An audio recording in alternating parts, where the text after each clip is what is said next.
Yeah, welcome back. What a beautiful day here in Rawalpindi Cricket Stadium. It is quite hot at this point of time, but in a nice way. I wouldn't say it's too hot actually, but now in the hot seat, we've been joined by Tony Moyle. Tino No, Mawoya. I know it is. I'm just bugging him here. We've got a little joke going on about it. It is Tino Moyo. Thank you so much for joining us. Thanks, Thank Anna. you to Alan as well, who was here earlier on. So Tino, I mean, the previous match. Why do you think? I mean, a lot of people were quite applauding the way Zimbabwe played, but they couldn't really go over the line. Why do you think? Where do you think they were lacking? Absolutely. I think the seamers first up didn't strike. I felt that maybe if they'd got a couple of early wickets, then it would have made it easier, especially when the spinners came on and pulled it back. So for me, that was disappointing. I thought the last 10 overs as well, Zimbabwe went for 90 in that last little bit. If they could have pulled that back maybe to about 70, then I think it would have been a lot easier for them to chase. Early wickets when they came out to bat, chasing down that total, I thought the captain and Brian Chari, if they could stick it out a little bit longer, I'd much rather see Zimbabwe at 35 or 40 for no loss after 10 overs as opposed to being, 25 for 2 after 5 overs or whatever the case was. So for me, really important that when they do get the chance to bat first up today, take their time, make sure that they keep wickets intact. We saw runs in the middle order, Madevere, Brendan Taylor, wonderful 100, Craig Irvins in the runs as well. So those guys are in good form and they can always catch up if they need to. Well, let's have a look at the team that Zimbabwe is playing today. Pretty much going unchanged. Are you happy with that? I'm surprised. I thought maybe we could have changed something in the seam department. In terms of the batting, I thought, like I said, Brian Chari, Chamuchibaba, if they can give themselves a little bit of an opportunity to try and get in and then try and accelerate a little bit later on, then I think Zimbabwe can have a chance. But that's the team that they've picked. They're going with the same 11. Hopefully the fortunes today can change. Okay, thank you, Tino, for your thoughts. Baz, Pakistan with 2 changes today. It was very much expected. Haider Ali comes in, and of course, we've got another change as well. So, what do you think? I mean, there was that discussion going around that there will be a couple of changes, and we are seeing that with the 2 inclusions. Haider Ali coming in for Hariswell. Hariswell, I believe, is injured, and we were thinking about Shadab also, but he's not yet got fit. We've got Musa Khan in. It'll be interesting where Haider Ali does bat. We will talk a lot about the top 5 batting in the same vein. I think he'll probably bat 4, but that'll break it up a little. But the thing that Pakistan are batting second, so they're almost forced to bat with a lot more intent when they're chasing. Well, one thing we've seen from Pakistan is that, the youngsters have been very impressive. And Shaheen Shah, he is still a youngster, but he's got some experience behind him now. He's done well in all 3 formats, and we call him the Shaheeno ka Shaheen. He's ready with Ramiz Raja, so let's hear it from the man himself. Shaheen आपका बहुत बहुत शुक्रिया इतनी अच्छी bowling कैसे कर रहे हैं आप थैंक यू रमीज़ भाई सबसे पहले तो अल्लाह का शुक्र है कोशिश कर रहा हूँ कि सी को और नेट्स में अप्लाई कर रहा हूँ फिर उसमें मैच में कोशिश करता हूँ कि जो नेट्स में किया है वो मैच में अप्लाई करूँ तो अल्हम्दुलिल्लाह रिजल्ट अच्छे आ रहे हैं एटीट्यूड बहुत अच्छा आपका T20 टूर्नामेंट भी जो आपने पूरा दिल लगा के खेला तो क्या आपका इस वक्त गोल क्या है क्या करना चाह रहे हैं क्योंकि फास्टेस्ट टू 50 विकेट्स भी आप पाकिस्तान की तरफ से हो जाते हैं अगर आपने अगले 2 मैचेस में परफॉर्मेंस दी 5 विकेट्स चाहिए आपको और रमीज़ भाई कोशिश करता हूँ कि अपना 100% दूँ जब भी मुझे मेरे हाथ में बॉल आए तो मैं कोशिश करता हूँ कि टीम को जिधर भी ज़रूरत पड़े मैं उनको विकेट दूँ और यही मैं अल्हम्दुलिल्लाह इसी में सक्सेस मिल रही है फ्लेक्सिबल हैं कोई ख़ास पोजीशन पे बॉलिंग करना चाहते हैं या कि चैलेंज एक्सेप्ट करते हैं और सबसे बड़ा चैलेंज क्या है वनडे में यही है बस जिस टाइम भी मुझे बॉल मिले मुश्किल टाइम हो या नया बॉल हो या पुराना मैं कोशिश करता हूँ कि टीम के लिए अच्छी बॉलिंग करूँ और उसमें विकेट दूँ टीम को इन स्विंग का एंगल आपका बहुत अच्छा अब काम करता है इसके ऊपर ख़ास मेहनत की है और क्या चीज़ की है आपने रेस्ट पोजीशन बदली है कुछ या टेक्निकल एतबार से क्या चीज़ अच्छी हो रही है जी बिल्कुल रमीज़ भाई जब मैं पहले आया था तो मेरा इंग स्विंग इतना अच्छा नहीं था वो सम टाइम ही होता था वेदर के हिसाब से तो कोशिश की थी नेट में तो कोशिश के साथ तो अल्हम्दुलिल्लाह उसमें फिर अच्छा हुआ काफ़ी टाइम मिला था तो उसमें रेस्ट पे काम किया था अल्हम्दुलिल्लाह उसमें रिजल्ट अच्छे आ रहे हैं बहुत बहुत मुबारक हो आपको बहुत अच्छी बॉलिंग कर थैंक यू रमीज़ भाई Yeah, Shaheen Shah Afridi, he's been quite brilliant for Pakistan. Baz, I mean, we've often spoken about his skill, how skillful he is, but one of the most impressive things about him is also his attitude. I mean, he runs in and gives it his 100% every time. Yeah, and he wants to bowl. He wants to bowl all the time. He's looking at the captain to give him the ball, be it the new ball or the old ball. Yes, the attitude is there. I think if he stays fit, I reckon he'll become one of the main sort of leading wicket takers in world cricket, because of the fact that every format he's been able to deliver, and the lengths that he bowls are challenging on any sort of pitch. The new ball, the way that he bowls the new ball is amazing. He'll get the ball to swing back in right into the stumps. And very, very difficult. I think Tino talked about Zimbabwe not being 25 for 2. I think Shaheen will have to have a rest if they don't want to be 25 for 2. Do you have a rebuttal for that? I do have a rebuttal for that. I'll go along with what he said. I remember a couple of years ago in Zimbabwe when Pakistan came in, and Ramiz Raja said to me, "This is a man to watch, Shaheen Afridi." And over the last year or so, I've really started to see the man coming into fruition. But yeah, like I said, I think a couple of technical things that we've also spoken about with some of the Zimbabwean batsmen, and I really hope that the top order can address that today and give the Zimbabwean batting lineup a platform to start from. Now, we know that the middle order is really strong with Zimbabwe. They've got a lot of experience, but also with their bowlers. You know, somebody like Chisoro, he bowled really well in the previous game. He did bowl really well. He only bowled 5. I thought about that a couple of days ago, and I thought possibly at the time there were 2 left-handers at the crease, and Chambu probably felt that it was probably better to get the off-spinners on, turning the ball away from them if there was going to be any purchase. And I thought both Raza and Madevide did a good job with the ball themselves. So we'll see today. Chisoro really is the front-line spinner in the side. With the support from, of course, the extras. I'm pretty sure if there's a right-hander who's on strike, he'll probably come on first. But I think it's quite nice for Chambu to have the variety and the all-rounders to support him. He's got Sean Williams as well if he needs some other left arm as well. So I think quite all-round, looking pretty nice from him in the spinners department. I'll just like to see a little bit more firepower from the seamers. Baz, Haider Ali, we've seen him in the T20 format. This is obviously a different format, 50 overs, completely different. But lots of promise. You know, we've seen that he's got the ability. But again, like I said, it's a completely different ball game when you're talking about different formats. Yes, but I wouldn't like him to change. I think they more or less now T20, the way that batsmen are playing, they're sort of carrying it on to one-day cricket as well. Maybe just give himself a slight bit of time when he comes in, just get used to the conditions, but he normally likes to strike break straight away. And Pakistan, I think they need somebody like that in the middle order. In that first game, we saw a likeliness to all 5 batsmen the way that they played, and that was the biggest criticism.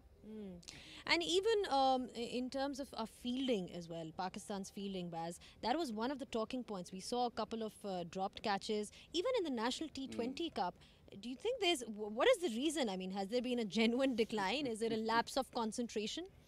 I don't know. I can't sort of what reason it is. The only explanation I can give is that at this point it's very clear, as in a clear sunlight and a very clear sky. So the depth of the white ball is very difficult to judge. But these guys are professionals. Yeah, well, that's what we need from them. Professionalism, a bit of professionalism. It's going to be a good game. We're going to take a short break. Back with the commentators. It's going to be Ramiz Raja and Arooj Mumtaz in the commentary box.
We are here once again in lovely Rawalpindi for the ITEL Mobile presents Brighto Paints Cup Pakistan versus Zim, second ODI in year 2020. Right, players warming up, feeling a bit of sun on the back. And there's a net just outside the playing surface. Zimbabwe gave an excellent account of their skills, and we are here once again to confirm for the second ODI, Pak versus Zim.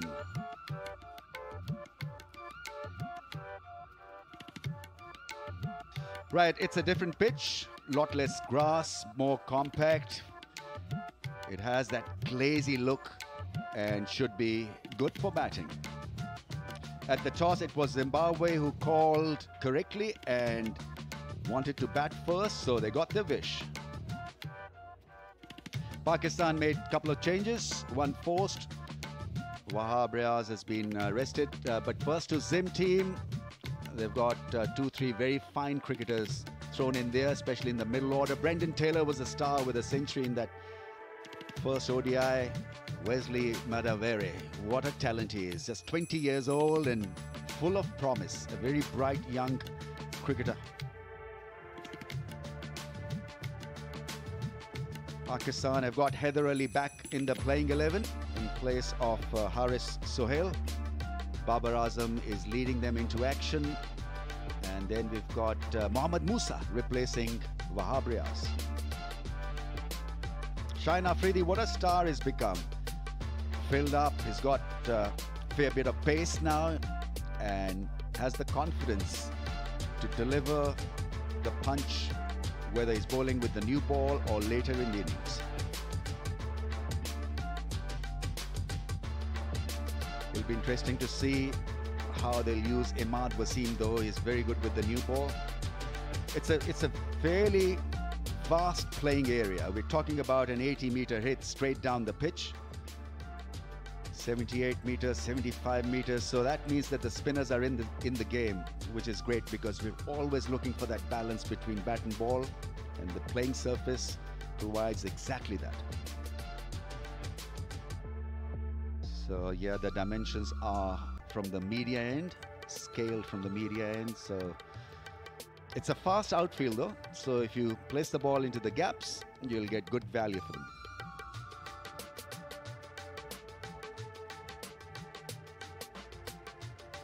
Just a little hazy this morning. We're entering the winter period, and so it feels very nice. Temperature in late 20s, and so a lot to look forward to as we take a little break and come back with live action.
It's a lovely part of Pakistan.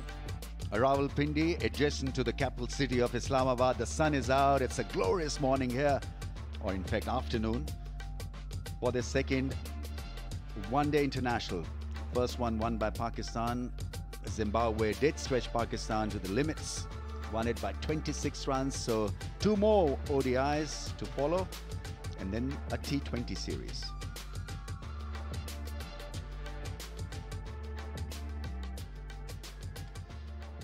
In a huddle, Pakistan, so they made a couple of changes, and there'll be a lot of focus, dare I say, a bit of scrutiny regarding their approach, because it is a team full of potential.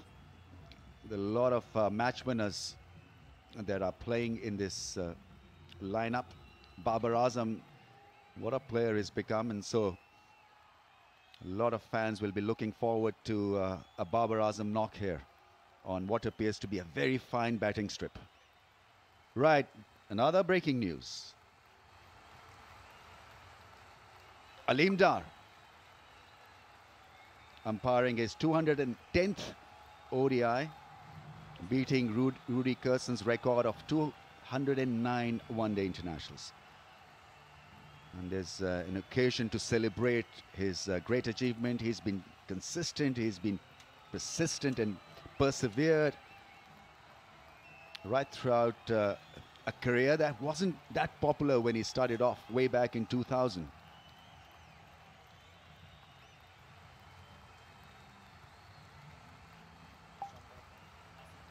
Asif Yaqub is the other umpire.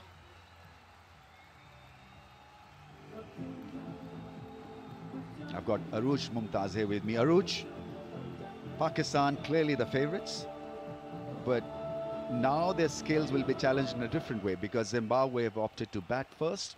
What are your thoughts? Absolutely correct, Ramiz. It's a different approach they'll have to take. Like you said, there was a bit of scrutiny towards the approach in the first game, but they look, from the sounds of Babar, they have obviously recognized those errors and have promised to work on them. So, but again, they're bowling first today because Zimbabwe did win their toss. Their skipper there will open the batting. 106, experienced campaigner with 106 matches.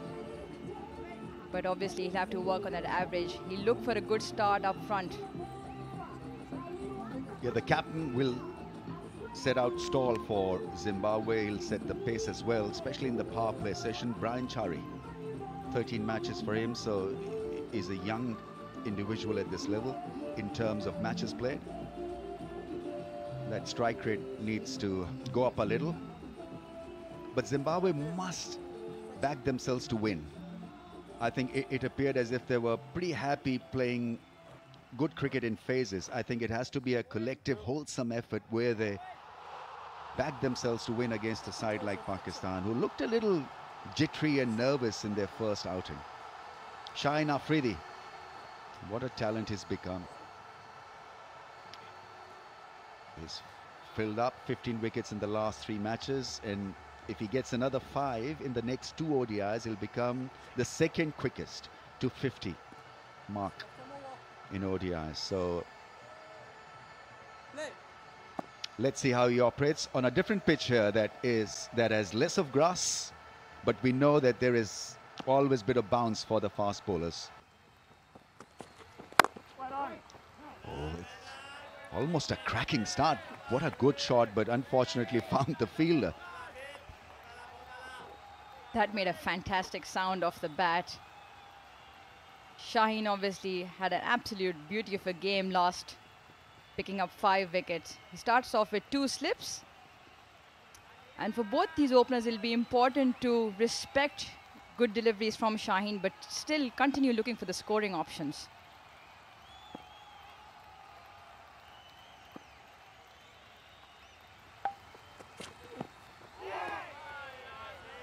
Lovely length. The ball didn't do a lot, but beaten on the length. Shaheen Shah Afridi can be difficult to pick because he's pretty tall, so that drop is from almost 10 feet. Gets it to angle across.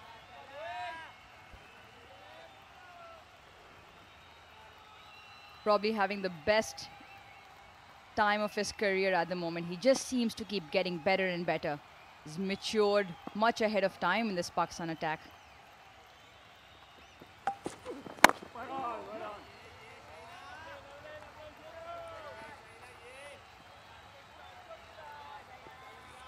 He's timed a couple of balls really well, so it appears as if it's going to be a high-scoring day for us.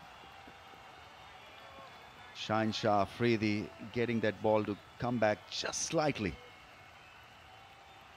And that is how he's become such a good, potent force, because he can get that angle back into the stumps for right-handers.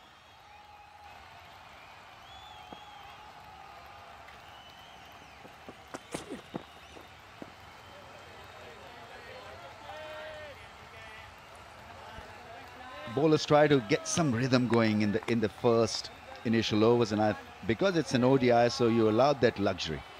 At times you can spray the ball around and get away with it, unlike in T20 where you got to be on the button. Asif Yaqub, on-field umpire today. How many matches for him, Mazhar? Working away on his laptop. Second ODI. That's into the gap, and it's a fast outfield. That'll go and hit the fence. Very nice, smooth start.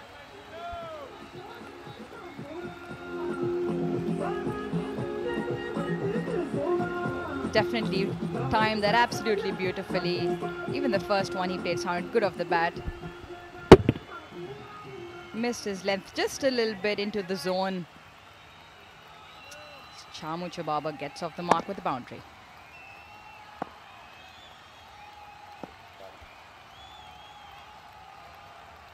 Chari there driving the ball square through the offside. There's a little temptation. He let it go outside the off stump. So after over number 1, 4 without a wicket, Zimbabwe.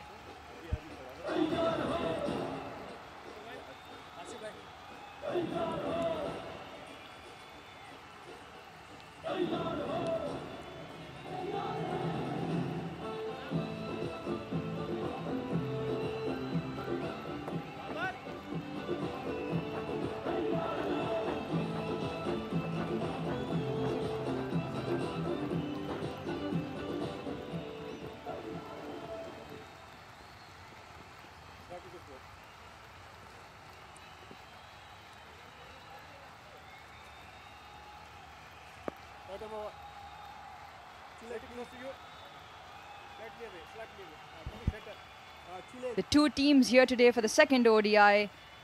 Pakistan making 2 changes. Haider Ali in for the injured Haris Sohail, and Mohammad Musa makes his ODI debut, coming in for Wahab Riaz. Haider Ali also on debut. Zimbabwe, however, remain unchanged. Haris Rauf is eager to tee off.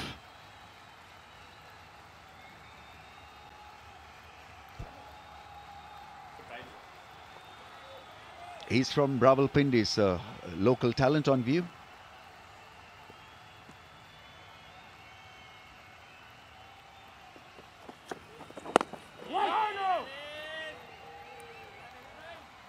He went for a few runs in his debut game, so let's see how he changes through the gears. Because in T20, I think his role is pretty much defined. He comes in, runs hard, bowls at a pace, the Yorker, the variation, the slow bouncer. He's got the entire kit. But in ODIs, at times you can get lost. Took 18 wickets in the T20 national tournament. Just recently looked in glorious form. Looked in great rhythm.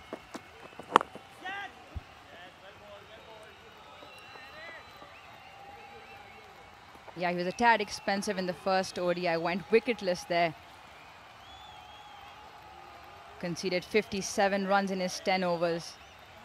But like you said, Ramiz, he'd obviously want to now look into maturing his bowling, into breaking it up in different spells, learning the art of bowling in the middle over and towards the end. And who better to learn from than Wahab Riaz? Well, Aruj, seriously, I'm not too sure whether 10 overs, none for 57 is a good or a bad performance these days. Because for ODIs, maybe not that bad, but because you go for 50 in 4 overs in T20 these days, and we're talking about the Rabadas and the Nokias who are playing the IPL. So maybe you're just a little harsh. Going by the standards, it wasn't that poor a performance, but he's quite capable of picking up wickets. So if he could have had a couple of wickets attached to that 57, it would have looked a little better, a little wide on this occasion. Obviously, plenty of time in his career to learn and pick up on what the elite athletes do around the world.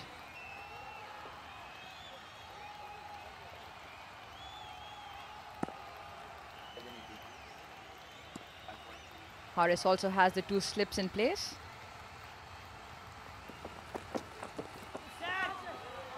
Sees a little bit of width, goes after it.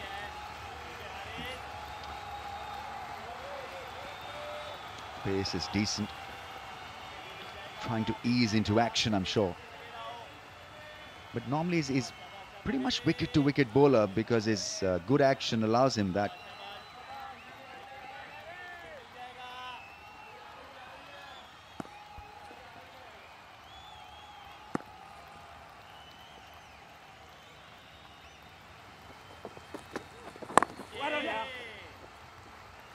Getting a nice shape.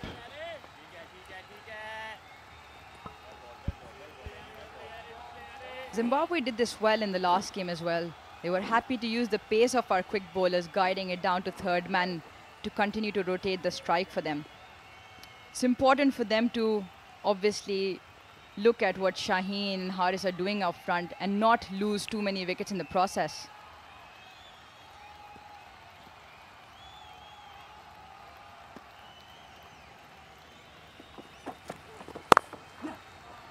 Sounded great, and 4. Glorious back foot push. Once again, early indication of how smooth this pitch is for batting. It's there to be hit, and he just timed it, caressed it into the fence. Using the pace of the ball, this will give the Zimbabwe batsman a lot of confidence.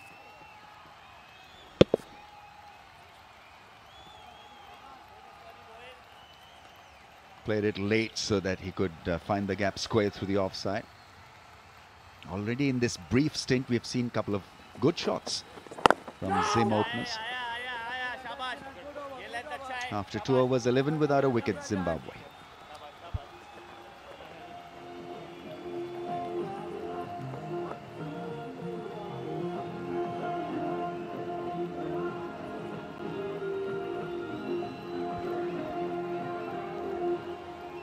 The middle order looks pretty organized and experienced. Only thing is that they need to play match-winning innings. There's a lot of promise, but promise needs to be translated into winnings and good numbers.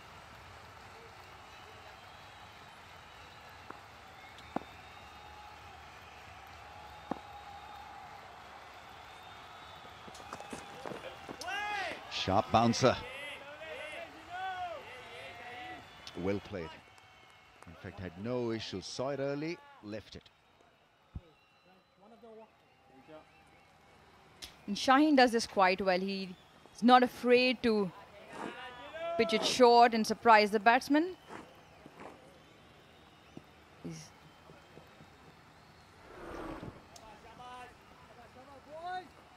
What about the follow-up delivery? Will it be a full pitch delivery, a little outside the off stump maybe, angle it across? He's got 2 slips in place. It's nicely played. Because what happens when you get a seriously good bouncer, there's a little issue regarding your feet movement. Your footwork goes for a toss at times because you're expecting another feisty short pitch ball. But that, in that regard, was such a good defensive shot because he moved into that forward defensive shot and the front foot was stretched.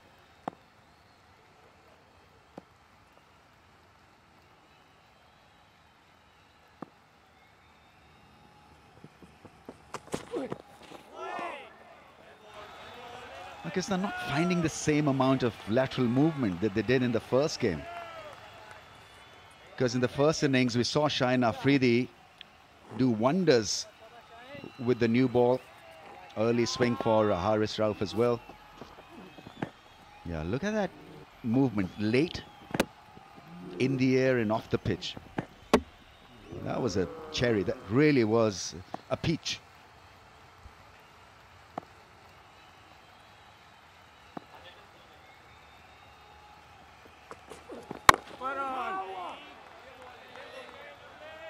Saw the pitch this morning. It definitely had a lot less grass on it. Didn't look like there'll be a lot of lateral movement, but with Pindi, there is obviously something in there for the bowlers up front. Very, very compact, a hard track. And it resonates with the way the Zimbabwe batsmen are playing. They're giving themselves time, watching the ball well onto the bat, timing it really well.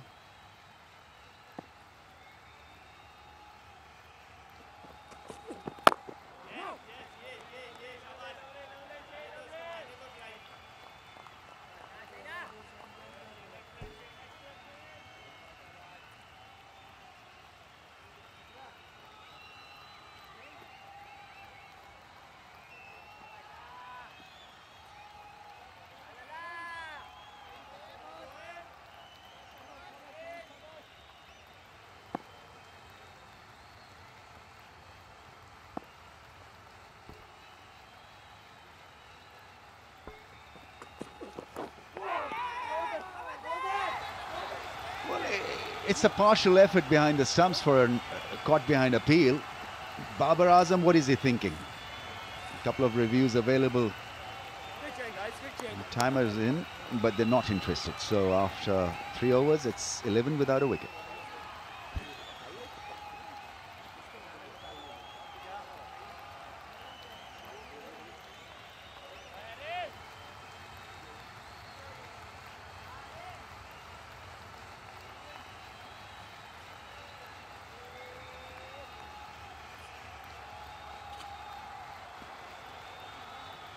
Decent start here from Zimbabwe. 11 of the first 3.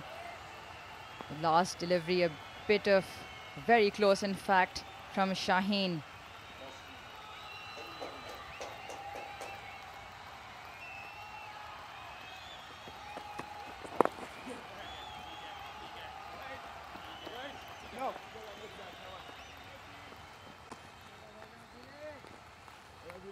Let's have another look at that beautiful delivery from Shaheen Afridi.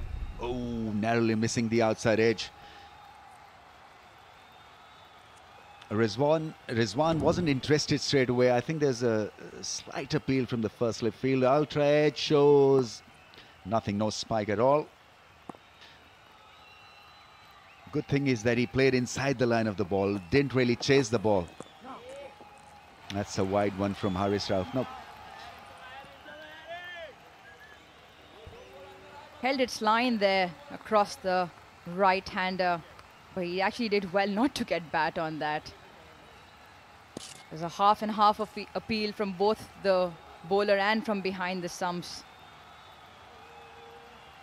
It's a good start here from Shaheen. So what Haris Rauf is trying to do in this over is to bowl on that middle and leg stump line and swing the ball away towards the slips from that angle, because he doesn't want to provide width. So he wants to be wicket to wicket as well. An extra slip fielder has been taken out and put on the offside. So he can now be on that off stump line as well. Because the moment you go on that middle and leg stump line, it becomes a little negative line for you, especially with the new ball. So at this stage, Babar Azam has got to think about wickets.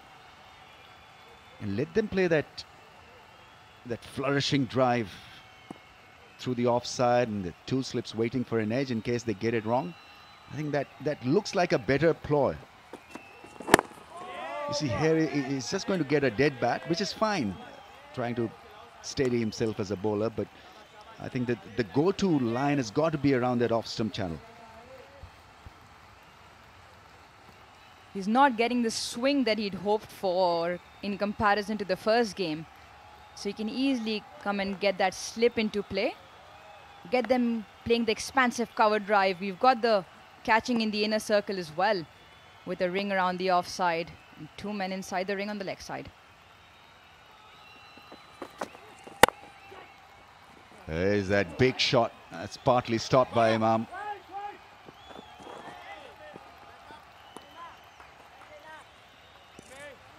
Really gives it all. Doesn't hold back at all. Look at that big wide front foot square drive, bit like a la Gordon Greenidge of West Indies, way back in the 80s. He used to really smash them hard square. Committed effort from Imam. I think he is an excellent fielder to have at point.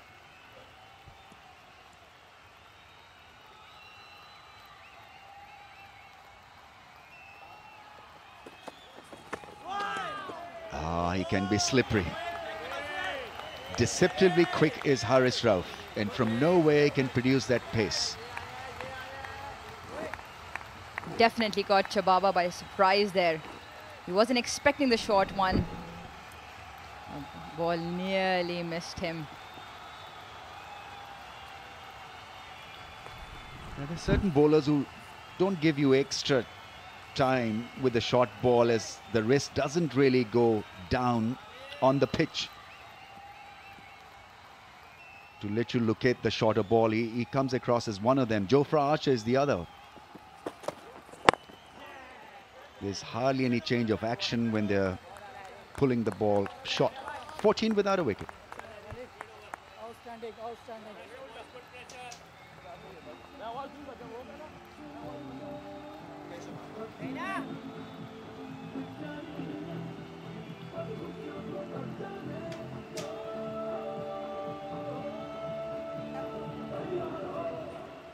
That's our resident drone, which is providing you these lovely aerial pictures. Zimbabwe after a goodish start. Good batting surfaces.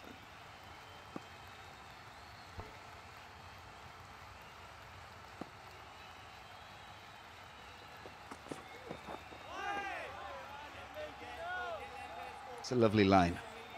And he's quite used to seeing this, Shaheen Afridi. That's why you see that little smirk, that little sarcastic smile on his face, because he's coming very close to getting him out, caught behind, but it's not happening. Up to around the 140 mark here, Shaheen. Interesting when you asked him up front this morning, you know, about what do we do about your good bowling? A very innocent, humble answer there. He's putting in the hard miles, of course. Well, as they say, genius is 99% perspiration. So you work hard, you achieve milestones. And I think the best thing that I like about him is his attitude. When he was playing the T20 tournament just recently, on flat tracks, he's giving his team the best he could. He ran in hard and took 20 wickets on flat tracks. And is part of Khyber Pakhtunkhwa winning team as well. Contributed a great deal.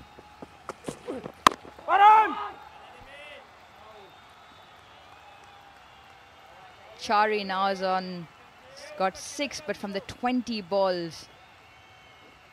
Obviously, they need a good start up front from their openers, which has been a bit of a worry for Zimbabwe over the years. So he'd like to use this opportunity to get himself in. Shaheen obviously bowling excellent lines here, and he's always looking for wickets, always looking to do something, Shaheen. He's taken 15 wickets in the last 3 ODIs, a 5 first, 6 and then 4.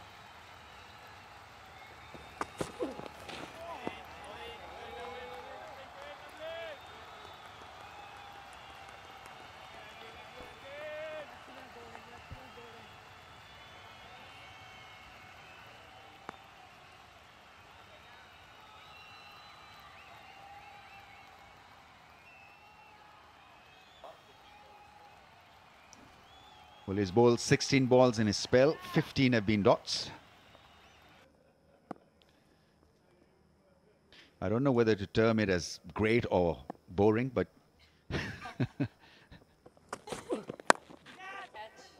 Yeah, that's gone flying across to the fence. He's got pace, so Chari is quite happy to really go hard at that line. Finds the fence.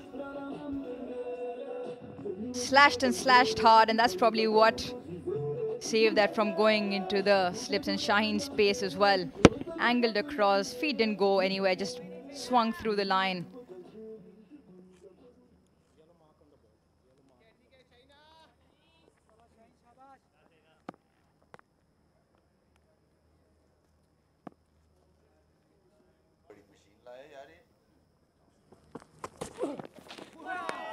Another play and a miss. Great piece of bowling. 18 without a wicket.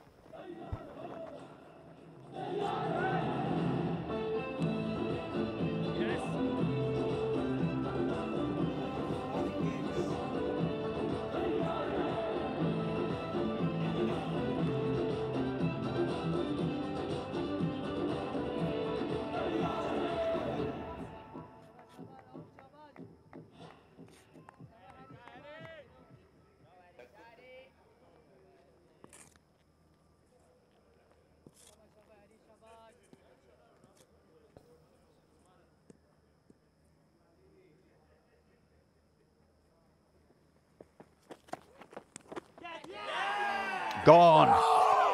First ODI wicket for Haris Rauf. Finger is raised by Aleem Dar. And it's a very good result for Pakistan. A little flashy, the pair had been outside the off stump. It was a risk-filled partnership, but it was working okay until this happened. Yeah, his feet didn't really go anywhere, just put his hands out there and obviously got the gentle fine nick into the keeper. Haris Rauf jubilant after picking up his first ODI wicket as a skipper for Zimbabwe goes for 6. Zimbabwe 18 for 1.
Left-hander at the crease, Craig Irwin. Plenty of experience. Occupies a pivotal position, number 3.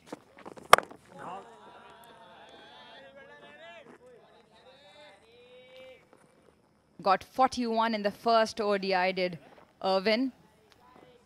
Experienced campaigner, 95 matches.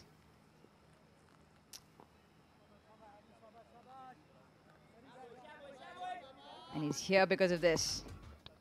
Beautiful delivery. Fine nick straight to the keeper. Chamu would be disappointed with that shot. Yeah, got a little cramped. Didn't have the required width for him to execute that back foot square drive. And the ball got big on him as well. He's got pace, Haris Rauf. He can surprise you with extra bit of zip every now and then.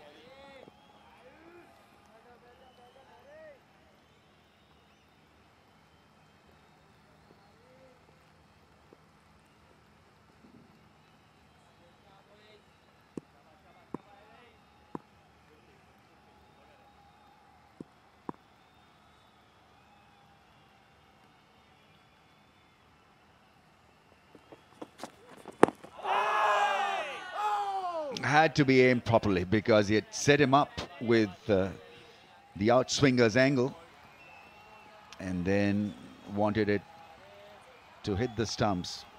Tried the in-swinging angle. DRS timer is on. I don't think Pakistan are going to go for it because it was clearly missing the stumps. Aleem Dar there setting a new record of the most ODIs that he's officiated in. 210 surpasses Rudy Kurtzen from South Africa. I still distinctly remember Aruj, because I was working for the board when we had him there in year 2000 as a young umpire. He would have been what, about 34, 35, and didn't have a great experience of it because he got a mouthful from our fast bowlers. They wanted to put him under pressure, so he came and complained that, you know, there's been a lot of foul mouth language or foul mouth attitude that he had to experience. And I said, well, you're the boss out there, you deal with it.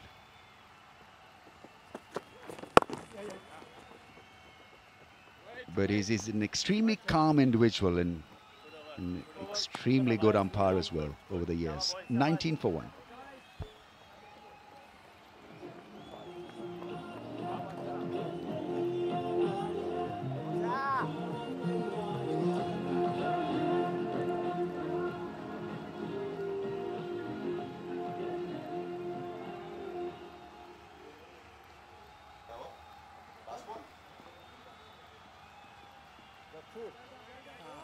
Question towards you. It's you.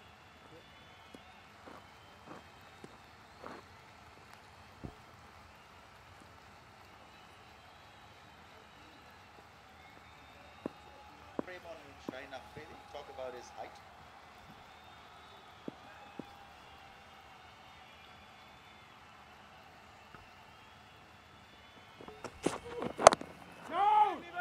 He's pretty tall, Shaheen Shah Afridi. At least from where I stand, he looks about 8 feet compared to my height. But every time I see him, he seems to have grown 2 inches. Well, he's still a young lad, so maybe he's still got a few inches left to grow.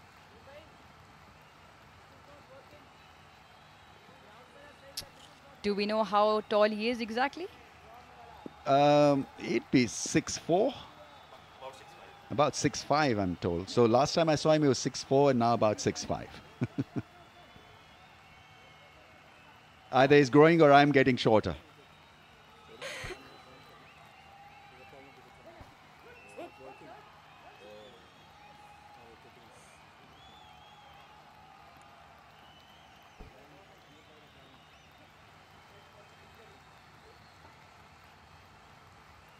But he's filled up quite nicely and more confident of his skills. Gives Pakistan a real edge with the new ball, or with the old ball as well. Plays all the formats. What a luxury that is in this day and age. A player playing all the formats. Tells you about his ability and capacity to adjust. This morning, Shaheen's bowled some absolutely beautiful deliveries in and around the batsman's stumps, missing the outside edge a couple of times. It's been a fantastic find for Pakistan. More importantly, like you said, available for all 3 formats.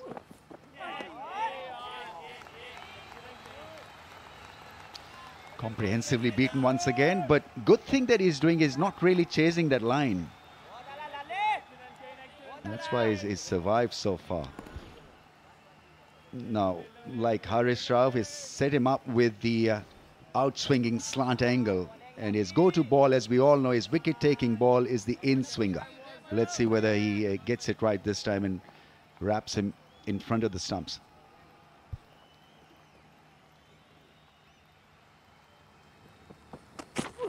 Maroon!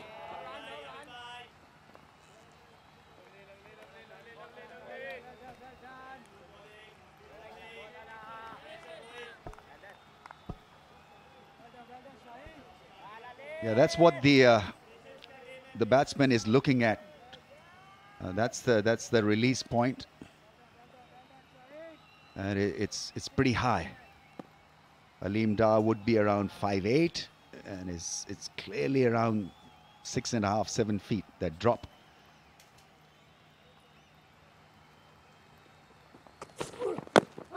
Oh, there was that attempted in-swinger, missed the spot. That's his go-to delivery. He swings the ball very nicely into the right-hander. It's worked really well for him in the past. But Rameez, if you talk about that high drop point, obviously it's... We have a look at this replay first. Definitely getting the swing, but clearly missing the stumps there. We talk about that drop point. How difficult is it? You know, the change of drop or the ball coming in from a really high angle. Yeah, very difficult. Actually, the arm at times comes from above the side screen height. And I played Joel Garner only once in my career, and it was so difficult. That was in Melbourne. And you just couldn't locate, you know, the ball that is just about to deliver, because you'd miss it in the backdrop. He would have his drop point above the side screen. And then it's the eye line also. You look up and then you look at the drop and then you try to adjust. That's why it's so difficult to adjust to tall, fast bowlers.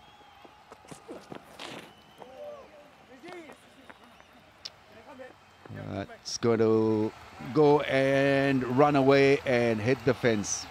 Buys a rarity because Rizwan has been so rock solid behind the stumps. A rare miss for Rizwan, 24 for 1.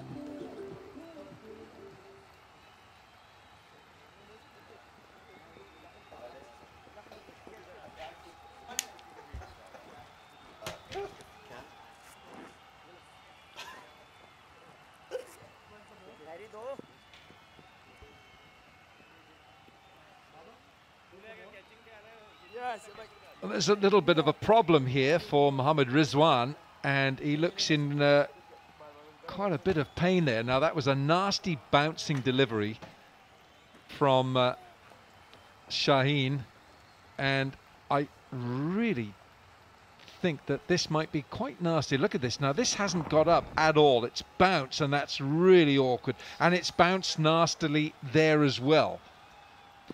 So you can see that Rizwan is shaking his glove here. I wouldn't be surprised if there's a nasty little nick there. Tino Mawayo is right here. He's taken... Oh, that's horrible. Doesn't matter how thick those gloves are. If you've got one at pace and it's hit you on the glove, and Tino, you were an opening bat, it hurts, doesn't it? It does indeed. Good morning, Wilco. It's never comfortable, and that looks like it's hit him right smack bang on the front of the thumb. And what can normally happen is that it actually lifts the nail. This is what happened after it came off the glove. Babar Azam just getting his spikes caught in the field there. Really got to be careful. I always worry when I see, you know, a cricket team has prime assets. Every player is a prime asset, but when your captain is running and diving and getting his studs caught in the turf, and maybe it's a dislocated knee or something like that, you worry. I worry when it's a big fast bowler like Shaheen Shah Afridi. You want to look after those players. You don't want them diving around. Of course there has to be commitment. Short. Of course you want that commitment in the field, but at the same time you have to preserve your prime assets because they're worth a lot of money. And I mean that in the sense that they are so valuable to your team. It's all right if you run around the boundary and have a dive. I mean... Oh, thank you very much, Alan.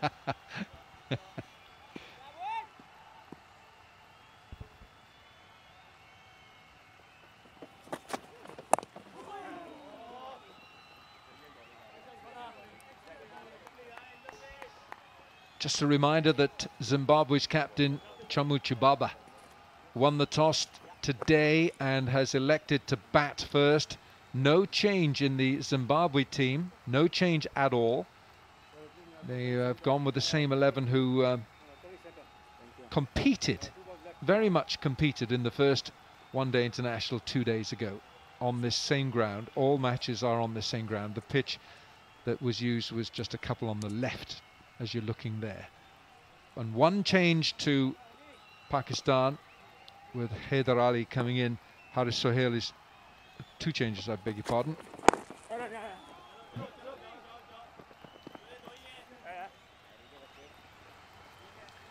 Musa Khan, I beg your pardon, is the second change for Pakistan. Musa Khan is in, and so too is Haider Ali. There we are, that's the teams. Haider Ali is in for Haris Sohail, and Mohammad Musa Khan is in for Wahab Riaz. Not quite sure what the injury is to Wahab. It might be a chance. It might just be the fact that the selectors are giving Musa a run here. End of the over. Quick delivery. 8 gone. 27 for 1.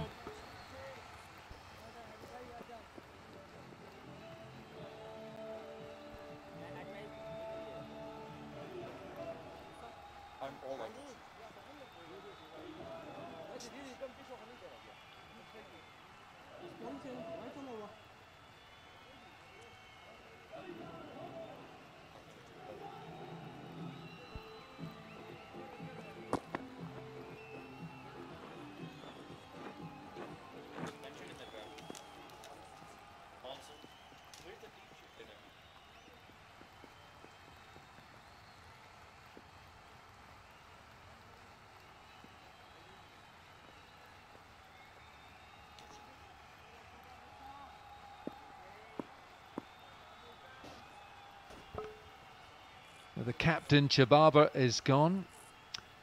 First one-day international wicket for Haris Rauf. And that'll be something for him to savour in his career as it goes forward.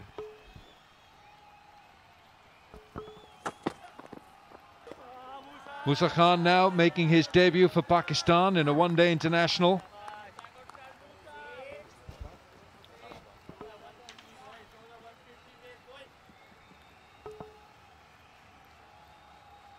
Young player, young fast bowler who plies his craft for Islamabad United. He's slippery. He really does get the ball through. And Tino, difference, you tell us, difference between playing somebody who's as tall as Shaheen with his pace and somebody of the build of Mohammad Musa, who's a little bit lower in trajectory. Chopped it on. It's a first wicket in international cricket for Mohammad Musa.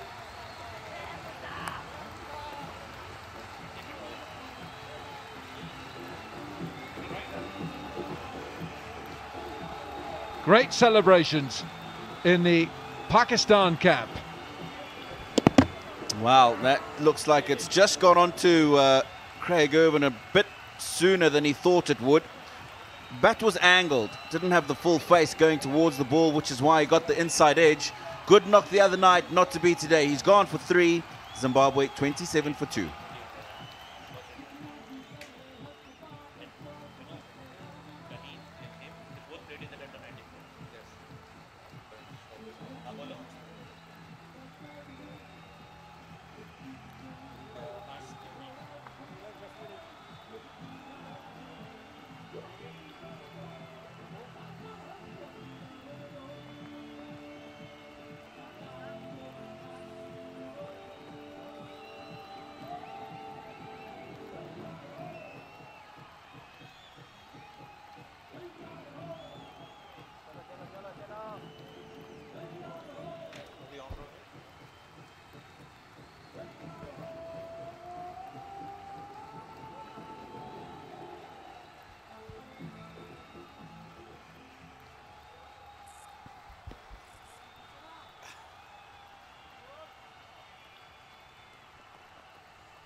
Brendan Taylor is the number 4 batsman for Zimbabwe, and of course the centurion in the first one-day international. It's his 198th one-day international for his country. 11 one-day centuries, 38 half centuries. That 145 not out against South Africa in Bloemfontein 10 years ago. Oh, that's sharp and slippery from Musa Khan.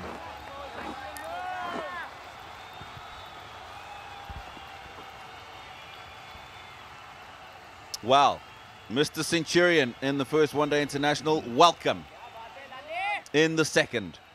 And that is quick. Wilco. And after this next delivery, I'll come back to the question you asked just before Craig Irvin got out, which is the difference between facing a taller bowler like Shaheen with good pace as opposed to a shorter bowler who's got pace as well.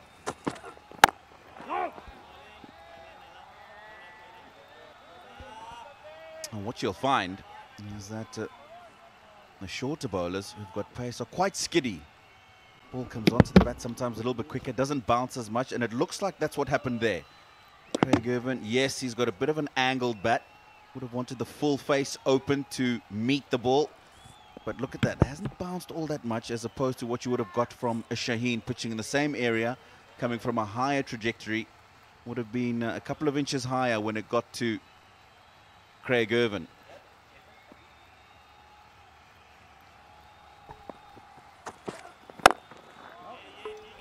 It reminds me of a Pakistan bowler that we played against a few years ago called Aizaz Cheema. Pretty skiddy himself, similar in height. Used to swing the ball back into the right-hander, but very, very skiddy. And it was difficult because quite seldom, if he hits you on the pad, the ball is skidding as opposed to bouncing. Quite often, if he hits you in line, it's LBW. I'll tell you what, all the seamers I've seen so far in this series from Pakistan have really got some good clicks on them, Al. That's a really good overs. First in international one-day cricket. He's played a test and a T20, but that's a wicket with his second ball in ODI cricket. 27 for 2.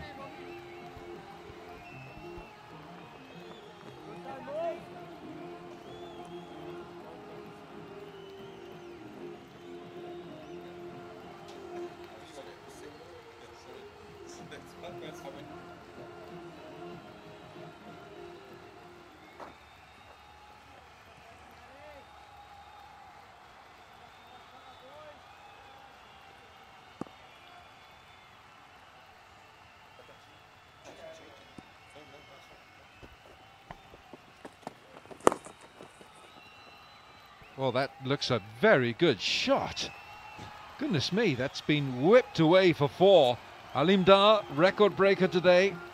210 ODIs he's presided over, and this is a very good shot from Chari. He's just helped it along its way. When I first saw the shot, I thought that he had actually picked it up. And I looked at the man at fine leg to see if he was expecting the ball in the air, but he's played that really nicely, got over the top of it. Made sure it's gone wide of the man at fine leg. He's looked a different player today, Brian Chari.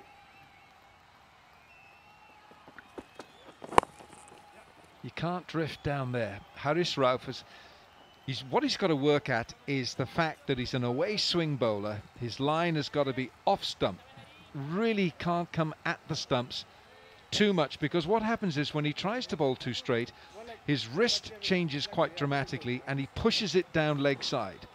So that's an area he's got to work on. If you think of some of Pakistan's great bowlers, Wasim Akram, Waqar Younis, they knew their lines because they had such a great wrist, such a strong wrist behind the ball. Aqib Javed is another. So those great bowlers I mentioned there, they can be an inspiration for somebody like Haris Rauf, especially Aqib Javed, who is the coach of the Lahore Qalandars. Let's have a look at this wrist now.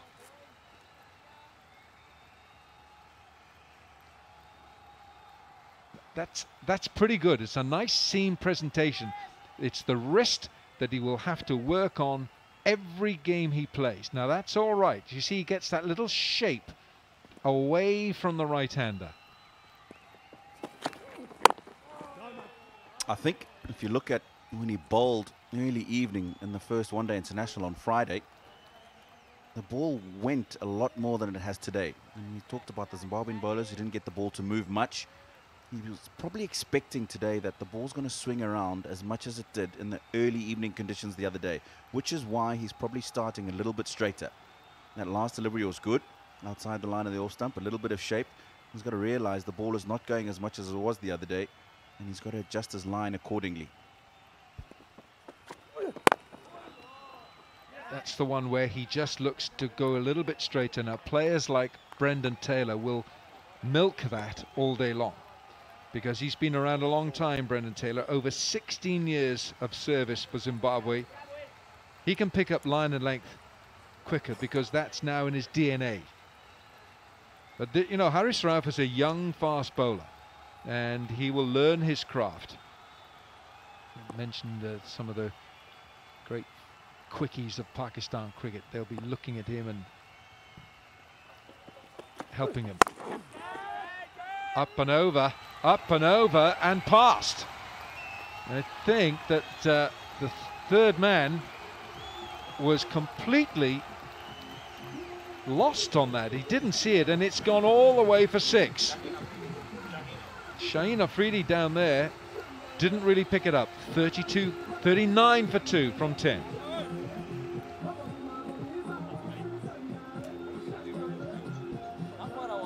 Now, you won't see it in that image. It's gone for 6. And it looks like he's just got a bit of a finger on it with that left hand. But first of all, he's quite far in. And he took a good 3 or 4 steps to his right before he had picked up the line of the ball. Had he not done that, it was probably going straight down his throat. Shaheen Shah Afridi. Hence the disappointment from Rauf.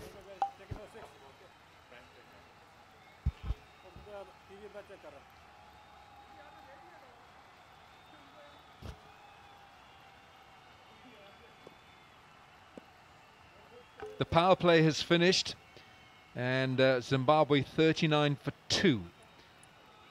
In the first one-day match, Pakistan were 41 for no wicket in the power play. Here's Musa Khan.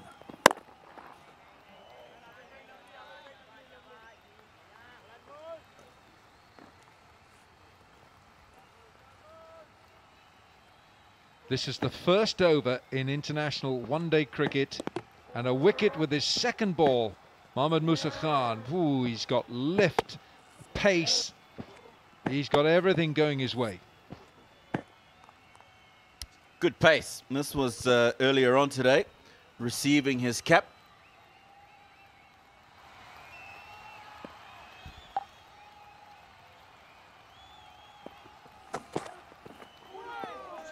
Oh, Brendan Taylor.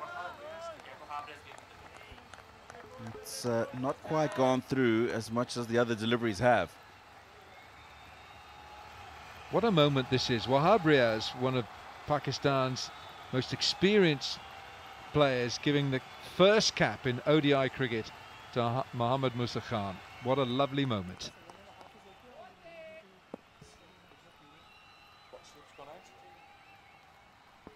Just the one slip now. Iftikhar standing as the lone slip here now. 4 in the ring on the offside.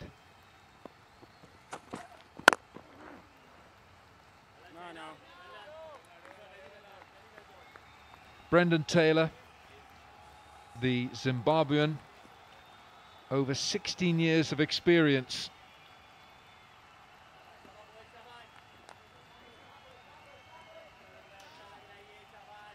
You talk about the Flower brothers, Andy and Grant and Hamilton Masakadze. What great servants of Zimbabwe cricket they have been, and this man is up there, right up there. 34 years of age, that's all. He's still fit, still keeps wicket, still hungry for runs.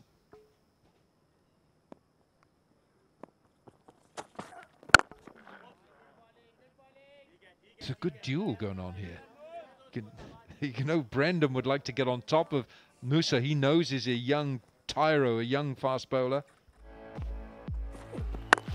This is what happened in the power play today. Talked about Brian Cherry a little bit earlier. He's looking a lot more solid today. Chamuchibaba Beautiful stroke, a couple of balls before he got out through that offside. Craig Irvin today not amongst the runs. First wicket in international cricket, just the second ball. And then this was an opportunity right at the end. And misjudgment from Shaheen Shah Afridi down at third man. Oh, it's beautifully bowled. Just a bit of movement off the surface, back into Brendan Taylor.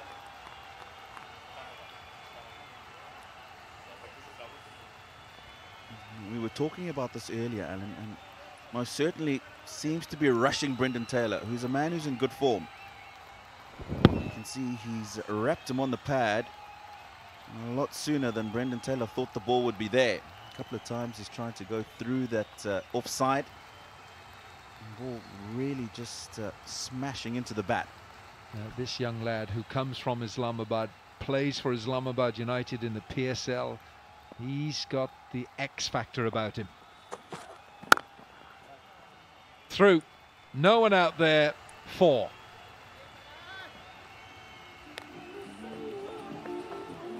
Good sound off the bat. 11 gone, 43 for 2.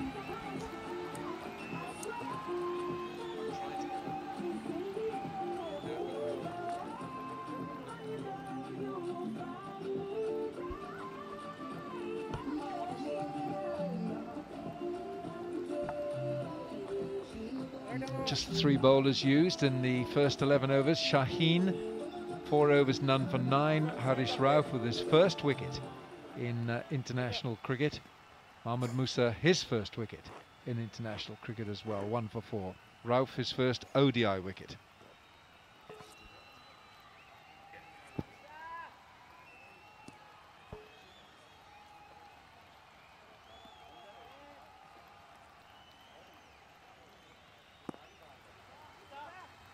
Now another Islamabad United cricketer, Fahim Ashraf, playing his 25th one-day international, hurries on.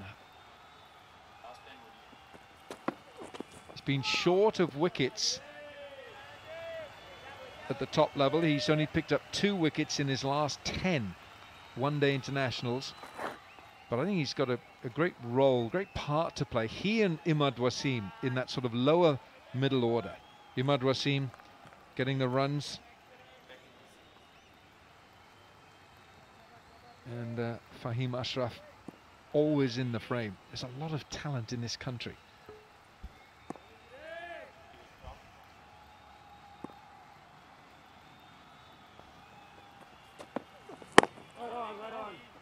He was dropped from the squad previously and made his comeback in the first one-day international. What I like about Fahim Ashraf, he's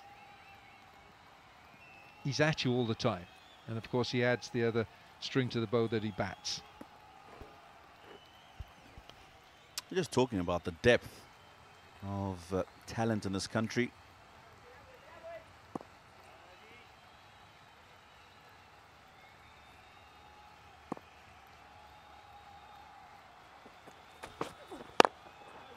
Spoiled for choice, really. Look at the seam department at the moment, how well the seam was bowled the other evening. And Wahab Riaz takes a rest today. His replacement comes in, takes a wicket with a second ball in international cricket. You can look at the batting. They have the pleasure, I would like to say, of being able to leave out a player like Fakhar Zaman. So, as you say, a wealth of talented cricketers. It's nice to be able to say the cupboard is full. Fahim Ashraf has just got to... What he's got to remind himself...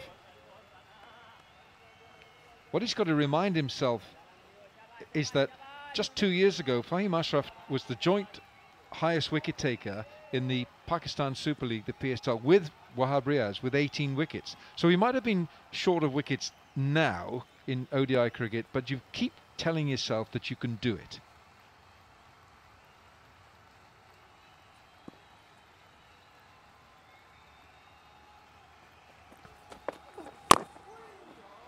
Well, you've got to tell yourself you can do it. And I think that's the beauty about international sport in general. of course cricket in particular in this case, is that you have highs and lows. Once you've been there and you've represented your country and you've given the goods, you might have a situation where you have an injury or a dip in form. What's important is what you do to get yourself out of that, get back in the side and start putting in the numbers again that you know you can.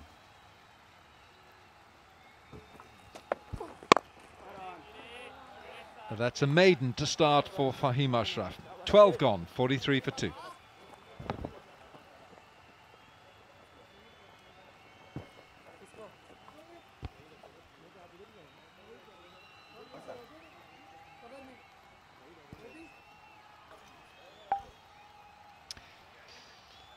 It's a different pitch for this second one-day international. Still to come, Sean Williams, Wesley Madivere, Sikandar Raza. There's plenty of batting there. Madivere's average, I know it's early days in his career, but he looks a real prospect. Not just a prospect now, he's the real deal. Here's Musa Khan. I like the way that he hurries in, he hurries at you. And he's got the biggest heart inside that green shirt, as indeed when he bowls in a red shirt of Islamabad.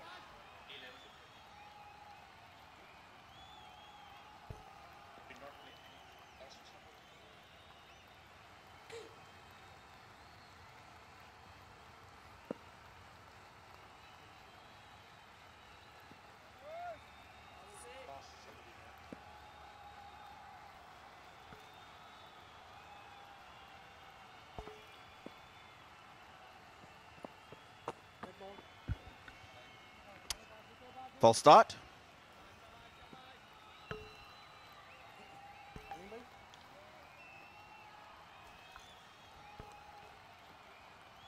(23 from 28, 38). Brian Chowry has taken up a few balls for that, but he's looked a lot more solid today and trying to form a foundation. It's good for him as he's batting with Brendan Taylor. We all saw his exploits the other evening. Has a fair idea of what the surface in general here in Rawalpindi plays like. I think this pitch, Tino, looks as if it's keeping a bit lower and a bit slower than the pitch 2 days ago. I'm in total agreement. We saw the ball that went through and damaged Rizwan. We saw a couple bowling into the media end here that have not quite carried through to the keeper. That's right up there to be hit. And Brendan Taylor's gone after it. He hasn't got everything on it though, and it's just 2. Just a fraction longer, fuller, that delivery from Musa Khan. I don't mind that. I don't mind seeing that from a quick bowler. It brings the batsman forward to play the shot.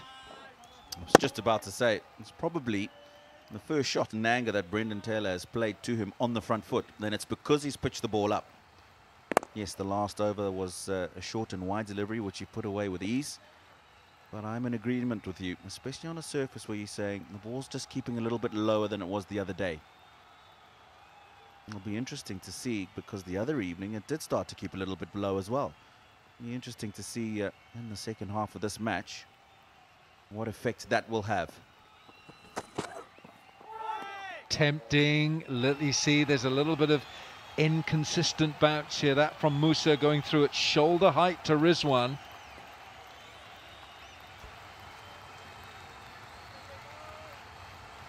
He's going to have to work hard here, Brendan Taylor. Bit of extra bounce. Movement off the surface away from the batsman. He hasn't really got himself in a position to be playing in that ball, hasn't he? Back foot stayed in one place. Hasn't got himself into line and given himself the best chance to get bat onto ball.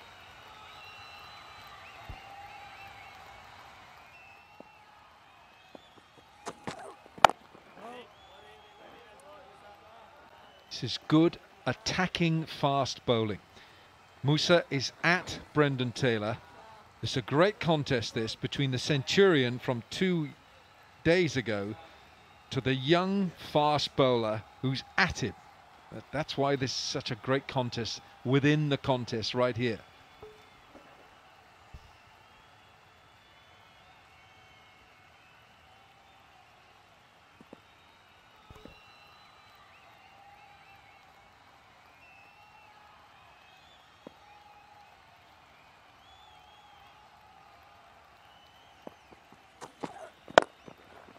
Gone over leg side, and that will be 4. Drifting just a fraction towards leg stump, and he's punished. It's a steep learning curve. 49 for 2.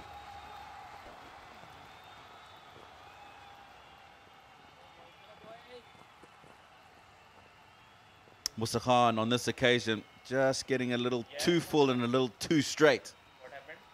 That's the area that you talked about, Brendan Taylor. And then he got those deliveries a couple of evenings ago, put them away with ease.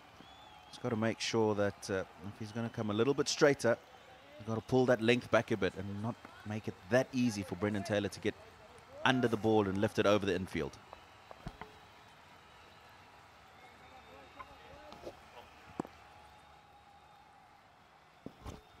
Fahim Ashraf. That's a bit different. A little bit different that time from Brian Chari. He's come down the pitch to try and negate whatever bounce there is. But this was Mohamed Nusa Khan just going leg stump, and that's why Brendan Taylor was able to work it leg side.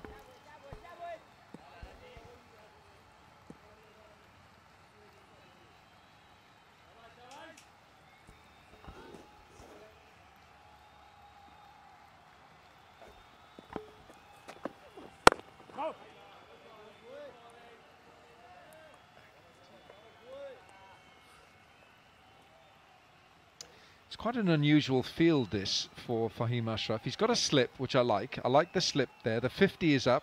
We're in the 14th over. And if you just have a look on the leg side here, there are 2 back. There's a fine leg, and there, right of picture, is your man, a deep square leg side. So you're encouraging your bowler to bowl offside with a slip and a ring of 4 offside, and you're protecting the leg side boundary with that man at deep square. And I think that man at deep square, there he is for that one that goes just a bit too straight and is fuller, and Brendan Taylor picks off the legs. I don't really see Fahim Ashraf, although he's got a pretty quick bouncer and can surprise them. I don't think that man is there for that short delivery. It's for that straight one, full, that he might get just a little too straight. It's well bowled, good areas. He's looked better so far today to me than he did early on in his spell a couple of days ago. Yes, and you build pressure by restricting runs, clearly. He's now bowled 3 dot balls to Brendan Taylor. And Brendan Taylor will be in his head that he's now pushed back the ball 3 times. It's a long innings, it's 50 overs, but that pressure just builds up a little bit. And that Fahim will know this.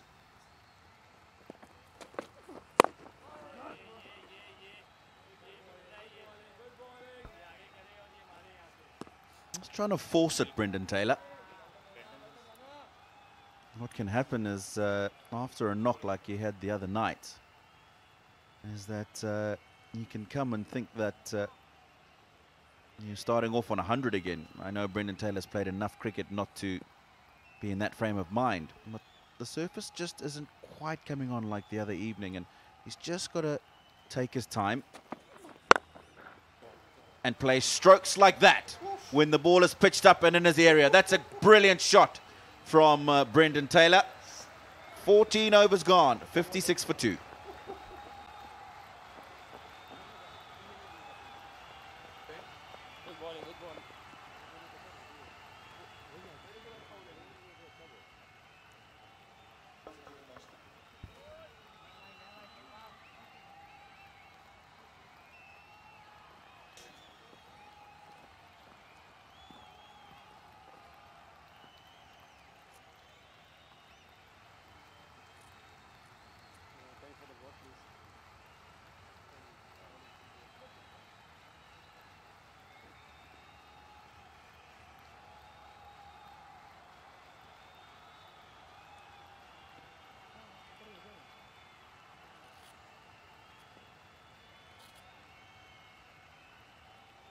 going at exactly 4 runs and over. But a lot will depend on this guy on screen right now. Fantastic hit, last ball of the over. And the form is showing. Musa, a terrific start to his ODI career. He's been able to generate some pace and also that back of a length from him. Skidded on.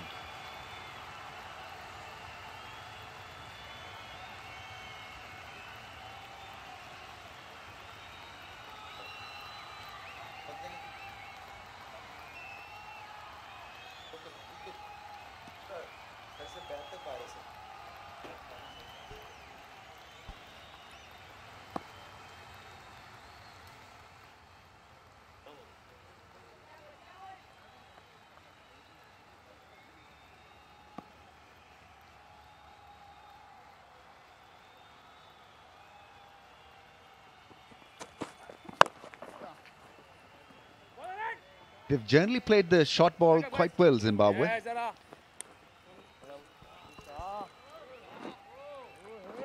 Wesley Madawere, 20-year-old kid, was striking the ball so well square. The footwork generally has been pretty decent, but it's just that as a wholesome package, they've not really been able to deliver in that first game.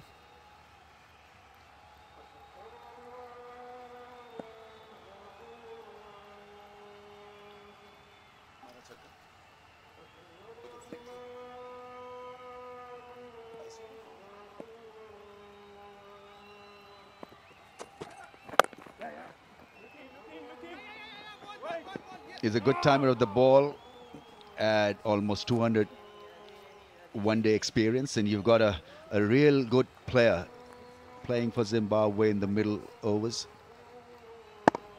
Yeah, lovely shot. Nice full face of the blade and lifting it ever so easily. The timing fantastic and got 100 last game, so the form flowing through.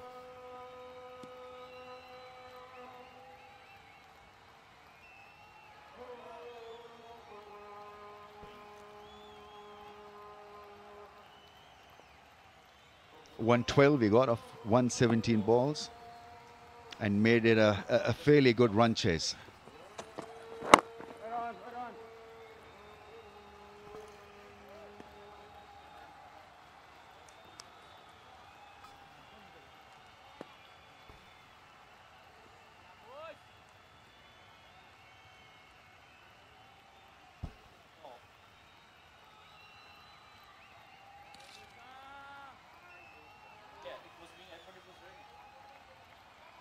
It hasn't swung as much as it did under lights for Pakistan, but the lengths have been better because they've been short of a length because of the conditions.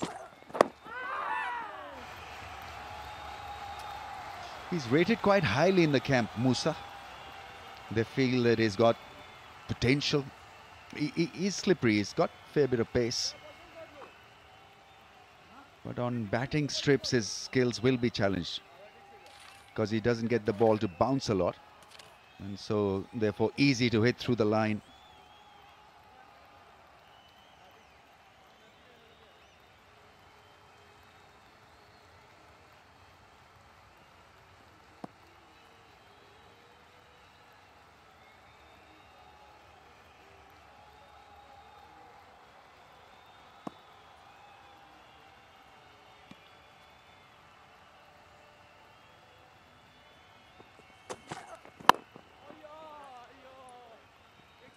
A nice line, hits the length hard. So at the end of the 15th, Zimbabwe are 58 for the loss of 2, and we'll have a little pause for drinks break.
वाले हाँ वो सामने छतरियां दे थल्ले हाँ उन्हें तस्वीर बनाई थी किथों ਇੱਥੇ ਨਾਮ ਦੇ ਆਇਆ ਅੱਛਾ ਦਿੱਤੀ ਨਹੀਂ ਹੈ ਦਿੱਤੀ ਨਹੀਂ ਫੇਸਬੁੱਕ ਤੇ ਉਹਨਾਂ ਚਾੜੀ ਹੈ ਮੈਂ ਜੀ ਕੋਲ ਹੁੰਦਾ ਆ ਤੇ same time you have to check ਜਿਹੜਾ ਨਾ ਇਹ ਸਫਾਈ ਕਰ ਰਹੇ ਤੇ ਇੱਥੇ ਬੰਦਾ ਨਮਾਜ਼ ਪੜ੍ਹ ਰਿਹਾ ਨਾ ਐਸਾ ਉਹਨਾਂ ਐਂਗਲ ਵਿਊ ਲਿਆ ਨਾ ਸਾਰਾ ਕੁਝ ਜਹਾਂ ਕਿ ਸਾਡਾ ਜਿਹੜਾ ਮੁੱਖ ਮੈਂ ਜੀ ਬਸ ਹੁੰਦਾ ਆਇਆ ਹਾਂ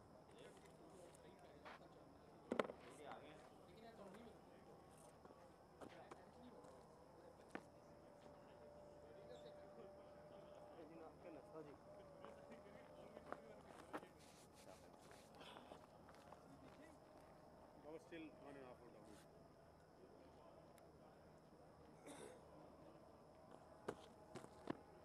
Bobby!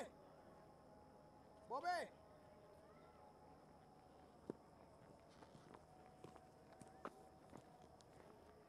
Cover it too.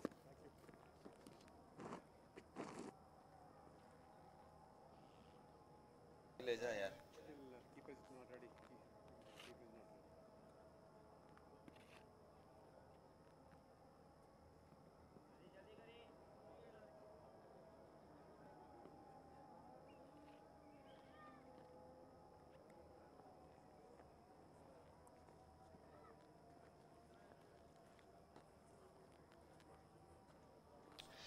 Zimbabwe then 2 down for 58. Fahim Ashraf has bowled miserly, none for 7 in his 2 overs.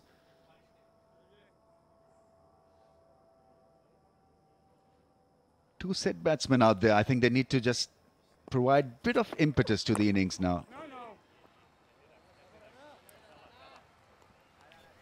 What's happening at the domestic level? Bazat Khan, which is your favorite team then? Qazi-Azam Trophy 2021.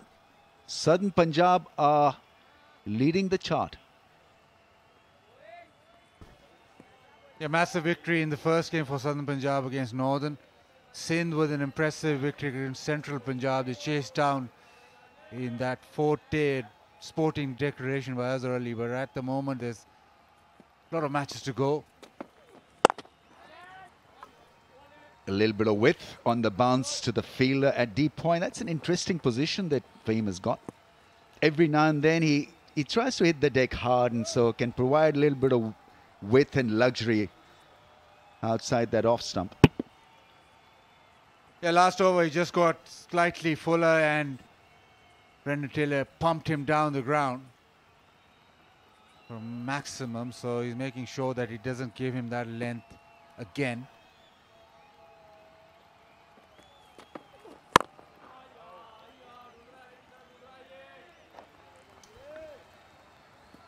So Ramesh Bhai, one of the players who would like to make an impact in domestic cricket and force his way back is the former or the recent Pakistan captain. He plays beautifully against spin and always looking for runs. Even though it's a 4-day game, the rhythm of his batting is to be able to pierce the field and get runs. Got 100 today. That's up in the air, should be collected by the square leg fielder. Job done very nicely. Fahim Ashraf was putting pressure on the pair. Haider Ali is playing his first ODI and that's his first catch as well. Short ball working for Fahim.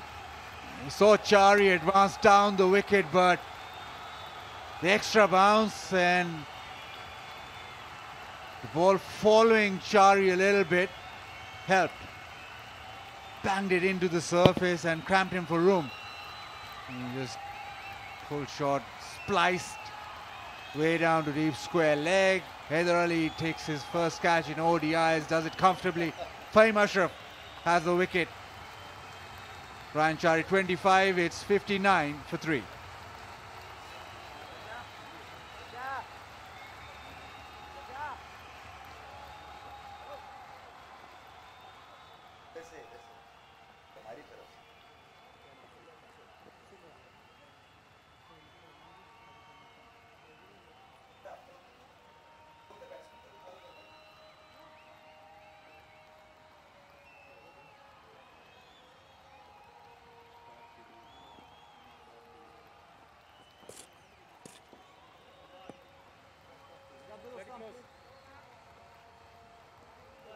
Center.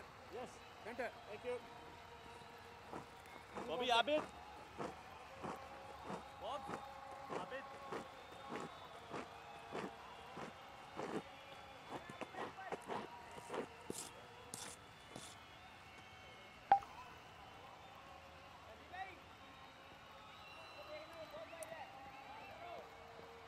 Zimbabwe struggling to maintain a bit of pace into this innings and losing wickets as well. 3 wickets down now for 59. Sean Williams is in. Plenty of experience, an average of 33.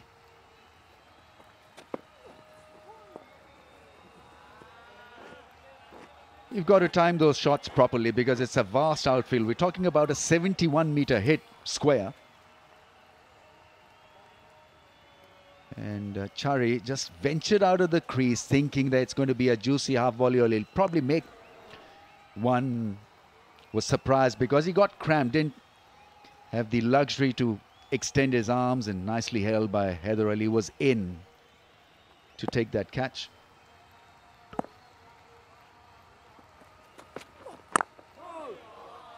Nicely on target. 3 down for 59.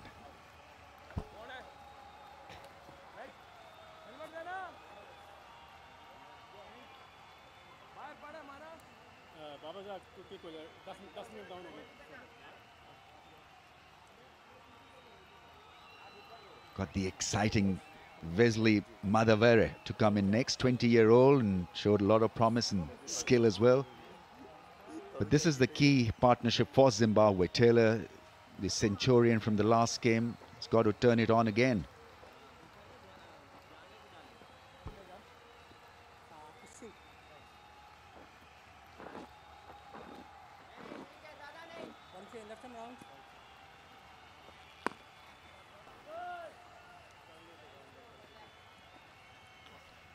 This is going to be a challenge for the Zimbabwean pair because Imad Wasim is coming on to bowl, albeit with the old ball. He's so good with the new ball, not yet employed in the opening burst in the power play session by Babar Azam. So his role has been adjusted.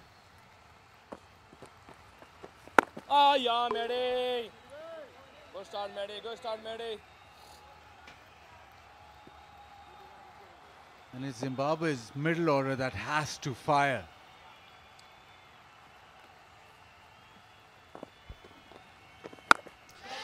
He fires it all right. That's gone all the way, I think. What a meaty blow that is. Fabulous shot.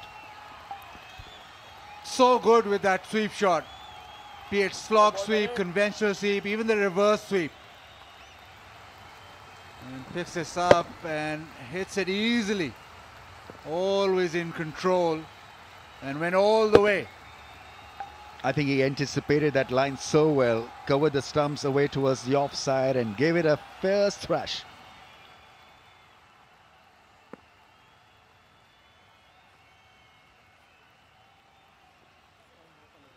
Sweet timer of the ball, and his pace is up. Talking about a strike rate of 86.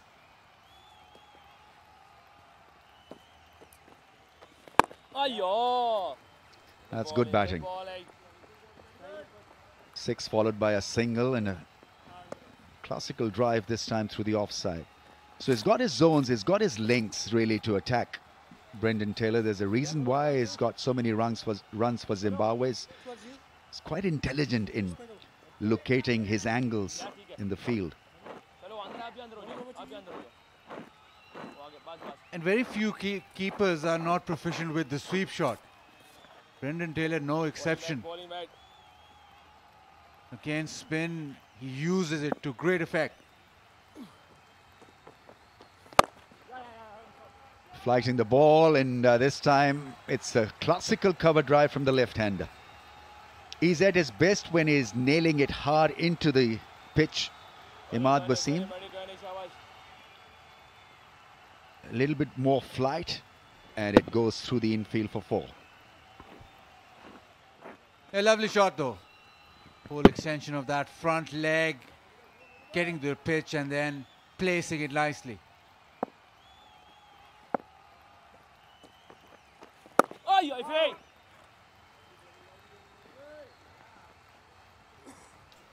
once I had a little chat with Imad and wanted to know why he hasn't really experimented with a Chinaman or a googly, because he's not a big spinner of the ball.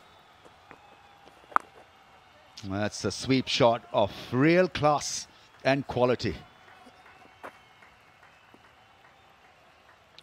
It's a 6, in fact, so a couple of big shots already in this over. End of the over, 17 in that over, 76 for 3 Zimbabwe.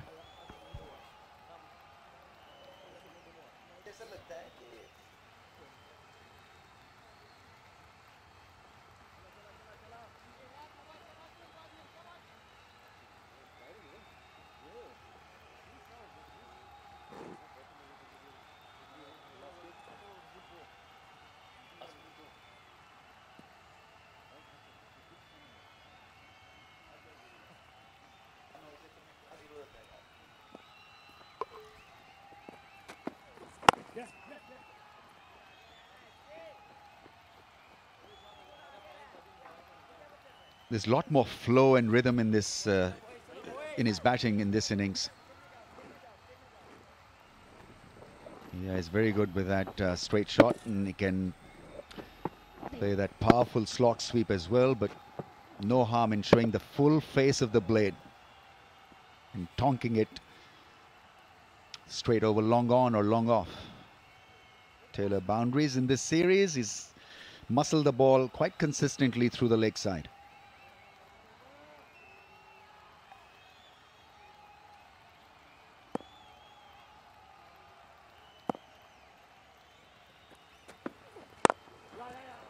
Oh, gorgeous, glorious shot. Nothing more than a caress. Looks in form. He got a ripper last game, but this game he's hitting the ball straight down the ground. Can't ask for anything better. The balance was very good. Nice high elbow, still head, and playing the ball through the line.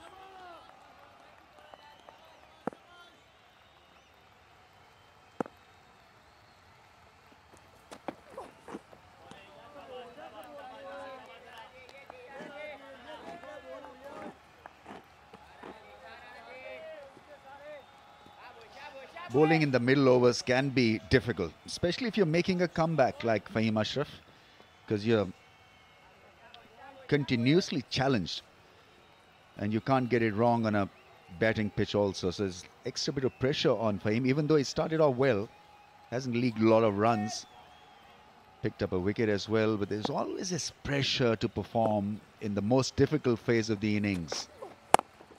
There's the pull shot, go and fetch that. Good striking from the Zimbabwean pair. In the last over and a half, they've absolutely nullified Pakistan's bowling advantage. Another boundary to the leg side this time. Picks up the length so quickly. Onto the back foot, pull shot in front of square. And rolls into the fence. Last 10 balls, 26 runs. And Williams especially on a roll. And all quality shots. We've seen a straight drive and a pull shot and a slog sweep.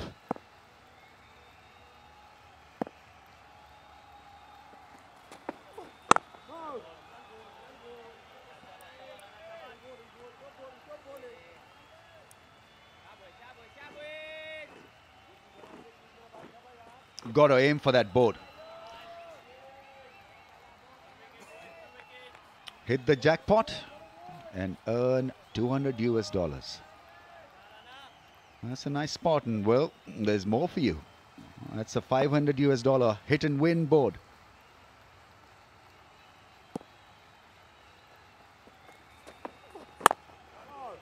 Nicely behind that one. 85 for 3 after the end of that over.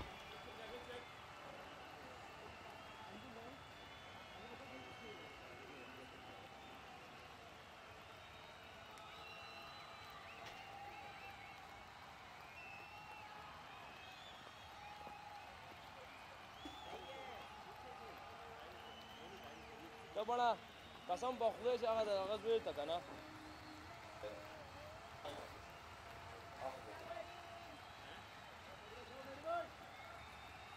ये था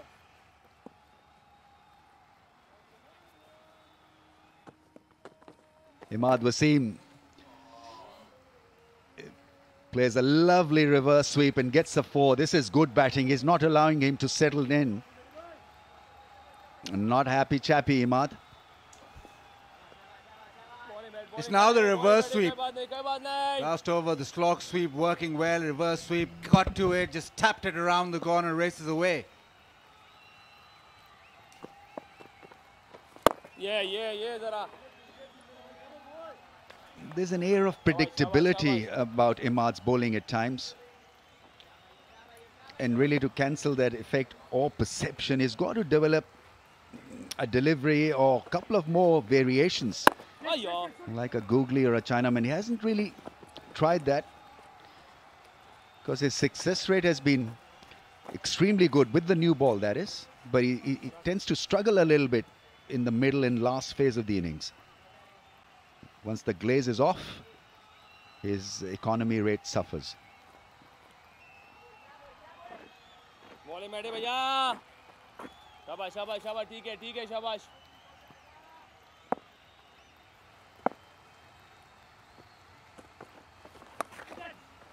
More runs, another 4. They seem to be targeting him and targeting him extremely well. 9 runs so far off this over. And Williams with another boundary through square leg. Almost a sweep shot. But it's been manipulation of Imad Wasim's bowling and field. It's gone for 26 already.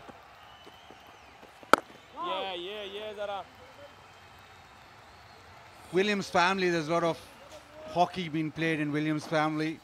He himself, growing up, hockey is very big in Zimbabwe, so the sweep shot and the reverse comes naturally. Oh yeah, China!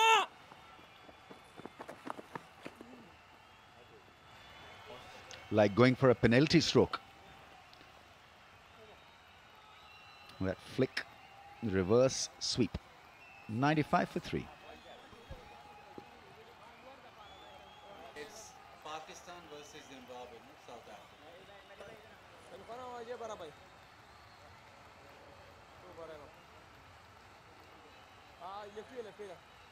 PCB production doesn't Pakistan.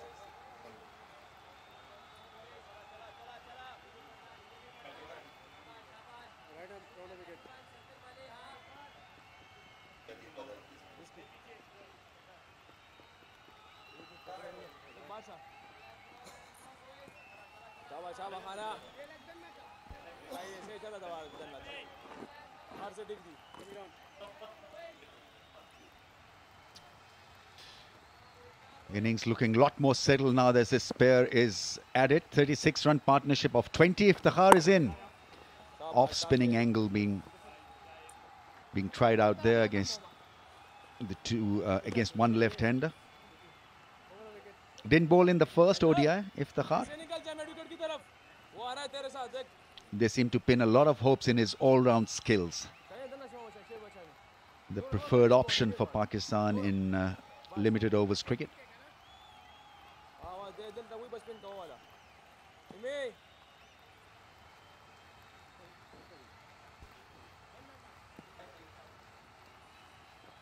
Trying to get the leg side field in order.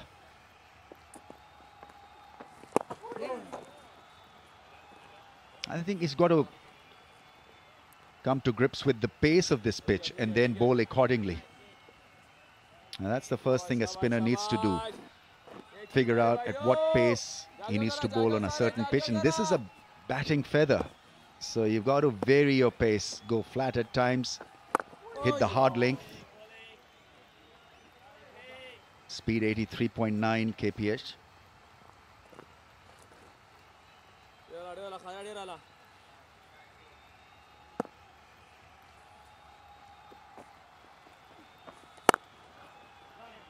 That's into the gap. That's good fielding. Fahim Ashraf there at long off. The problem Babar faces now is Imad has gone for 27 of 2. So Iftikhar has to do a lot of bowling in order to complete that fifth bowler. If these two get after him, huge problems. 100 comes up for Zimbabwe in the 20th over. Gathering bit of steam, Zim.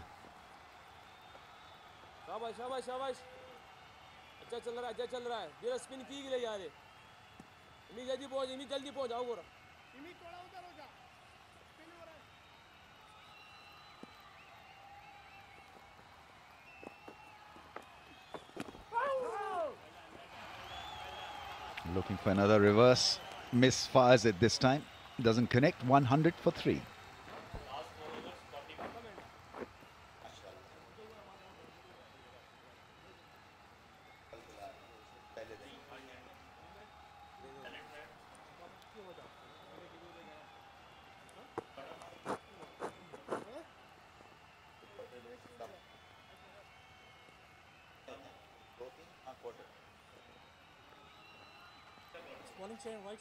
तुम लोग क्या मंगा रहे हो? नहीं कितना quarter? तो half. Half.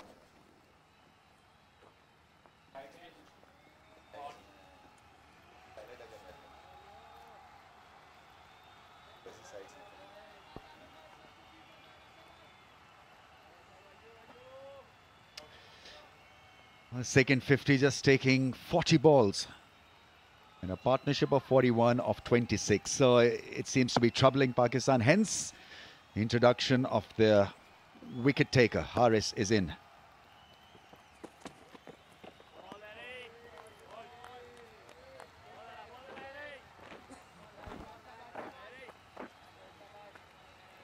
Babar probably his hand being forced because of the attack taken to, especially to Imad Wasim, by these two. Before this series, you would look at this Zimbabwe squad and you think the strength lies in that experienced middle order, Irvine, Taylor, Williams and Sikandar Raza. And for them to actually get over the line and win one-day cricket or win a game in this series or the series in this series, the middle order has to really fire. This right now has started off well. Broadcasters, PTV Sports, Super Sports in Africa, YouTube, going everywhere, YouTube in HD.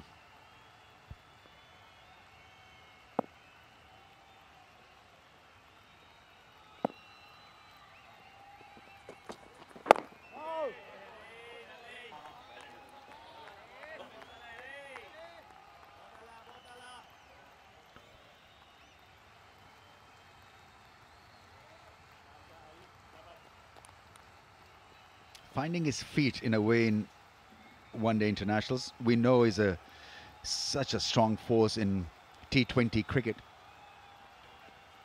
Played for Melbourne Stars in Big Bash. He was their best bowler last year. But this is a different ball game, slightly different ball game, because you get longer spells and you are faced with different situations compared to T20. Maybe you want to use your variations a bit less in ODIs compared to T20s.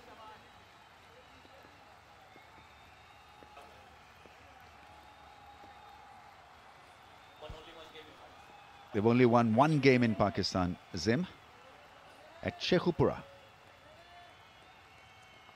1998, that's a long time back.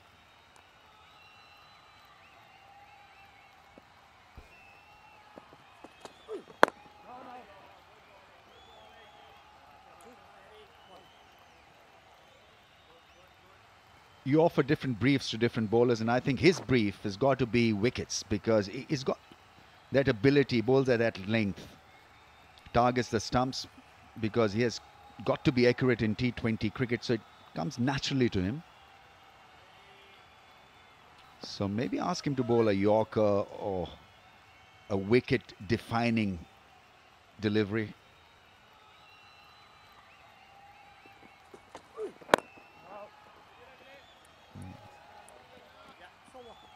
That's good. He's targeting the stumps and starts off well in his second spell. Just a single conceded in that over. 101 for 3.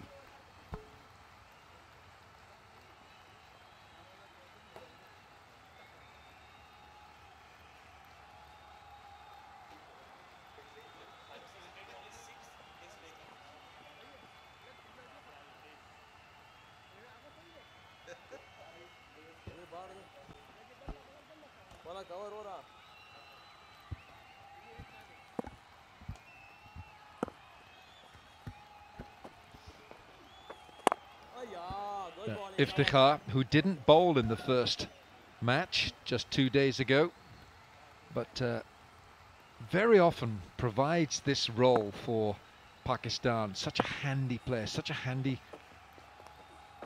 cricketer to have. I always feel that top order batsmen, if they can provide an extra string to the bow for the selectors, for the captain, it's so crucial, and Iftikhar does that. Hello, Haroush. Enjoyed your pitch report. I didn't see all of it, but I think you mentioned that you would bat first, but this pitch looks a bit lower and slower than the first one. Afternoon, Wilco. Yeah, it seems like it's slowed up a little bit. Shaheen going wicketless up till now with the 3 quicks picking up 1 each. There's a big shout to the man out there, but he's just a spectator. He's in the wide open spaces. It's a good shot from Williams. He extended the arms.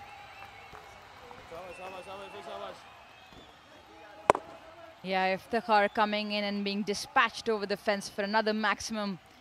Both these Zimbabwe pair seems to have taken a liking to the spin option. Took the attack to Imad up front as well and looking to score off Iftikhar now. I think also it's the right bowler to use. It's the off spinner to the left-hander.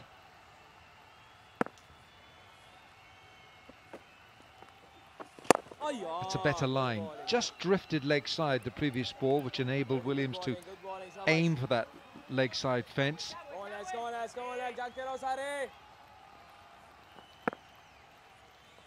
100 is up with that single before the boundary, so 106 for 3 now. Zimbabwe, 22 overs gone.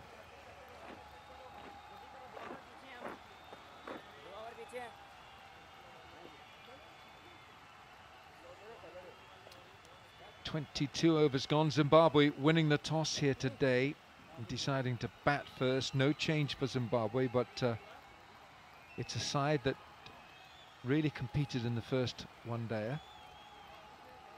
Chari and Taylor, that partnership of 32. This is the partnership that's flourishing now. Williams and Taylor, Sean Williams and Brendan Taylor. A little bit of batting to come, there has to come. Madivere, Raza and Chisoro, and then your bowlers.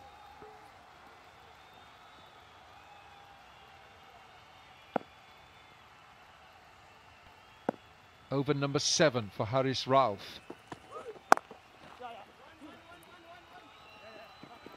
Oh, that is really well fielded. That's Abid Ali out there. Covered ground quickly and dived to save the boundary. Also keeps wickets at times, but an valiant effort to stop a definite boundary. Pakistan looking really sharp in the field. And so is his partnership. It's raced to 49, just off the 39. The experienced middle order coming into play here for Zimbabwe. 50 partnership now. Sean Williams and Brendan Taylor. And the momentum has been provided by Sean Williams. Brendan Taylor looks set and has set himself for another long stay in the middle. 50 from 40, good rate. Wilco, I like the approach here from the Zimbabwe batters. They haven't been overawed by the occasion, taking their time and applying themselves, which is important for a big score.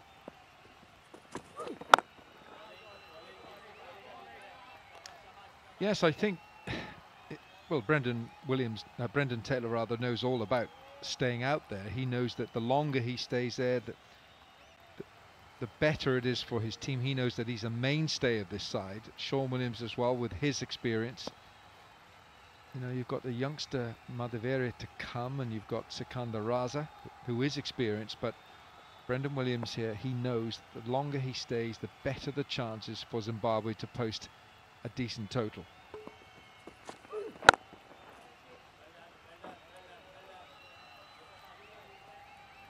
That's where this particular partnership becomes that much more important. They'd want to play the maximum number of overs. Obviously, both experienced campaigners, and Brendan Taylor obviously coming off that magnificent 112 from the first ODI.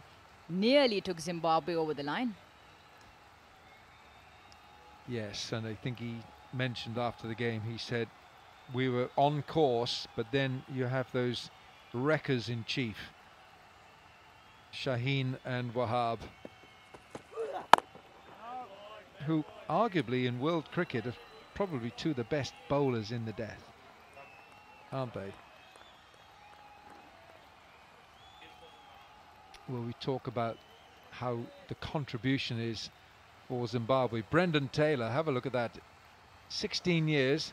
Hamilton Mazakaza and Grant Flower, 17 years. Getting on for 18 years, Grant Flower. Sean Williams is there with 15, with Chris Mpofu, the fast bowler, and Chamu Chibaba back in the fold.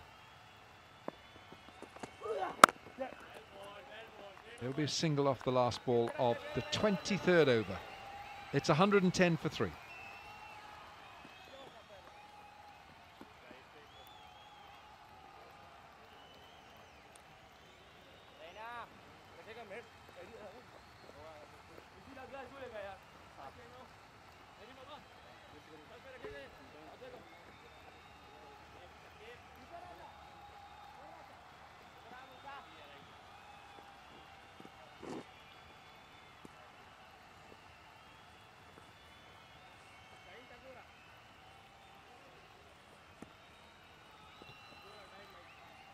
Iftikhar swept, 2 men back on that square mid-wicket boundary. Brendan Taylor, if I say that once more, just give me a slap please, Urush. Brendan Taylor will play it. You'll be all right there, Wilco. But the Zimbabwe batters have taken a particular liking to this spin with their sweep shots. Working well for them. And the reverse. And that's very effective from Williams. 4 it is. A conventional sweep working, and as is the first reverse sweep of the day. Crisp off the bat, timed that to perfection. There was a man there, put in that dive. That was a boundary all along. Very well played. Iftikhar doesn't enjoy it. Nobody does like the unorthodox.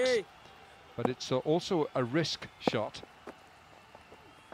I think that's what every bowler, any bowler who feels that a batsman who's taking liberties, you've got to remind yourself that it is a risk that the batsman is taking.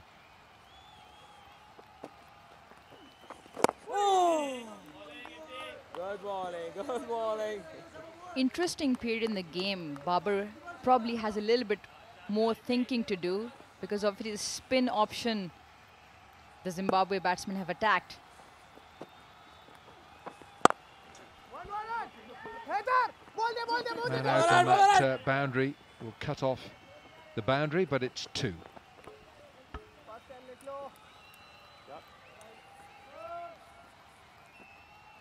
Musa obviously making an impressive debut, a wicket maiden to start off his ODI international career. Zimbabwe putting on a healthy partnership here now. 7 from the over, 117 for 3.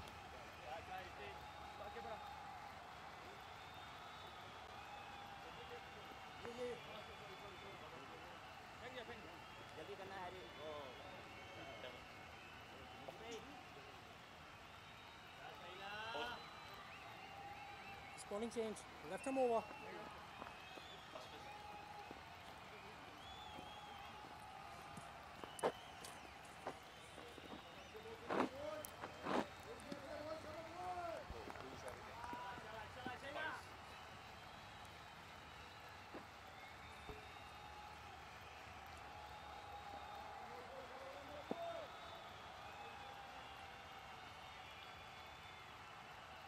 Shaheen Shah is back. Every time I watch Shaheen Shah Afridi bowling, I'm mesmerized by the sheer pace, the sprint that he puts in from the end of his run-up to when he delivers the ball. And I'm just thinking of somebody like Mitchell Starc, who's just got a very nice, easy approach. Wasim Akram shortened his run-up and had a shorter, quicker run-up. Shaheen, if he's going to do this for the rest of his life, he sprints in as if he's doing a 200-meter race here. Have a look at this. Look how fast he and you know what I mean. It's the longer strides of Mitchell Starc, which is just an easier approach. Now, whether Shaheen will maintain this pace, this sprint, before, I mean, he's young, he's fit, and he's a great attacking fast bowler, isn't he? Absolutely, and he's had a wonderful start to his international career. And Alan, the important point in your comment is he's playing all three formats.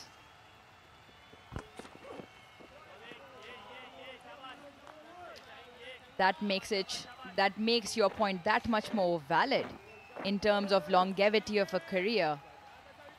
Obviously, a super fit athlete, supreme athlete, puts in the works, but we all know what modern day cricket is moving towards, becoming fast, rapid. So, good change of pace there, of course, to surprise the batsman. I think over the years and over the course of his career, they'll have to manage his workload. Shaheen. Again, that's a ball that's kept low. But what I love about Shaheen Shah Afridi is that he's got a huge heart, and that every ball he bowls, he expects to take a wicket. Every ball he believes is a weapon that he's unleashed. Nice take from Mohammad Rizwan. It's one or two balls keeping low here on this pitch.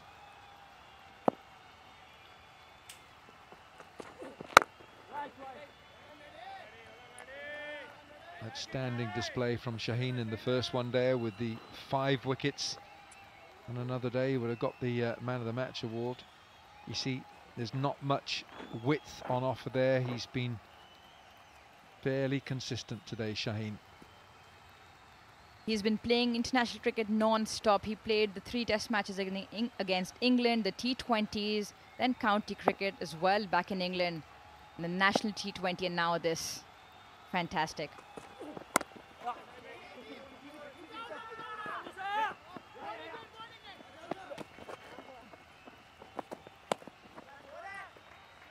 That's the end of the over. We've had 25, halfway, 120 for 3.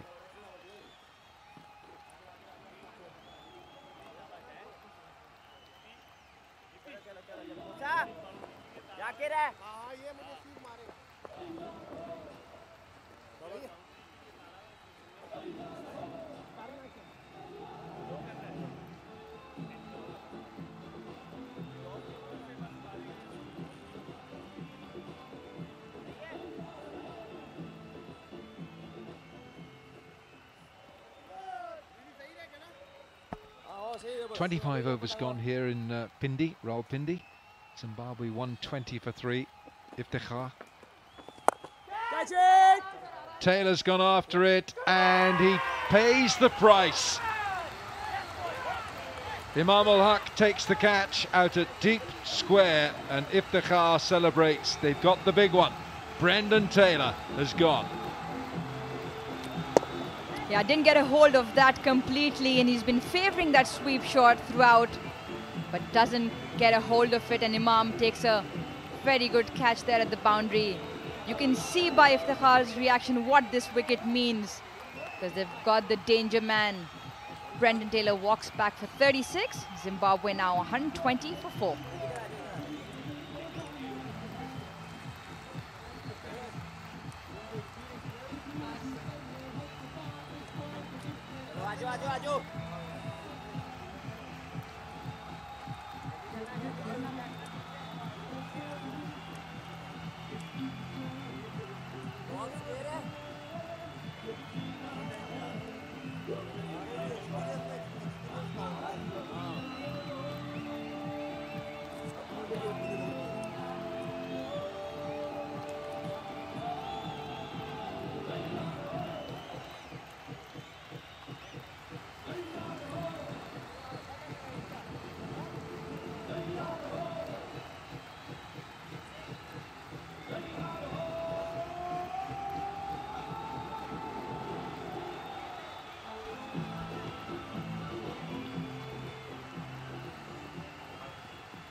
New batsman is the 20-year-old Wesley Madivere. Bowls off spin, but essentially a batsman who bowls. Look at that average. It's a fledgling career so far, but this youngster is the future of Zimbabwe cricket. He's already got 2 half-centuries, and he scored a half-century 2 days ago with Brendan Taylor. It's a big blow for Zimbabwe to lose the centurion. Just when that partnership was really beginning to get hold for the boys in red. Iftikhar, that's only his 2nd wicket in ODI cricket. There's a dismissal there that brought Pakistan the important wicket of Brendan Taylor. Will go. Iftikhar has only played 6 ODIs, so 2 wickets in that, not bad. Yeah, well, it's not a bad success rate. You'd like to get it better. I'm sure he would. But I think he's crucial to Pakistan in that he provides this role. Absolutely agreed with you there.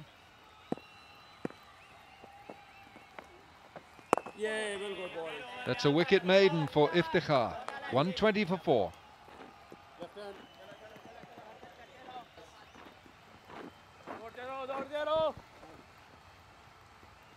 The Chibaba and Irvin with single-figure contributions. Chari looked pretty good today with 25. Brendan Taylor's gone, 36. Sean Williams looking good. Madavere's just come in. Sikandar Raza. That really is your batting there. Tindai Chisoro can stick around, but then it's your bowlers, Mumba Ngarava and Muzarabani. So really, again, Zimbabwe now relying on setting about creating another partnership. Here's Shaheen. Short. Fahim is down there at fine leg. Let's have a talk about this young 20-year-old Wesley Madivere. I thought he was impressive. Packs a punch when he plays, and more importantly, the attitude, the aggressive approach. I mean, he took the Pakistan bowlers on. He did. He didn't look inhibited at all. He didn't look timid, and he, you know, put some air in his lungs, didn't he? And I love that about him. I think he's got a long future ahead for Zimbabwe.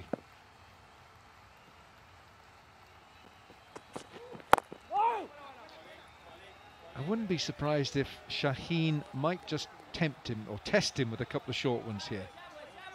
He goes after the throat, doesn't he, Shaheen? I could watch this guy all day. Shaheen Shah Afridi.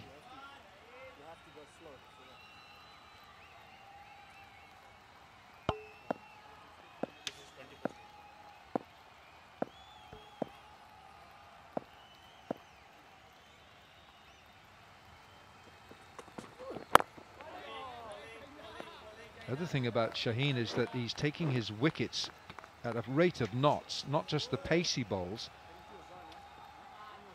He's taken 15 wickets in his last 3 one-day matches, and he's now taken 45 in just 20 ODIs. Only 2 bowlers had more wickets at that stage of their career. Ajantha Mendes of Sri Lanka and Mitch McClenaghan of New Zealand. And this now, of course, is Shaheen's 21st match. Shah, well done. Sounded like a coach then, didn't I? Stop it. No. So Shaheen is looking at, I suppose you could say he's looking at creating some kind of record. Ajantha Mendes, so this is after 20 ODIs. This is now Shaheen's 21st. If he takes 5 wickets in his next 2 matches, which includes this one, he'll be the second fastest. Ajantha Mendes is the first. Confident looking stroke from Madhaveri. And there's a lot to admire about Wesley Madhaveri. A rare bad ball there from Shaheen, and Madhaveri was ready for it, just hit it along square at the leg side boundary, searching for the Yorker there, but missed his length. Madhaveri continues his good knock from the previous ODI here.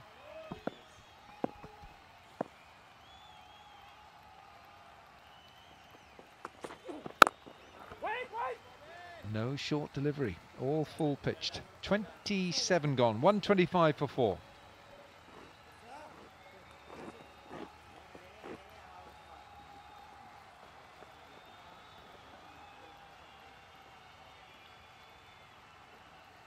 Six overs for Shaheen. Haris Routh 7. Musa Khan's bowled 4, 1 for 12. He looked pretty good too. Fahim's gone through 4. Imad, expensive. He went after Imad Wasim, which is unusual because he really is quite tight, isn't it, at the best of times. And Iftikhar doing a good job here, and he's continuing now. So over number 5 for him. Oh. Good bowling, good bowling. Yeah, it was strange for Iftikhar not to bowl a few in the first ODI. Didn't Pakistan, there was a middle period where the partnership continued. He gets obviously the ball away from the left-hander, but he's done well here to pick up 1 wicket. He's finding the boundary again. Wesley Madhaveri, he's come out blazing confidence.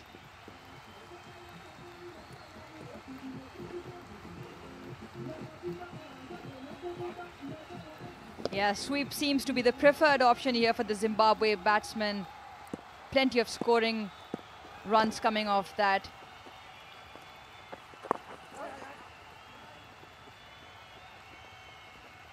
Rotating the strike after the boundary as well. Fantastic opportunity here for the youngster as well to express himself. Perfect. He's 20 now, and I think we mentioned that he's played in 3 under-19 World Cups. He must have been about 9 when he played the first one. I think he was about 15. I think he was 15.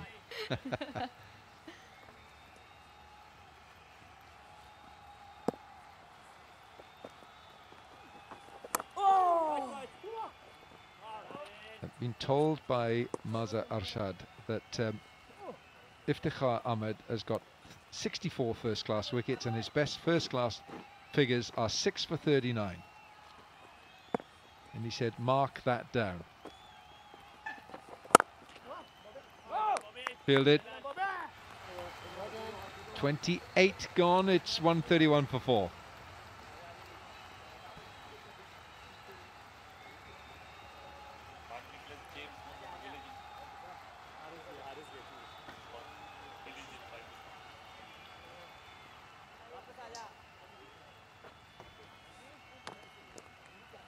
Bowling change. First time bowling change.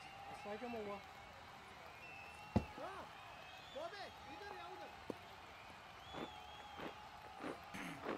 His first one was Bangladesh.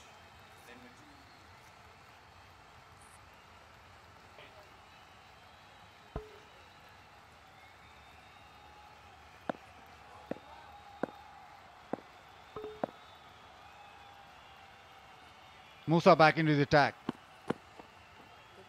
Well, almost.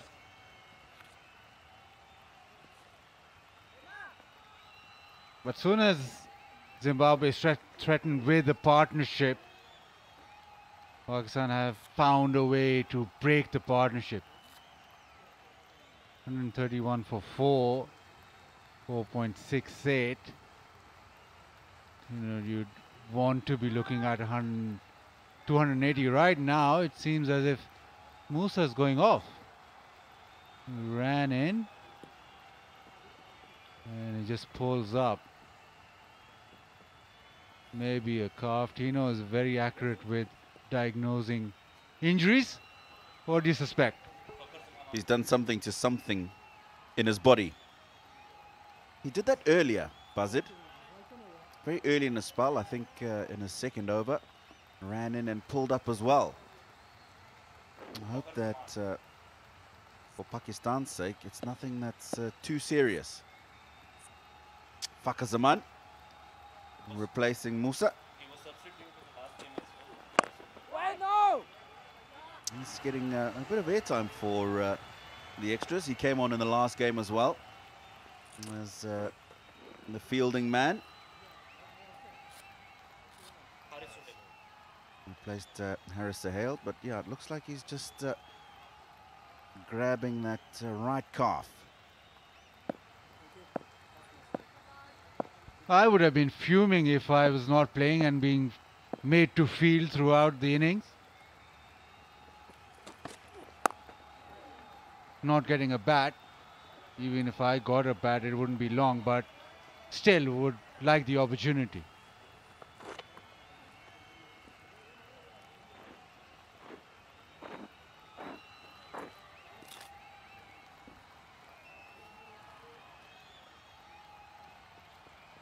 But the opportunity now for Zim is to be able to exploit that fifth bowler, or maybe if they really step on the gas, they'll have to get a lot of overs in.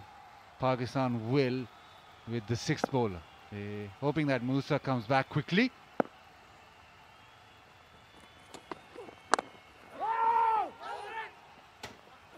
No run there, but just on that, Tino, say for instance you're the 12th man and you've fielded in the first ODI almost all the innings, and now you've, what, 28th over, you're back on, maybe you've got to field another 20 overs. Not a good feeling, is it? It's not a good feeling, but I'll tell you what, if I had to come in and field maybe 35 of the 50, if I've got an opportunity to dive in the field, I'll pull up myself and somebody else can come and take my place. That's good. You are clever, no doubt about that. Need to look after the body, Buzzard.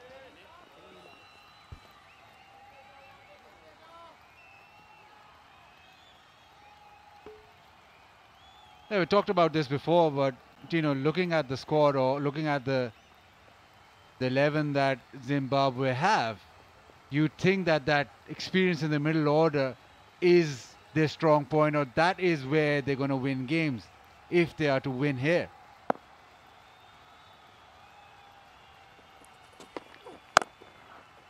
And Williams is looking the part. He's picked up the length so beautifully and gets to his 50 with a magnificent pull shot. Well, he's come out and we've seen a different Sean Williams today. His 32nd 50 in ODI cricket to go with the 3 centuries that he's got. And what a way to go there. Slightly short. The one that he hit to the boundary was slightly short. And as I was saying, a very different Sean Williams that we saw today. Came out positive and got on with the business early.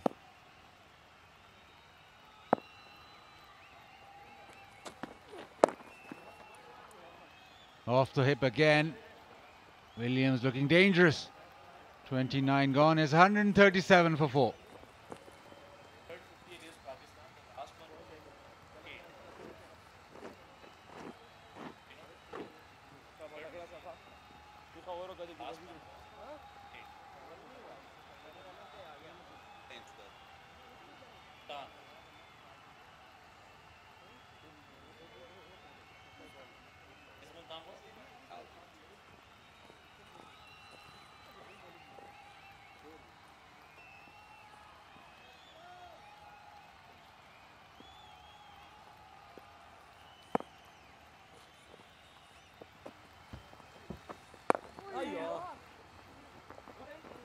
Yeah, Williams looking the part. He's got 350s against Pakistan. His last one was in 2008.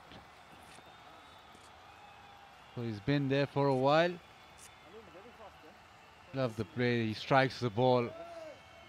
Bit of hockey in that as well. Interesting you say that.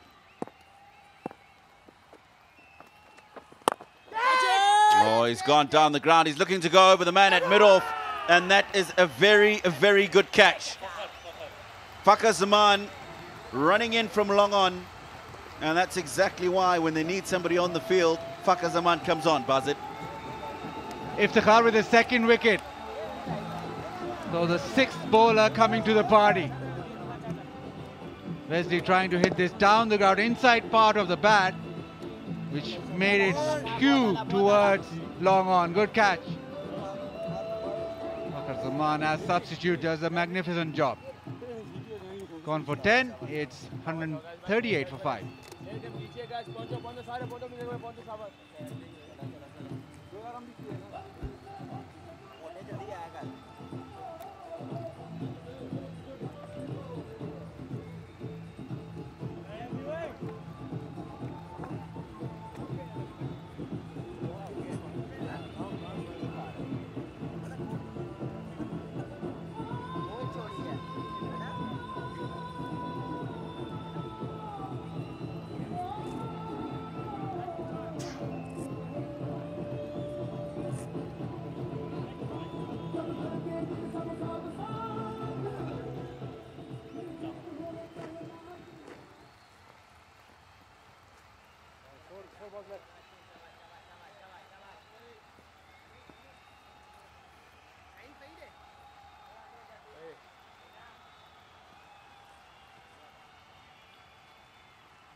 Sikandar Raza.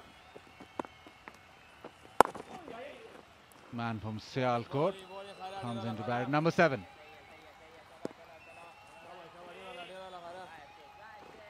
Long career for him as well. Experience in that middle order. He's got 100 against Pakistan as well in Lahore, so knows these conditions. Yeah, good bowling. But Pakistan just finding wickets at regular intervals. Wesley Madewere, we've talked about his confidence, his ability to play all round. He knew straight away as he hit that that's going straight down the throat of the man at long on. Good captaincy from Babar Azam. Good bowling from Iftikhar, making sure that they keep the mid-off in the circle. Another successful over. 139 for 5.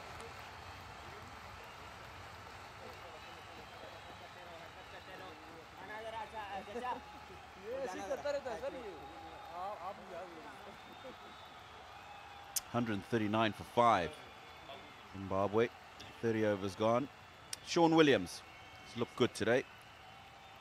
52 at a run a ball, just joined by Sikandar Raza. The Zimbabwean scorecard up until this stage, chalk and cheese between what it looked like a couple of evenings ago. And captain struggled once again, Chamuchi Baba. Brendan Taylor, the only other name there, 36 from 45, till his demise.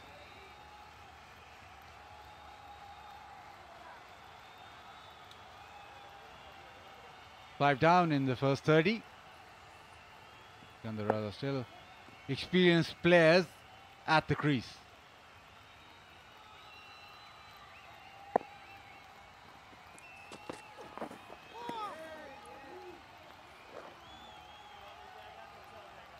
Then the Raza are part of that core of the middle order. And in this tour, you look at what strength that Zimbabwe have: Irvine, Taylor, Williams and Raza, the experience in that middle order. And you would think that if Zimbabwe want to win here, those guys need to do the bulk of the scoring.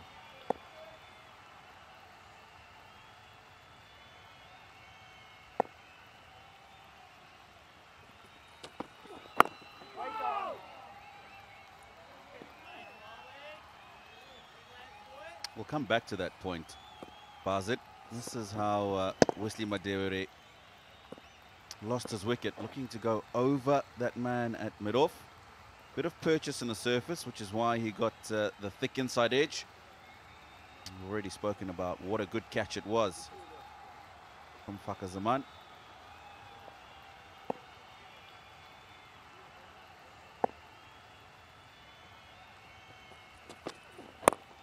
Oh, that's gone in the air. Sikandar Raza got himself into a rather awkward position. I think he was trying to just punch that into the vacant mid-wicket area on the onside, leading edge, and fortunately falling over the man at that short catching area.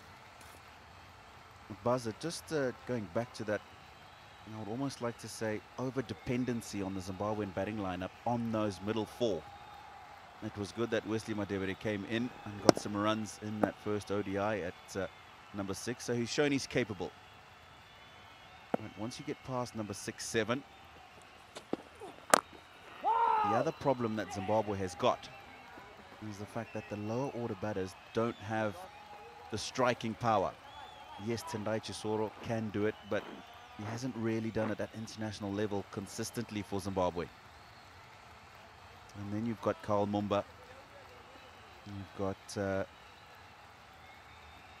Ngarava, you've got Muzarabani, who really are not going to give you much between the three of them with the bat. So that dependency for that middle order is looking after the top two at the moment, as well as the few at the end who really aren't in a position to give too much at the end of the innings. Doesn't help that the Pakistan bowlers in that first one-day international were superb at the death. Zimbabwe only got 61 in that last 10.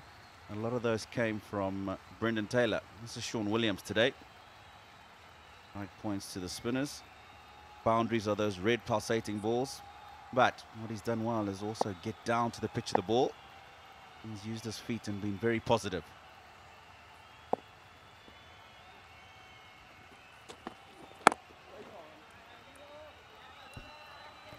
$141 for 5.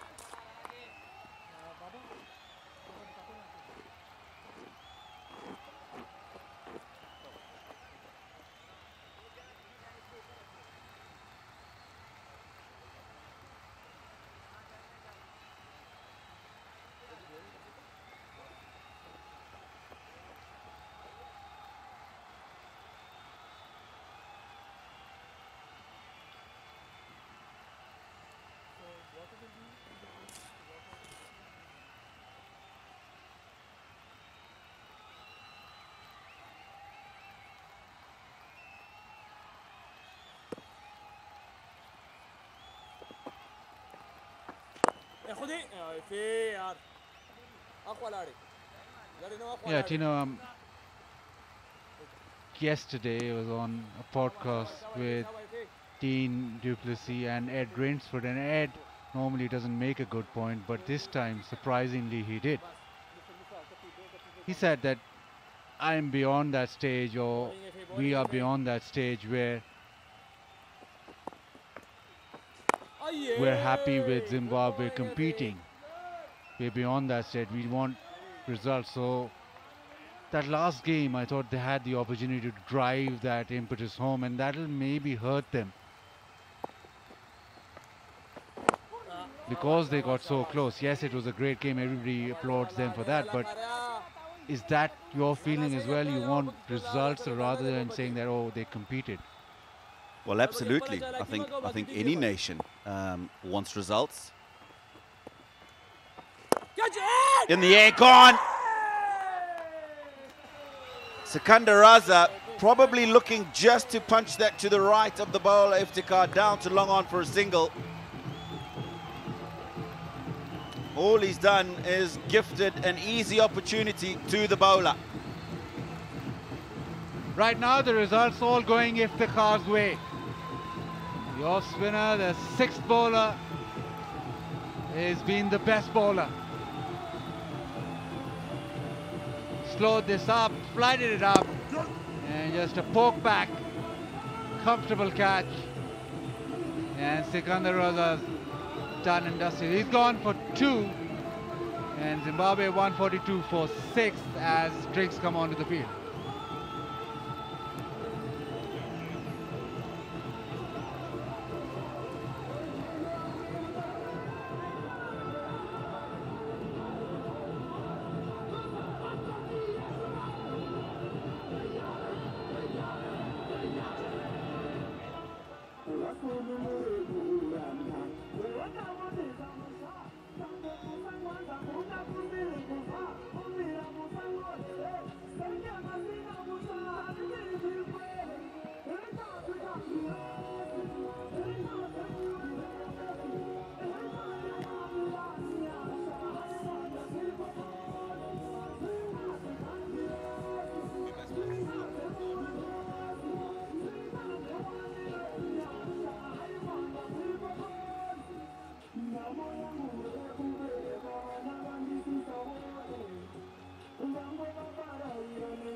ठीक है ठीक है ठीक है ठीक है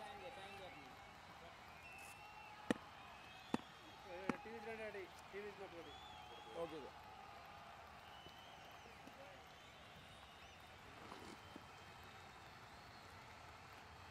FT is ready before he tied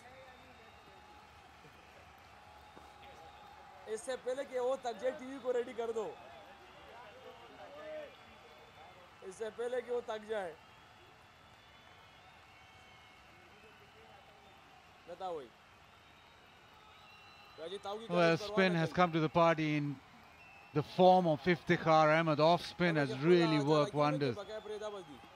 He's taken 3 already and into his 7th over, and he was supposed to act as a filler. Chisora has walked in, and he'll need to do a lot of batting. There's still plenty of overs to go.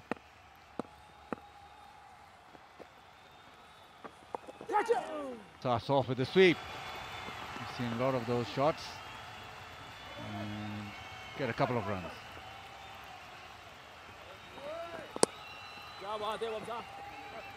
Well, brave, I think, from Chisora. Shot he plays well. So a fair bit of risk. This is Sikandar Raza. Last man to go. Comfortable return catch to Iftikhar.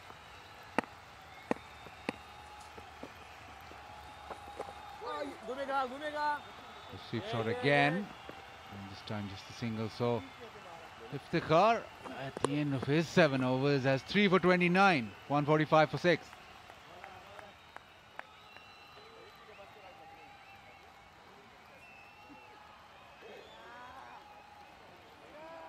$145 for 6, Zimbabwe. 3 of those, as you've just mentioned, to Iftikhar. And the thing that really does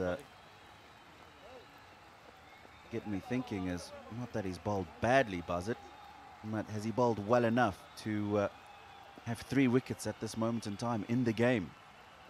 And the Zimbabwean batsmen been tough enough on themselves? I don't think so. Gifted a couple of wickets when they really could have built over the next 10 or so overs and put themselves in a good position to finish. It's been the story of Iftikhar in the middle overs, where he's really pegged Zimbabwe back.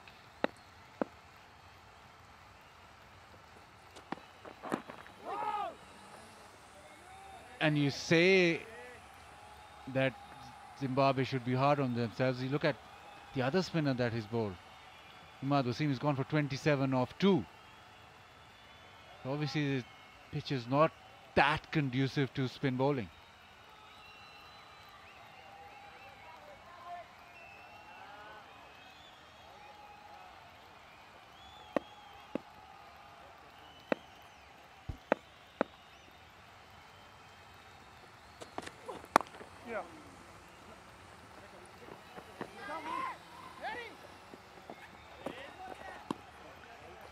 You talked about your conversation with Dean du Plessis and Ed Rainsford, and that Zimbabwe really need to start getting some results, and I'm in total agreement with that. I mean, look at some of those names there. Chamu Chibaba, 100 matches. Craig Irvin, 5 short of that. Almost 200 for Brendan Taylor. Sean Williams, 135. 100 for Sikandar Raza. Going to the wings in the change room, Alton Chigumbura, former captain, 200 matches. Really, that is a wealth of experience that should be able to carry a Zimbabwean side that is playing at the moment. You look at Wesley Madevere in Bangladesh, you look at him in the first one-day international. He's one of the youngsters that are coming into the team, and he's playing his part. But he needs the core of the team, the senior players, the experienced guys, to be playing their bit, and it's really their responsibility to be carrying the team. I've had the pleasure of covering a few Zimbabwean one-day international games over the last couple of years, and exactly what happened the other night is what's been happening over the last few years. Good position, just not able to understand where they are and what needs to be done to get over the line. There have been several of matches that have ended just like that first one-day international on Friday.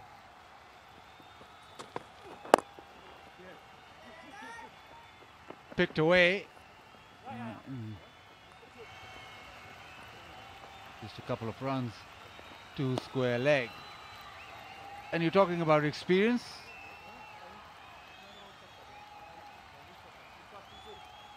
Heather Ali, I think he's done really well here. Just stopped the boundary and it looks all good. Thanks, Hassan. Thanks. Close up. 20 rounds. 2 to come.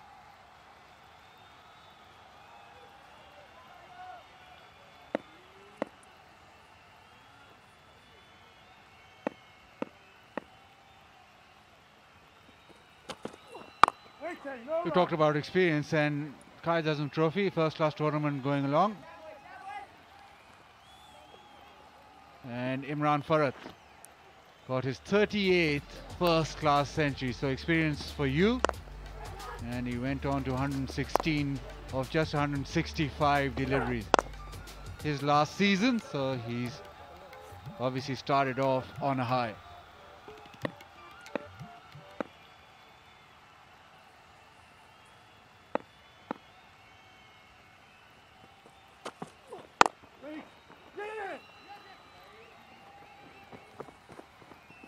So the 150 comes up after 33.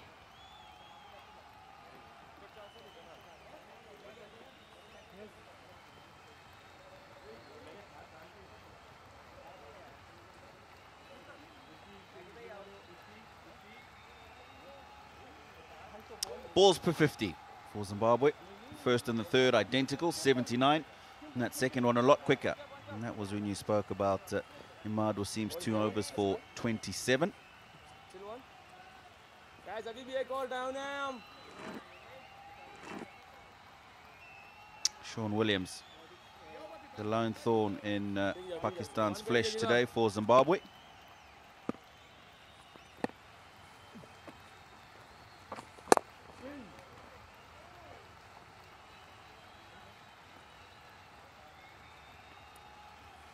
Looking at projected scores, and you think Zimbabwe will do really well to get to 250, and you saw day before that 250 was quite gettable.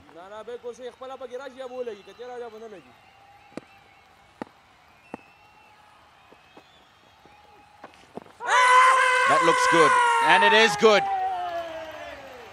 Tendai Chisoro, he's played the sweep shot a couple of times today.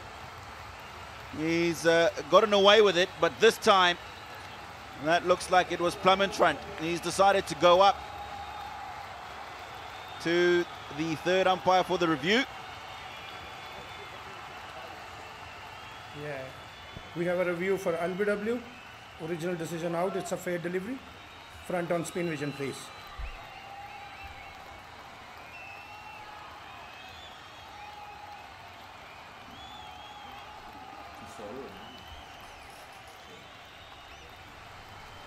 Keep rolling. Slow and steady. Slow and steady. Look like missed the bat and glove. So confirm ultra edge, please.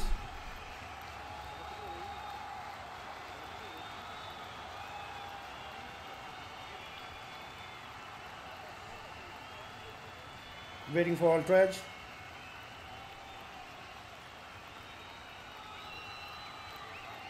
Can you hear me? Yeah.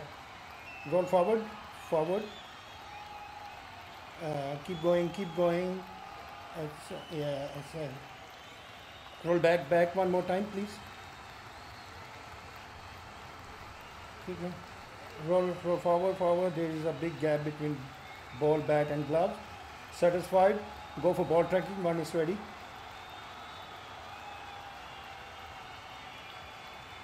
Original decision out. Pitching outside off. Impact in line. Wicket sitting, 3 reds. Can you go back on field, please? Aleem, stay with your original decision. I'll let you know when you're on screen. Aleem, you're on screen now. Well, that wasn't close. That was absolutely plumb. Soro walks back. Iftikhar is 4 now. Now to 7. 150 for 7.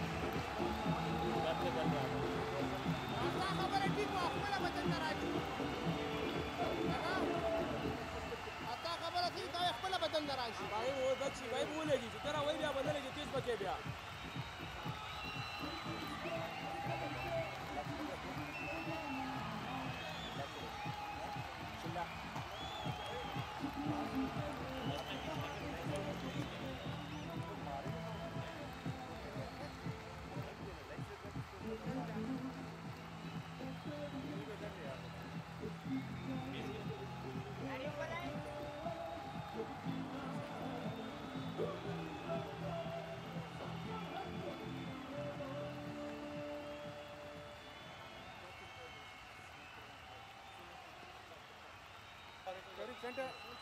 3 box left.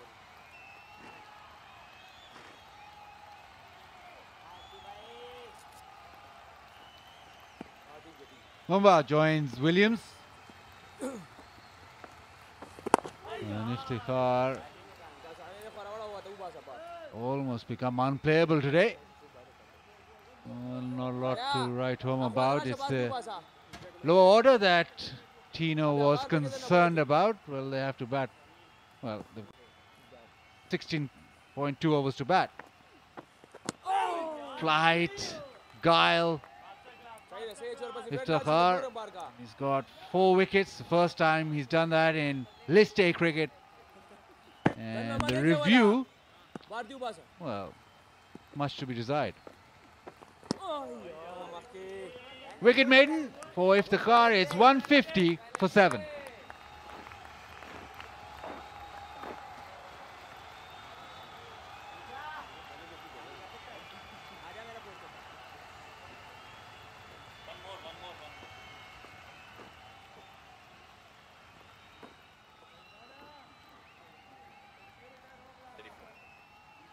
Spawning change, right some over.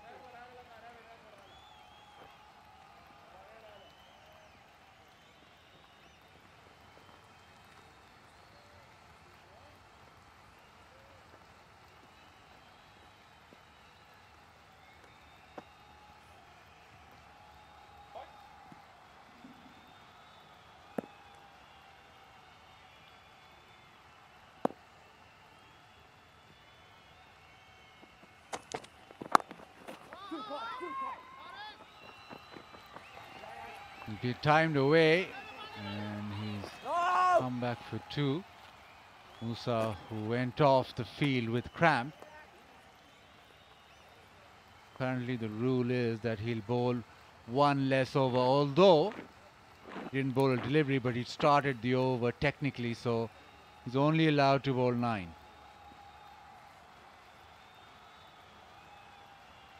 Haris Rauf. Football skills, doing well.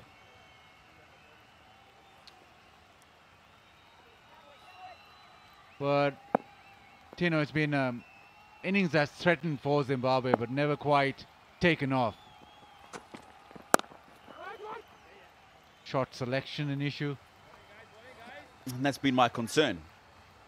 I don't want to keep going back to the other evening. But again, Zimbabwe threatened. We're in a good position where they could have won the first game in the series. Aitel, Pakistan's favorite mobile.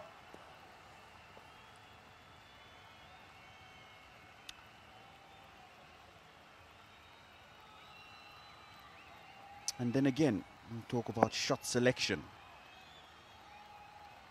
You can count 4 shots that the Zimbabwean batsman at that stage did not have to play. Chisoro, at last wicket to go, realizes, or should realize, that he's the last batsman that Zimbabwe has got in the order. He's still got 17 overs to bat. And he's got Sean Williams on the other end, who's looking good, 55, but needs some support. Sean Williams now might be thinking in the back of his mind, well, how long is Karl Mumba, how long is Muzarabani, and how long is Ngarawa going to last with me? Which is probably why he's playing A couple of rash strokes now. It's just being able to analyze the situation of the game and what is required of you at the time. I'm not convinced that, in particular today, the Zimbabwean batsmen have done that. Good effort. But we'll get 4, Sean Williams. The one batsman who has come to the party and prospered has been Williams. Width offered and hit through the offside. Not the one that he's timed the most precisely, but it does the job. Abid Ali ran around, but in the end it just rolled over across the line. And Williams on to 61 now.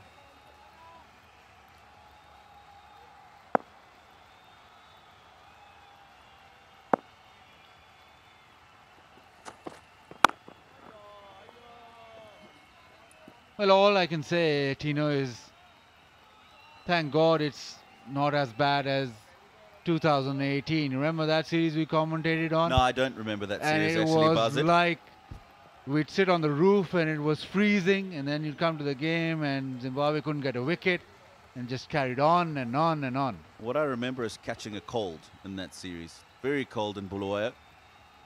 More than the Zimbabwe players caught. I think they only got a couple of wickets the whole series anyway. Right now Williams holding fort. It's 157 for 7.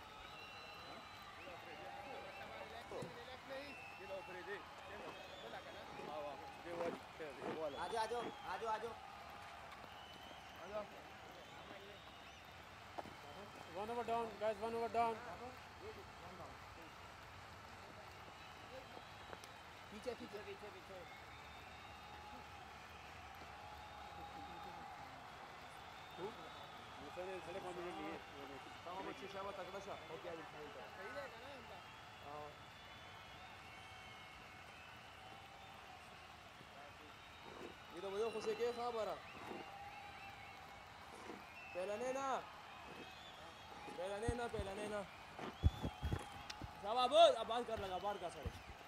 Batting dominance by Pakistan. Let me get my glasses on.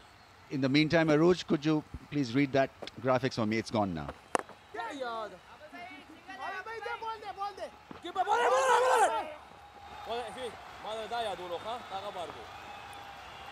It hasn't exactly worked for Zimbabwe on a batting strip. Better performance was probably needed and expected.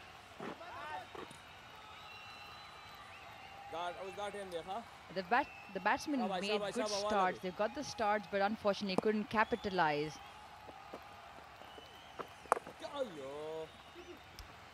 Sweeps and sweeps very well, and they'll race away into the fence for another boundary for Williams.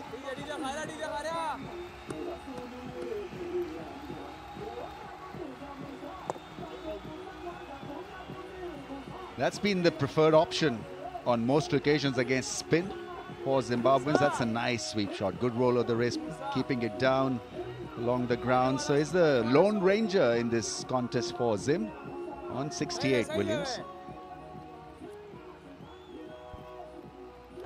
Difficult situation for him as well. He's got the tail to play with. Not a lot of batting experience or batting power there with Mumba and Grava and Muzarabani to come. So he'll have to continue to take his chances.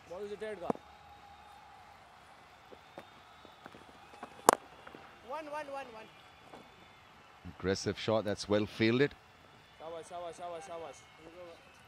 Not easy to play with the tail because you've got to calculate the ball on which you can be aggressive, and then if the tail ender is on strike, you've got to, I think from the non-strikers, then watch the action, close your eyes and hope for the best.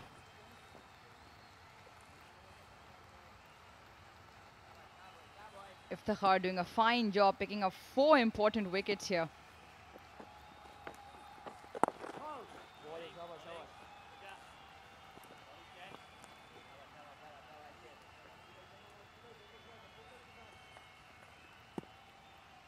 Outstanding stuff.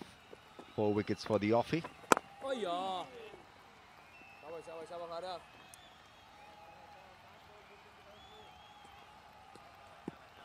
A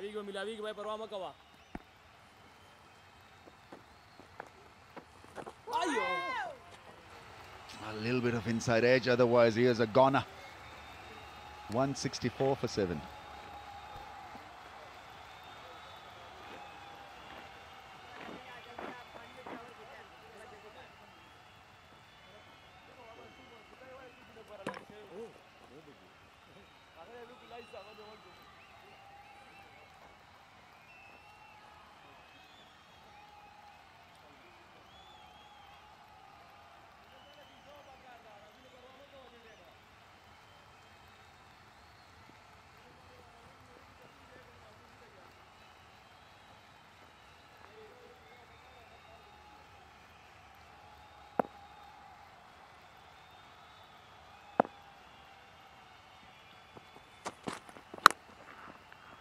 That's well fielded. It was smashed, but well fielded at mid-wicket.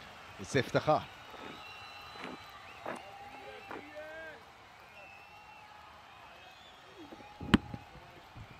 He has batted extremely well. Yeah, watching the ball closely underneath his eye, and that's the way to go.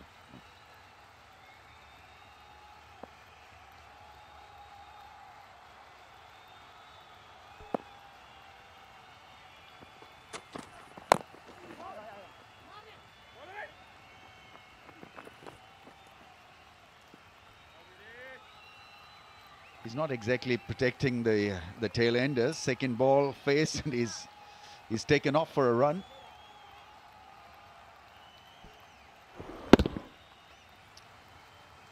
They still have quite a few overs to go, so he probably backs Mumba to get bat on ball and probably drop and run or see out the over. But Musa is quick.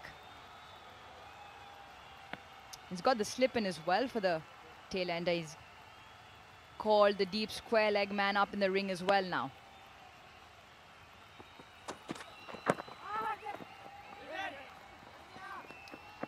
Pinch a single, he's got the strike back.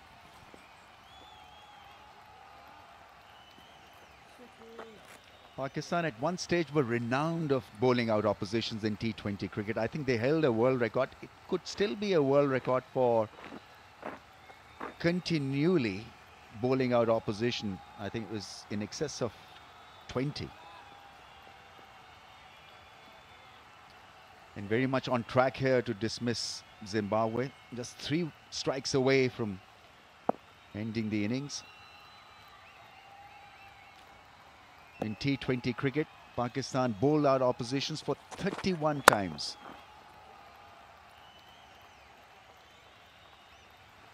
And that's a record.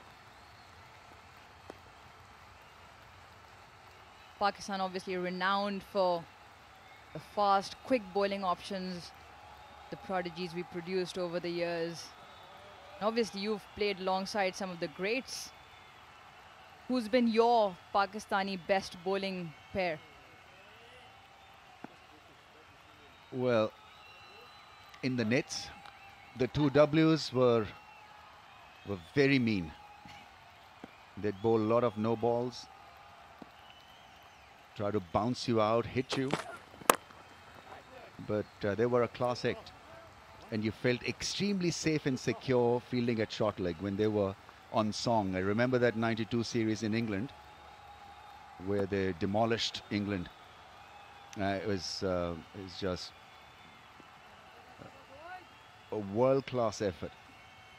Once I mentioned in commentary the 2 Ws, Akram and Yunus, and I got a flag for that. There's no W in that. Clearly ahead of everyone else in the wickets column, the 2 Ws. He's slippery. Musa doesn't get a lot of bounce. Maybe there's an inside edge that saved the batsman. And well read by the umpire. Asif Yaqub, standing in his second ODI. And they're not going to review it. End of the over, it's 167 for 7.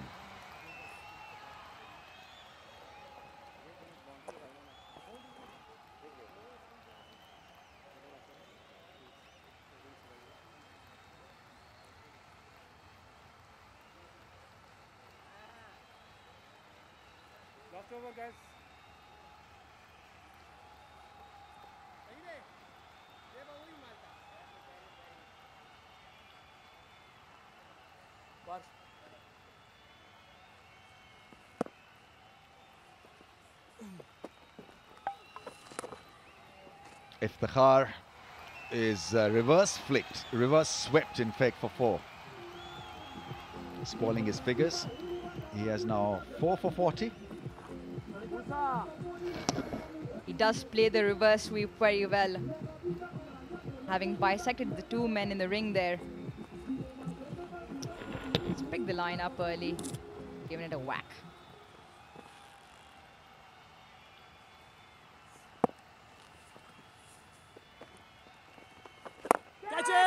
Catch it is a call. This should be taken. Shaheen dives full length and takes a beauty. 5 wickets for Iftikhar. But his 5th is courtesy a lovely diving piece of fielding. Good diving catch to get rid of Settle Williams.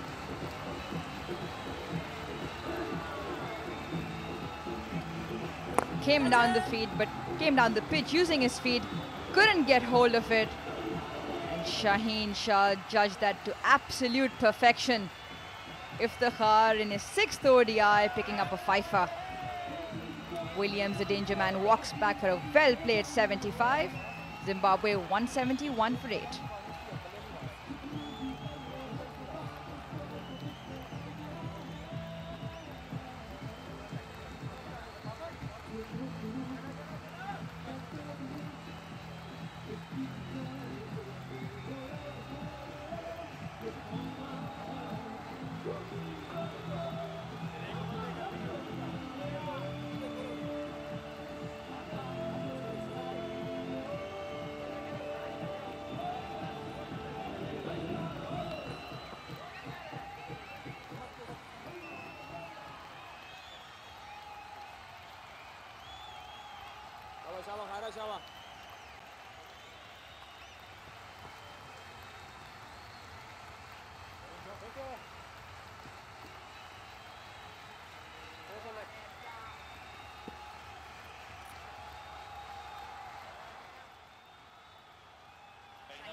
A fifer for Iftikhar.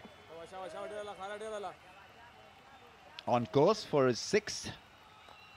That's got to be some kind of a record, Mazza.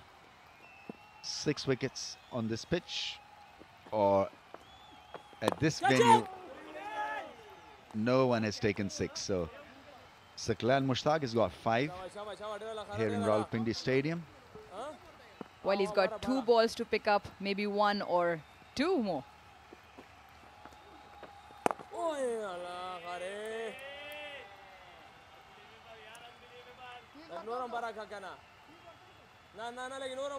Pretty special Iftikhar Ahmed today in this ODI as an off spinner, 5 for 40. Oh, there was that flighted delivery outside the off stump to tempt him. Not to be, but a wonderful piece of bowling from Iftikhar. 171 for the loss of 8 wickets.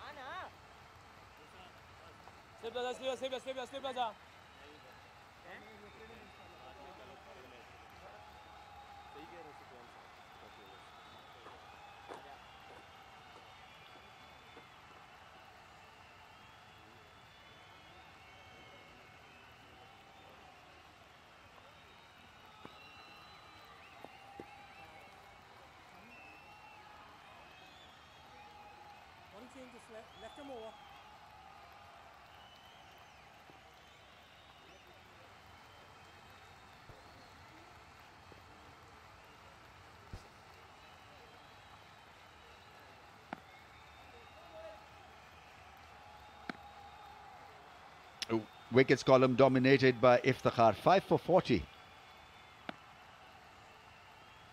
He's been outstanding with his flight deception.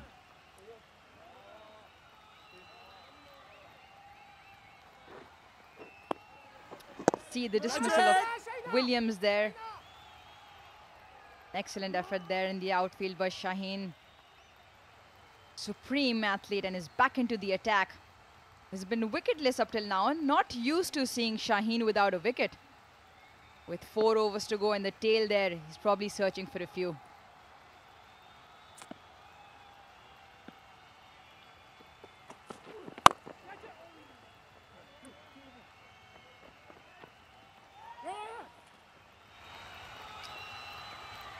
Bit of a misfeel, Heather Ali. Messing it up a little.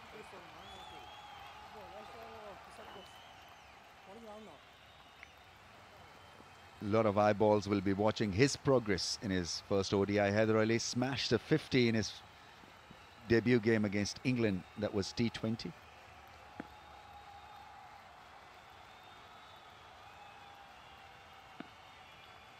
Got to bat out the innings, Zimbabwe. Make sure that you consume all the overs and give yourself a little bit of chance. Maybe get to that 200 run mark and then look beyond.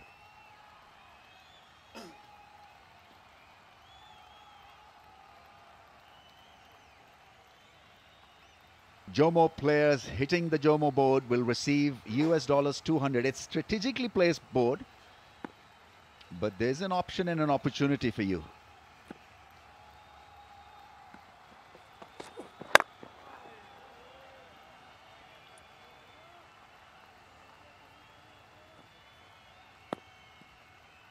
More money. Hit and win 500 US dollars. Sponsored by Service. Players hitting the Service tire board have a chance to win a cash award of 500 US.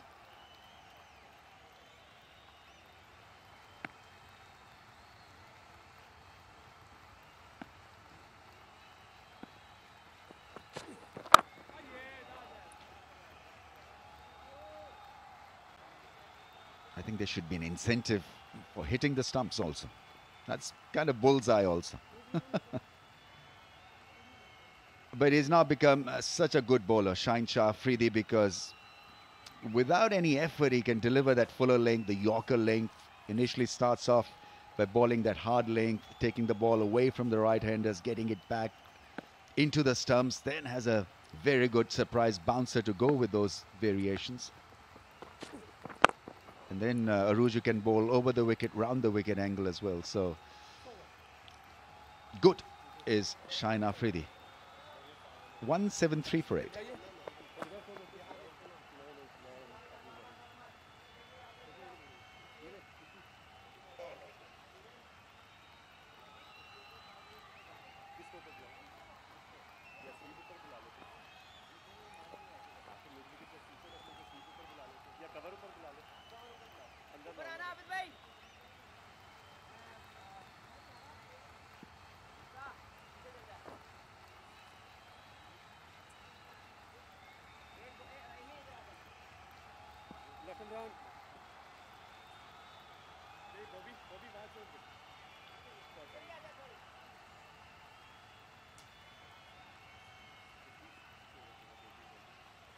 Imad Wasim is coming on to bowl.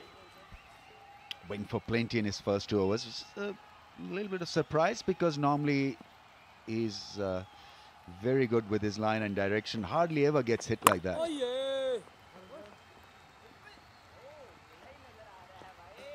Went for 27 in his first 2, but the man of the moment on the screen picking up his first fifer.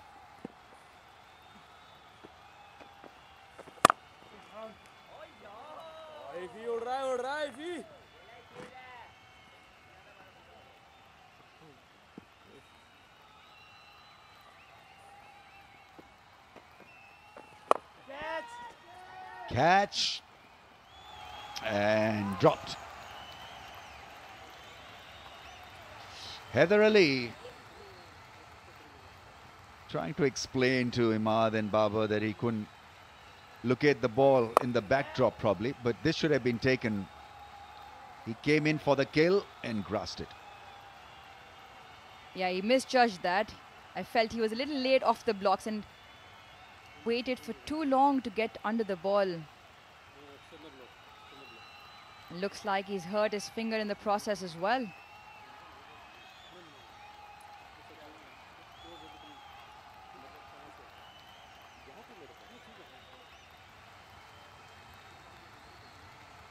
Looks like he's gone off.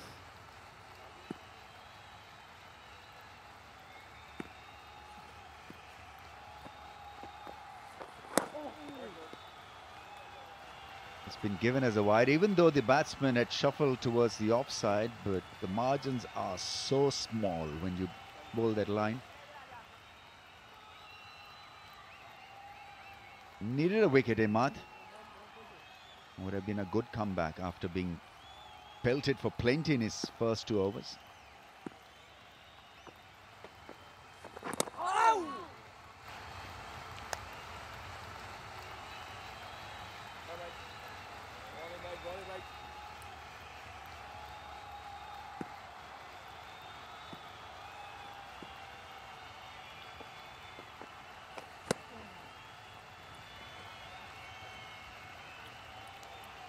Well, the batters out there are going to probably swing for everything. They do still have another 10 overs to go.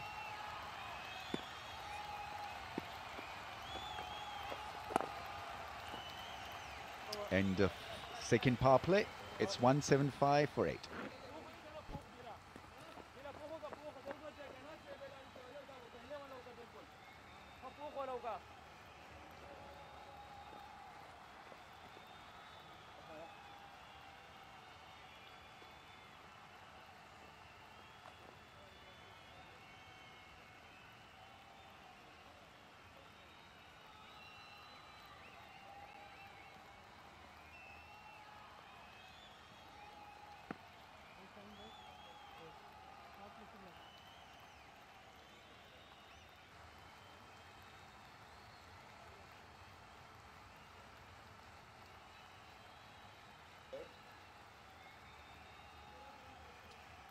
He's been very good with his line and direction, hitting that fuller length and bowling from outside the off stump to allow the ball to spin back into the stumps.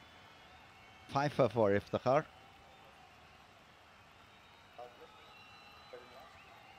Third and last power play has been signaled by the umpire. Here we go. Shaheen Afridi is wicketless. None for 19 of his 7 overs. But here's a very good chance of him getting at least a couple. Almost nailed a perfect Yorker. There's that smirky little smile back, but he knows he's capable of producing those Yorker length toe crushers. How close is that? It's probably going to keep getting closer.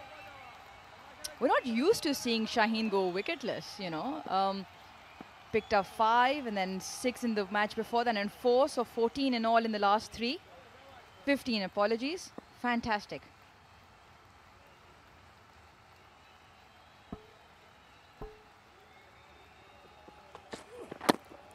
Followed the batsman this time.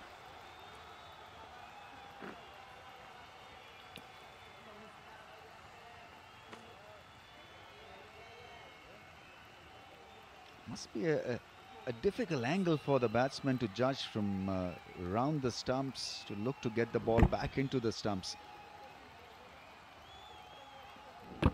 Making sure that he keeps his toe away from the line of that Yorker. That's good thinking.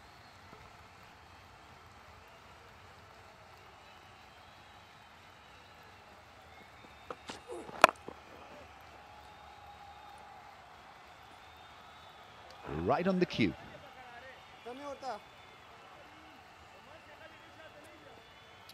Ramiz, those toe crushers can be painful. Which in your time was the bowler you dreaded because of those full length Yorkers? Shaheen Afridi. Seriously, you know, when he got his fastest 100 in international cricket in Kenya, so we were practicing, and so it was, I think, probably Moeen Khan. We were having open nets, warned me of his faster ball, and I had no idea because he's just done an under-19 tour. That's into the gap. What is happening? It's a 4.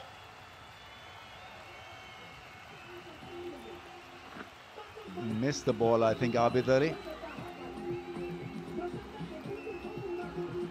There's a huge gap. There's just 3 men on the leg side, a long on, mid-wicket and a square and a fine leg. And well, look at Shaheen Afridi. He's pleading. He's telling him which way the ball has gone. So by the time he reacted, it was all too late.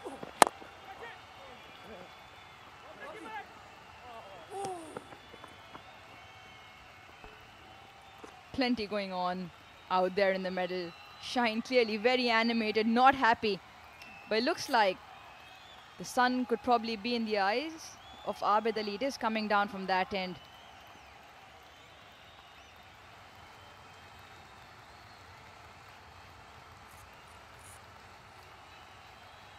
Well, some say it's not a great viewing outfield. There would be a break in years gone by where they would take a break for about 15-20 minutes for the sun to settle down completely. Otherwise, you were looking directly into the sunlight and batting and fielding became that much more difficult. So there was an official break. Would you believe it?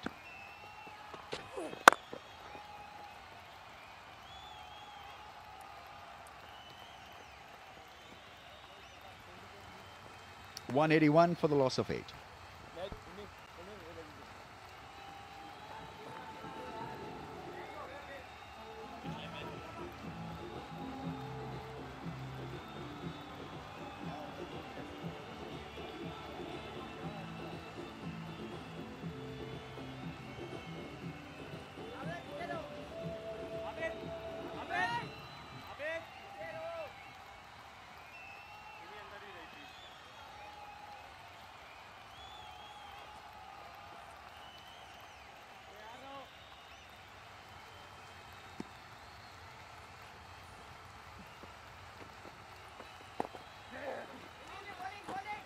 So Arush, to complete the story, because these spinners are taking a minute and a half to finish the over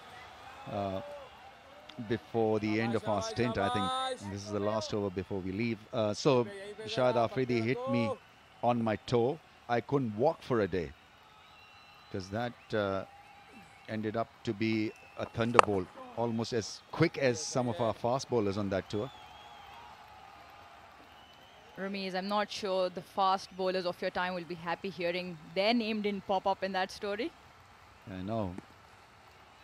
And the toughest moment in my cricketing life was when Shahid Afridi got out after scoring that fastest 100 of what, 35 or 36 balls, and the next man in was yours truly.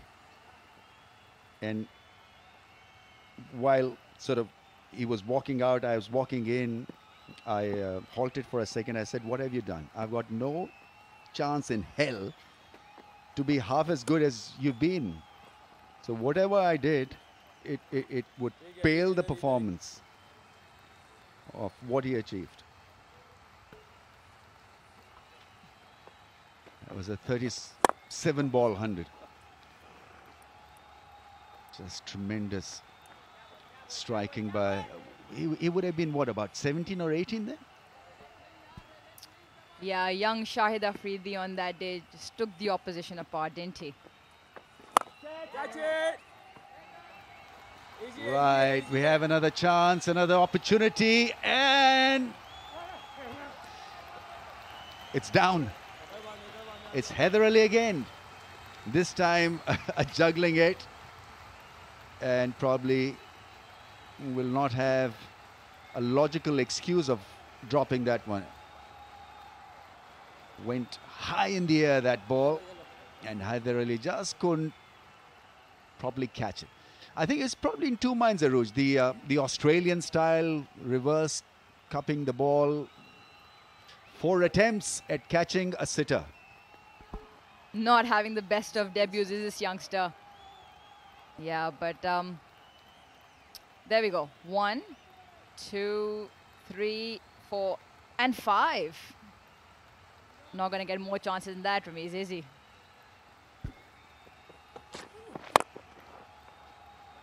Oh, that's gone. That really is well struck.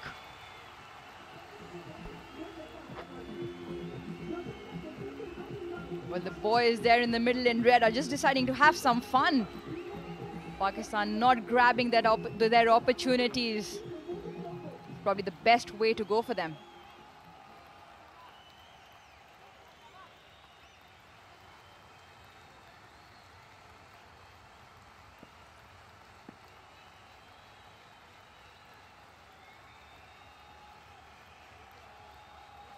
Is it one bounce? Oh, that's 6, I think. That's gone all the way. And we have a ball replacement as well, because that's gone and gone through the iron fence. And it's a 6. It was extremely well struck.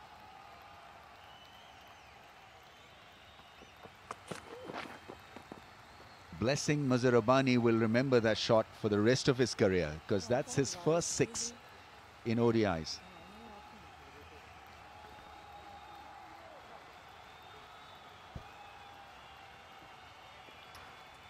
Pakistan have put down a few chances. There was some dropped in the first ODI as well. Fielding is something that's a very essential part and must be on point every match.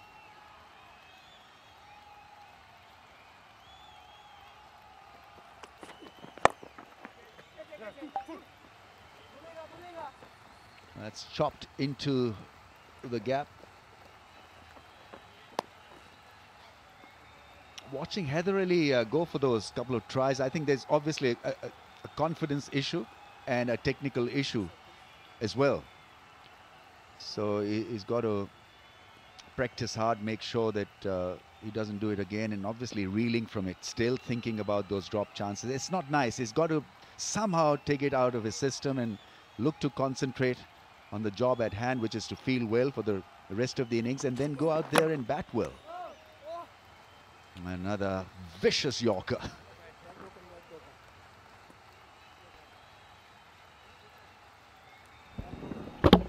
Oh. No idea how that's missed. Exactly what Shaheen's asking. But they've played the national T20 at this venue, so they must be very used to the different timings of the day, different positions they've played with. And we all know that it always is in the back of our heads when we drop a catch or miss or do a misfield, but I think that's what's going to set him apart a little bit. I think he's done damage to the toe end of his bat there. Well, his toes are safe, but the bat's toe is gone. Yeah, a piece of wood comes off. I think that probably saved him in the end as well. It was being directed straight at the stumps, little bit of inside edge on the bounce to the keeper. Bat is broken. The wickets are still intact.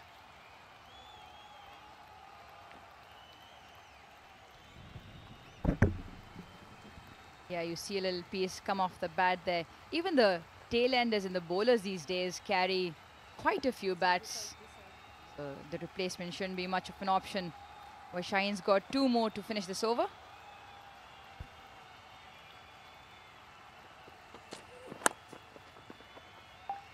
It must be so irritating for Shaheen Afridi, because he's bowling some nice Yorkers and every time he's able to somehow manage them and play square through the offside. I mean, that's an impossible angle to create of a Yorker.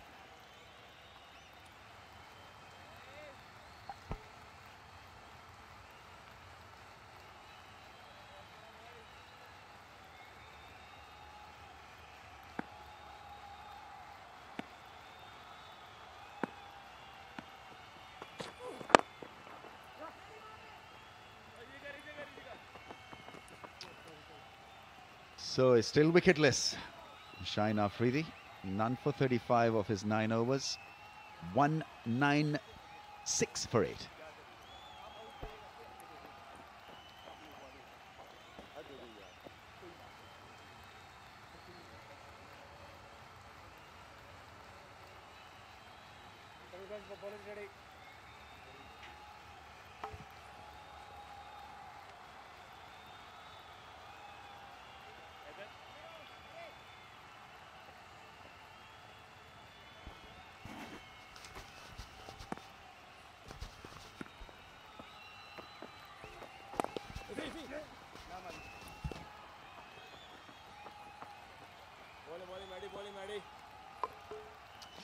Well, heading towards the 200 mark, and that psychologically will be quite a boost for Zimbabwe. Zimbabwe won the toss and they watched their team, the skipper did anyway, get to 138 for 5, 142 for 6. So these are important runs. God, they're all a little bit quiet, but suddenly it's the death rattle that doesn't make a rattle. It was only a matter of time, wasn't it, before Pakistan got another breakthrough. Imad Wasim, the destroyer in this case. 9 down now, Zimbabwe, 2 runs short of the 200 mark.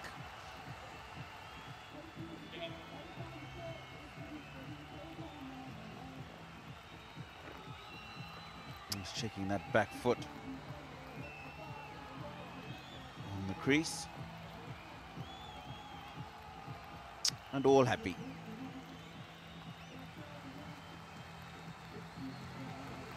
Spirited effort from Muzarabani coming down the wicket. He's looking just to punch that down to long on, actually. Wasn't trying to be too smart. He's gone for 17, 198 for 9.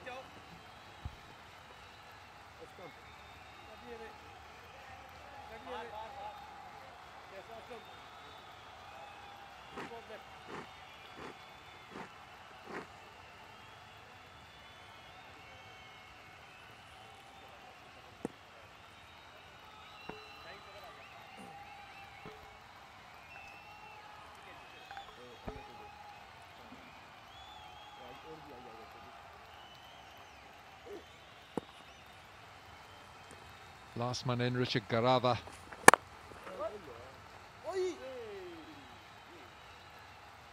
Zimbabwe desperate to get the 200 up. Imad Wasim into his 5th over. He was expensive for this first 2. He went for 27 in his first 2 overs. So be happy for these overs to redeem himself and improve those numbers, those figures.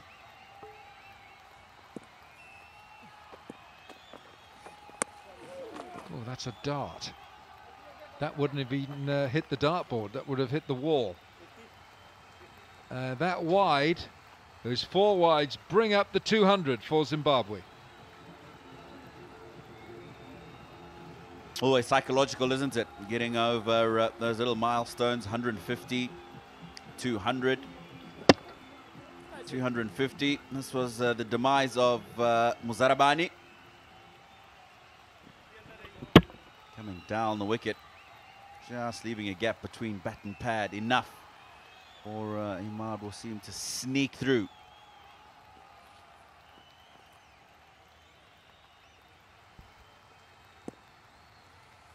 Yeah. Not sure what Imad Wasim is. It's almost, you can feel he's trying to experiment here, but surely against the tail enders you'd think, well, just bowl orthodox left arm spin, maybe drift one in and you're going to have your scalp. He's a good competitor though, Imad Wasim. Mumba on strike. He's been around for a while. He's faced 24 deliveries for his 9.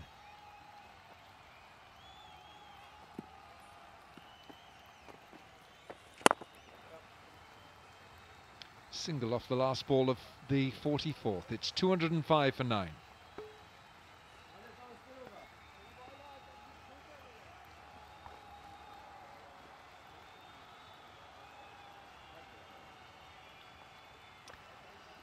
Well, Chibaba and Irvin went quickly.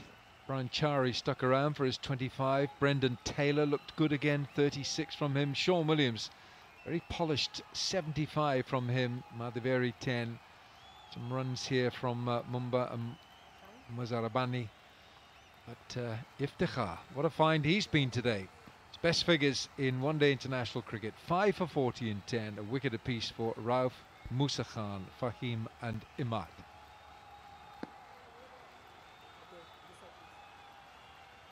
Chance now for Shaheen to take his first wicket. 5 for 49 in the first one-dayer.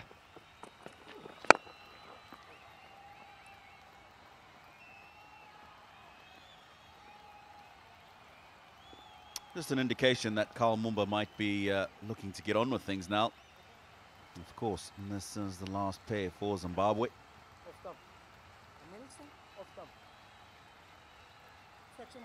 206 for 9. You feel that is well short of what Zimbabwe would have wanted to be. Well short of what they would have felt they can defend.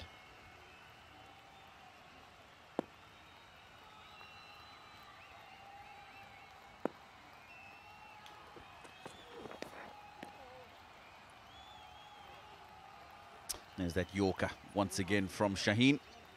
And this time doesn't quite get the radar as spot on as we know he can.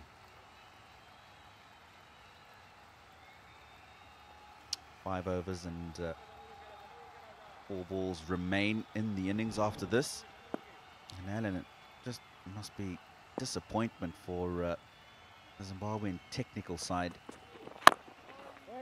But once again, they've left 10 plus overs to be played out by the last 3 or 4 batsmen in the batting lineup, who we've already identified struggle with the bat. Yes, it's the last thing you want to do, is leave overs out there that you know that you should be using. Doug Hondo there with the glasses on his head. Stuart Matsakanyeri in the middle. He's the batting coach. Of course, he played a lot for Zimbabwe over the years.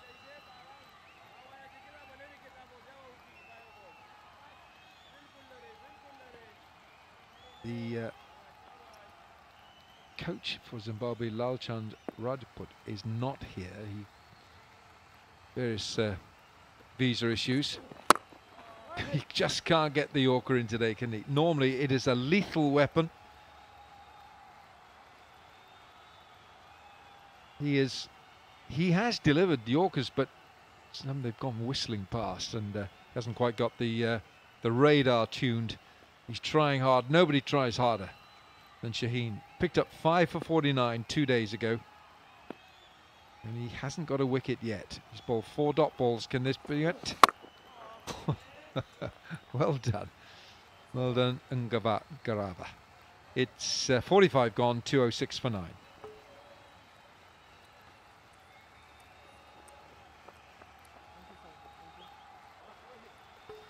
Well, Zimbabwe fielded an unchanged team. Did that surprise you, Tino? It did. I felt the seamers didn't penetrate in that first ODI early on. I felt they were expensive in that last 10 overs, in particular because they didn't really have an in batsman that they were bowling at, and then just had a couple of the lower order batsmen to have to deal with. 90 in that last 10 overs. I would have been happier with 70 or 60.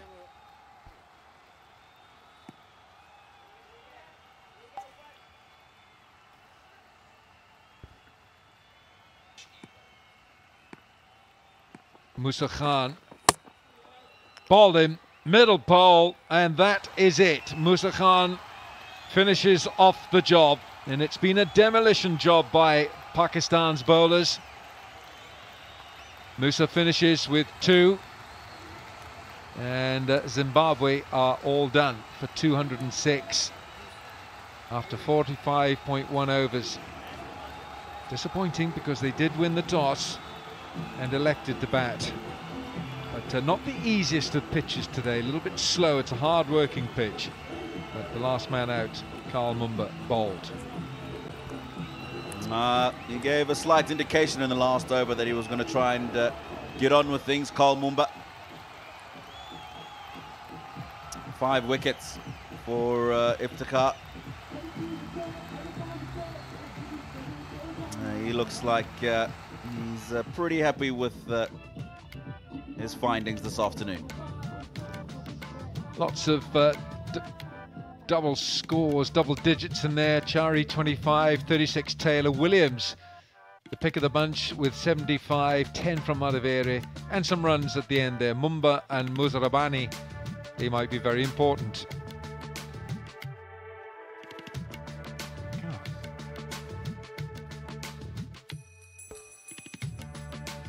Partnerships to speak of, the 61 Williams and Taylor, 32 Chari and Taylor, and towards the end there, Williams and Mumba and Muzarabani and Mumba with that 27-run partnership right there. 206, all out in 45.1.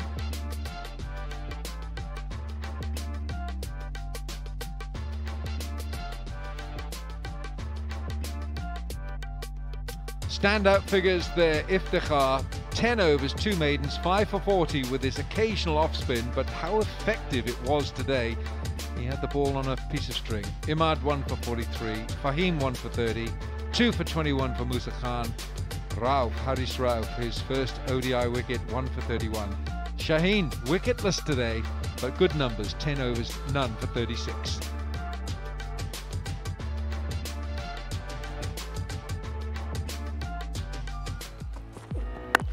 Well, it started well for Zimbabwe. Remember, they won the toss, but then there's a bit of extra pace from Musa Khan. And Craig Irvin dragging one onto his stumps as well. So losing those 2 early wickets did not help at all. Brendan Taylor came in and he looked pretty good. Brian Chari opening as well and perishing after scoring just 25. Brendan Taylor sweeping for a 6. Picks up 4 this time and gets out. Looking for that leg side boundary. I'm not sure, Tina, when we look back on these numbers, Sean Williams with his 50, where Zimbabwe will look back and say, where did they perhaps not get it right? Great catch that from Shaheen. Yeah, well, this is one of the wickets where they didn't quite get it right. Just felt that he played a couple of unnecessary strokes at the wrong time. Tendai Chisoro on the sweep. And Sean Williams would have felt that he probably felt a bit of pressure after he had lost Raza and Chisoro, batting with the last 3, and felt he needed to get on with things. This was Carl Mumba. He's given a life. No, didn't add too many to his tally after that. Muzarabani losing his stumps to Imad Wasim, and the end Musa Khan picking up 2 wickets. Now, Pakistan's bowlers all getting amongst the wickets except, would you believe, Shaheen. Pakistan need 207 to win this second ODI. The run chase will start at a modest 4.14.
helps to get 100 in your test career, even though it's just one.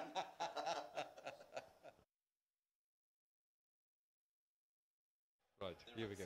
There they are. The second one-day international in the series of 3 between Pakistan and Zimbabwe. Welcome to the highlights here at the Pindi Cricket Stadium in Rawalpindi. Pakistan won the first one-day international. They're looking to make it 2-0 and take an unassailable lead. And this is the pitch, a different pitch at the Pindi Stadium. A couple of cracks. It looks a little bit browner this time. And at the toss, it was won by Chamu Chibaba, the Zimbabwe captain, who decided that Zimbabwe would bat first. Zimbabwe, they went in with an unchanged team. Brendan Taylor with that century in the first one-dayer. 2 changes for Pakistan. With Haris Sohail out injured and Wahab Riaz rested, in comes Haider Ali and Mohammad Musa Khan, the quick bowler. Zimbabwe won the toss and elected to bat. And our commentators to start, Uruj Mumtaz Khan and Ramiz Raja.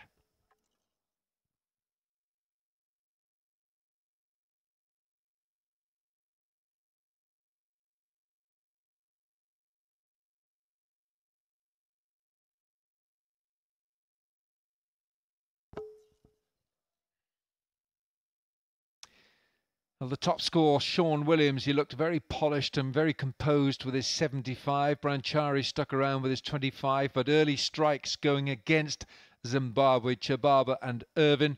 And Brendan Taylor looked in good form yet again before he went for 36. And important runs at the end from Mumba and Muzarabani, but it all added up to a disappointing 206 from 45.1 overs. Standout performance today, Iftikhar with his 5 for 40 in 10 overs, his first 5-wicket haul in one-day international cricket.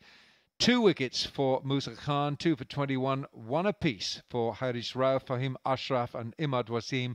And it doesn't happen very often, but wicketless Shaheen Shah Afridi, but he still had good numbers, 10 overs, none for 36.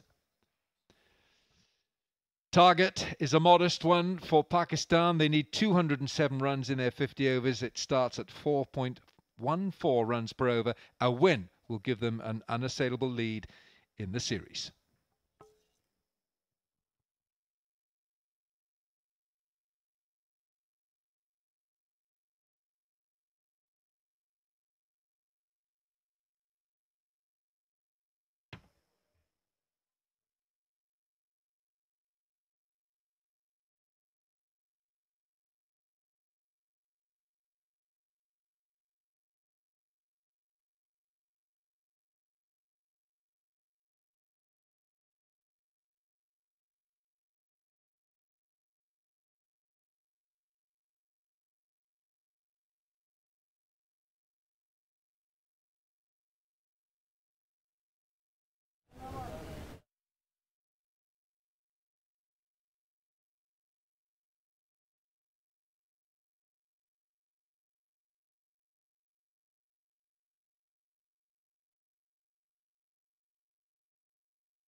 ITEL Mobile presents Brighto Paints Cup Pakistan versus Zimbabwe 2020. It's the second of 3 one-day internationals here at the Pindi Cricket Stadium.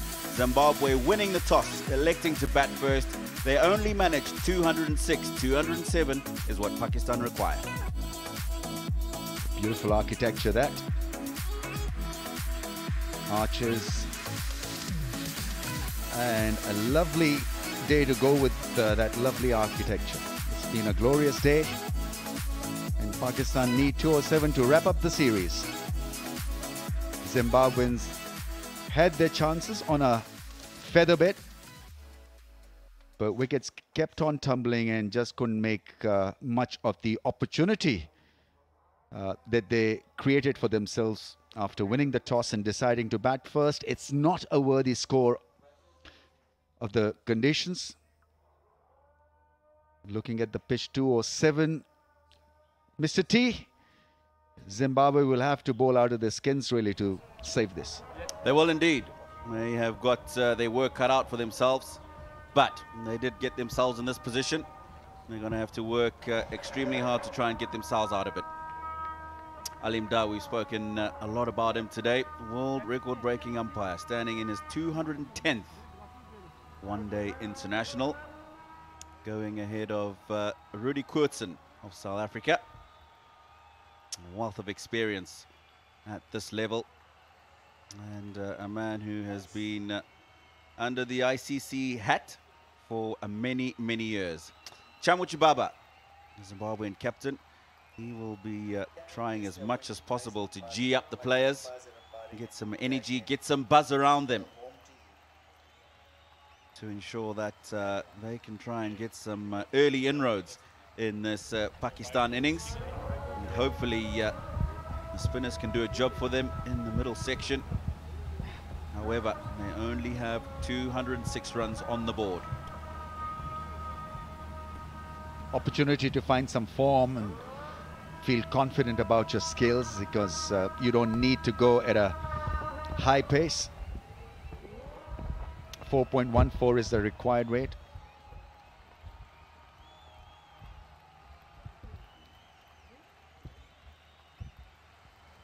It's Imamul Haq, the left-hander, and Abid Ali, the right-hander, will take the crease. 39 matches for Imamul Haq. Nothing wrong with the average or the numbers. It's just the strike rate, especially in the power play, where it needs to improve. Best of 151. That, I think, was against Zimbabwe. Against England, in fact. At Bristol.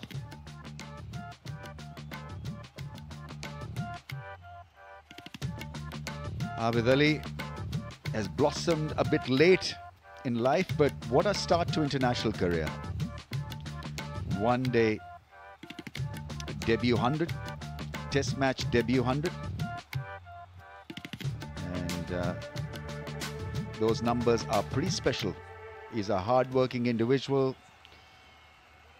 a thorough professional who works hard at his game. He knows his limitations, and that's an important takeoff point for you. You've got to operate within your parameters, know what you can do and you can't. And I think Abid Ali is dead set on what he can do well. His footwork is pretty decent, and Richard Ngarwa will test him out with the new ball.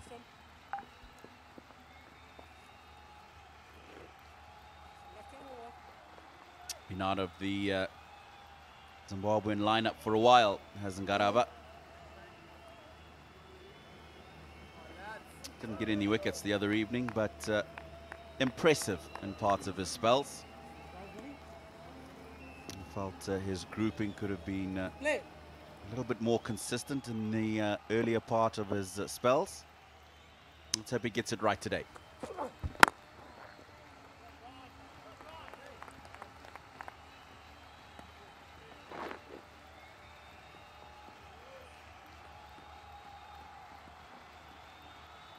Got to treat this as maybe a 28 or a 30 over duel, Zimbabwe, because if Pakistan are allowed to bat till the 50th, they'll win this quite easily. So it has got to be now or never kind of an approach, and get your best talent in ASAP with the ball and treat this as a 30-over challenge.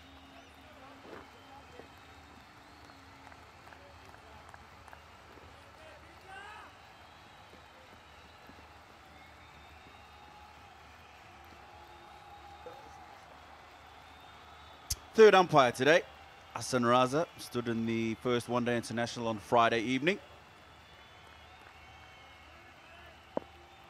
Another match official who has been around Pakistan cricket for many a year. Oh, that is caressed through the covers. We know how strong he is through the covers, Imam. Can struggle sometimes when you take the ball away from him in a good length, but once it's over pitched like that, it's meat and drink. Yeah, beautifully balanced when he was driving that one. Trying to get some purchase out of the wicket, I think. And that's the reason why he probably pitched it up to get some late swing. Two slips in place, looking for an outside edge. Lovely piece of timing from the left-hander.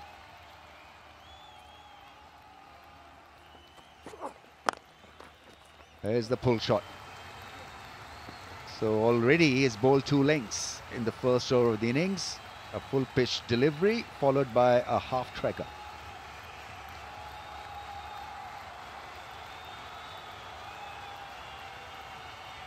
He's overcompensated, hasn't he? He hasn't got all of it, Imam. He's got enough on it. You talk about him having already bowled 2 lengths from his. I was going to say, I'm happier seeing him pitch the ball up. I'm happier seeing him draw Imam onto the front foot playing strokes. Once you start pushing the ball back on this kind of surface, you're looking for trouble.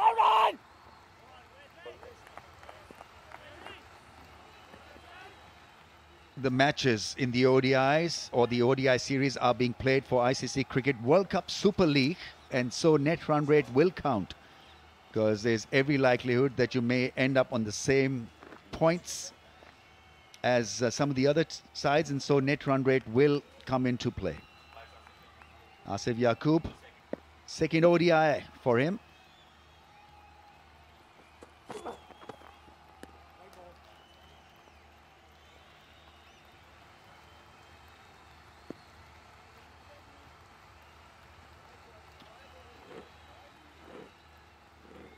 He's the senior pro, about 208 matches senior to Mr. Yaqub. Has had a wonderful career.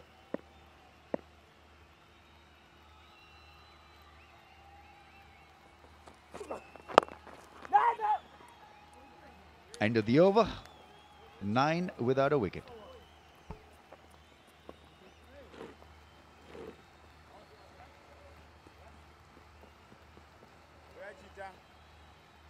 Jose Braza is the fourth umpire.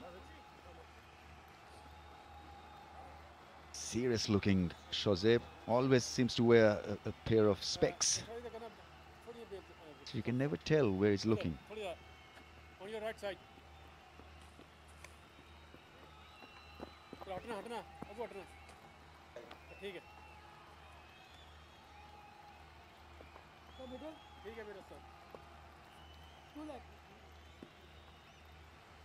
Thank you. Right arm over.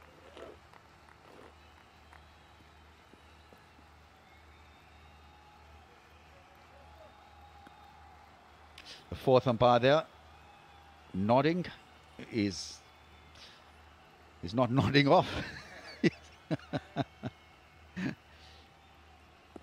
Blessing Muzarabani is in. I got to feel better than that. Guarding a small score here, Zimbabwe. Got to be live wire out there in the field. You'll be disappointed, will the young man at backward point, Wesley Madevere, prides himself in all 3 departments. He's a very, very good fielder. It's not often that you see him let himself down like that. Very, very agile, young, quick across the turf. just the attributes you're looking for somebody at backward point. That's just dying through to the keeper, Brendan Taylor.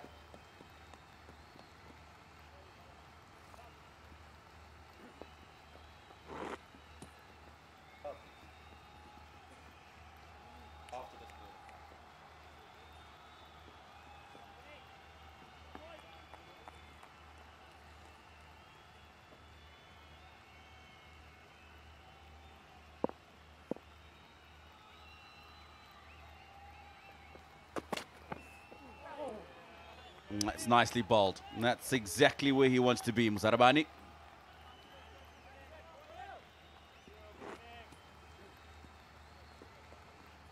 He's got that angle going across. Imam, sometimes limited, especially early on in his innings in terms of that front foot confronting the bowler. And that's the area he wants, just going across him. Doesn't want to get too much fuller than that. We've already seen his strength through the covers. Plays it nicely straight back past the bowler down the ground as well.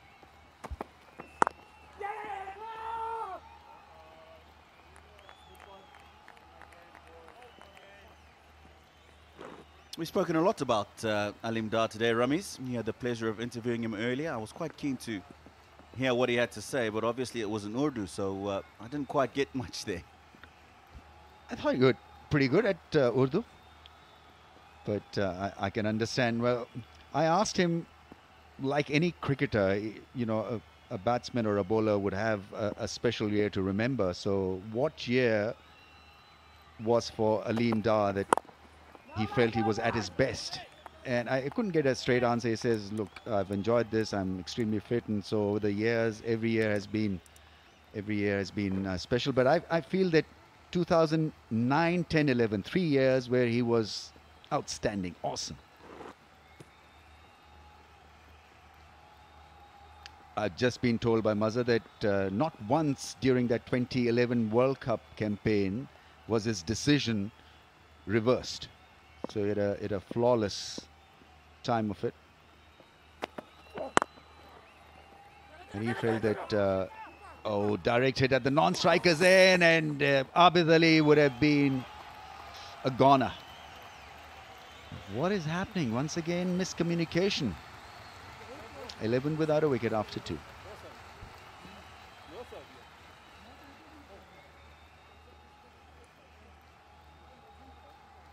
A bit of a misunderstanding between Abid Ali and Imam ul Haq, and we saw a couple of these similar situations in the first one-day international. It's important is to get whatever's on your chest off it and make sure that you clear that mind. Now you can see that Abid was going back because the ball's pretty much in line with the stump, so he wanted to make sure that he's got his bat in the crease. At the same time, his partner was running up. Just a little bit of communication that needs to be sorted out between the two.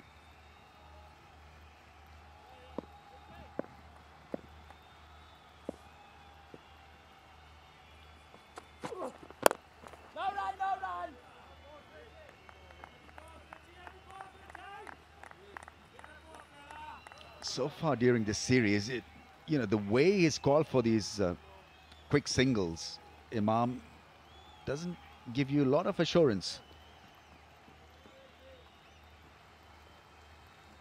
So he's got to call early, call clearly. And there's no need to rush yourself by taking those difficult singles. This is not a taxing total for Pakistan to overall, so you can take your time.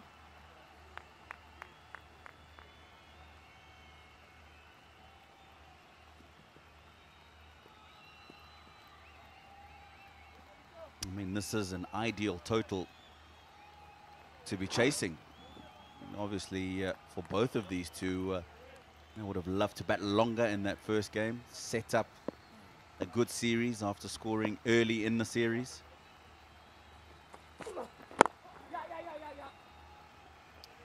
And as you say, Rameez, there's no rush. 207 runs to get, 50 overs, placid conditions really. So give yourself an opportunity, bat long, And the last thing you want to do in this kind of a situation is run yourself out. Well, frankly, Tino, I was expecting Zimbabwe to bat second after winning the toss, because the other night they were outstanding chasing down that score, even though they were short a few runs, lost by 26 runs. But, you know, why change the module when you know that you probably can get the better of Pakistan come in a second opportunity?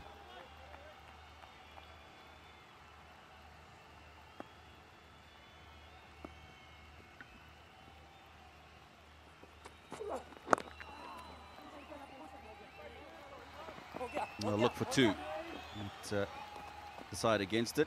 I had this conversation this morning. I can't quite remember with who. It might have been Wilco. And my general feeling was that if Zimbabwe did win the toss, they would actually bat second. One, because they did a pretty decent job of it the other night.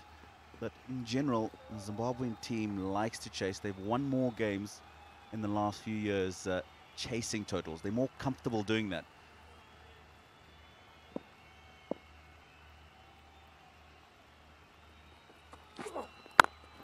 Statistically, and quick single, good running. And the conversations I've had about Pindi Cricket Stadium is that it will give something to the bowlers early on. And I thought to myself, with the seamers that they've got, Zimbabwe would rather not have that and maybe bat second. But then today we came a bit of grass off the surface, and that's probably what pushed Chamuchi Baba to decide to bat first. Well, that is pretty special. I think it's Khushdil Shah.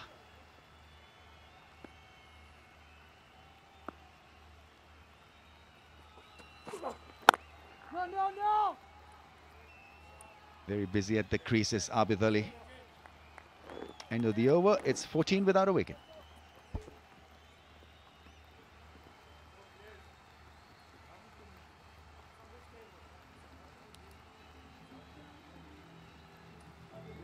So looking forward to seeing Haider Ali play his first ODI innings. He's a real talent.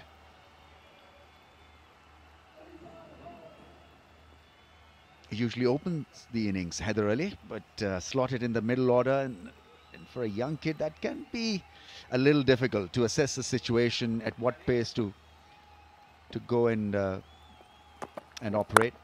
A little bit of width and glorious through the offside. That is a special cover drive. Everything so right and correct about that flourishing drive. Yep. You cannot over-reiterate that if you pitch the ball up outside the off stump, you're looking for trouble. Especially in the power play with Imam ul-Haq. That is a beautiful stroke. What I've liked today is hit a couple through there. He really hasn't tried to hit the leather off it. All he's done is just get into a good position, wait for the ball to come to him, and just timed it through the covers.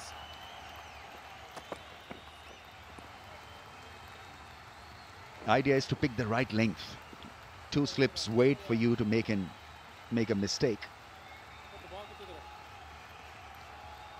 So the moment you see an opportunity, you've got to pounce on it. Anything pitched up has got to go. It's a beautiful batting strip, this.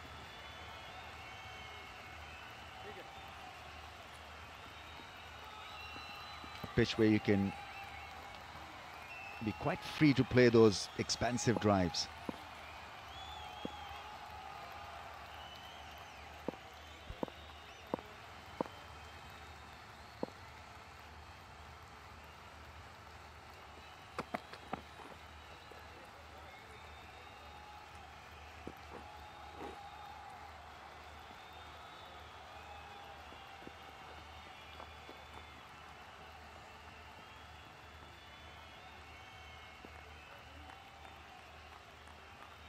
Whilst his average is very good, numbers are very impressive, but lowest strike rate in overs from 1 to 10.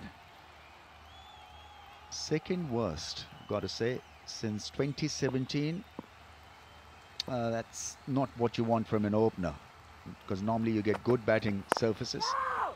And so maybe an area where he'd like to improve, and this is an excellent series for him to go up a few notches in that department. It's interesting that you bring that up. After the first one-day international, I would have bet my bottom dollar that after the way they went about their partnership, the two openers, Abidali and Imam Al Haq, who we're talking about now, I would have thought that Fakhar Zaman would have been in the side today to get that acceleration at the top of the innings. Just talking about those strike rates, Fakhar Zaman's is at 85 since 2017. I just had a feeling that Pakistan probably would have been a bit disappointed about how they went about that first part of their innings. It looked to me like they were circumspect. It might be the fact that they haven't played cricket since September last year, but I really thought that we would have seen Fakhar Zaman in the starting 11 today.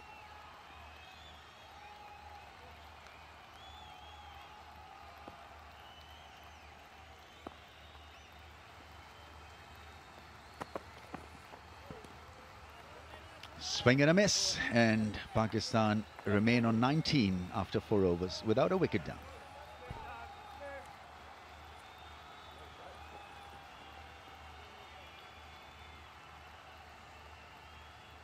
Shake of the head from Blessing Muzarabani. He's not happy. I'm not quite sure what he's unhappy about.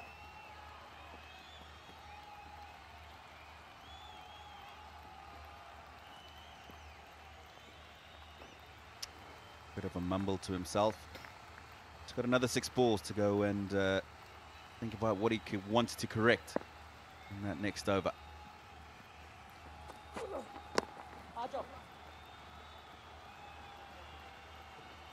They've lacked a bit of consistency, and in a situation like this, you've got to be on the money.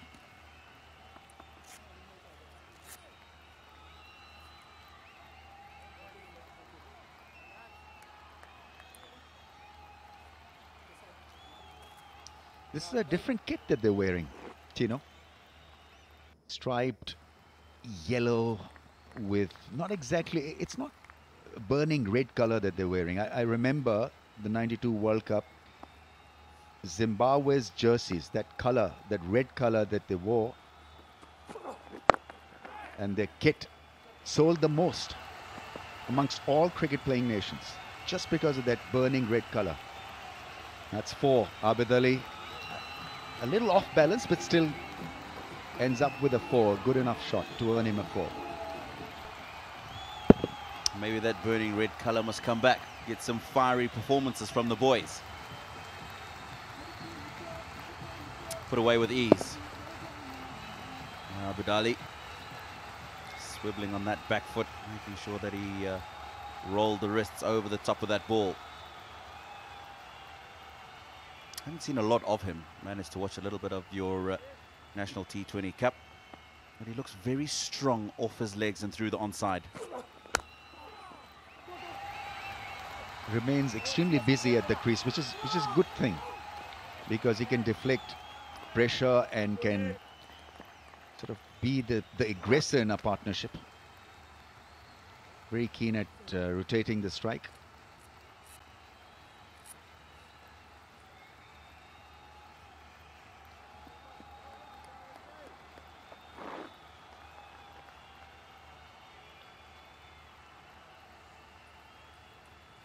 Fanless stadium. This is the new norm, I guess. I don't know how the players will react once the crowds pour in, because it'll sound a little different, surely. Some wouldn't mind it because the great players want the arena, the big stage, the buzz to get them going. Some would want a quieter place. I don't know. What do you think? It's interesting you say that. And I remember a few comments from a couple of the English players who said that I'm going to struggle without the crowd because it's something that gets me going. And then, of course, when you have a new norm, looking for 2, should get back comfortably and does. And something becomes the new norm when you get used to that, then sometimes it's very difficult to have to go back to what the norm was. I think in particular in a sport like cricket, you always want the fans there. They just give you that little bit of extra firepower, get behind you. Well, I like this new norm to continue for a little while, Tino. The reason being I'm not being hassled for passes and tickets.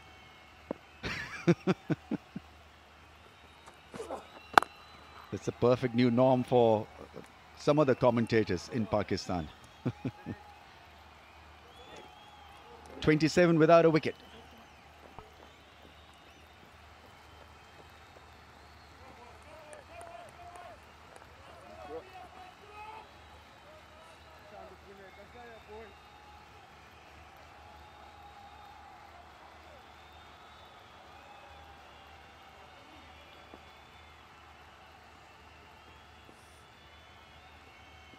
Sedated start from Pakistan.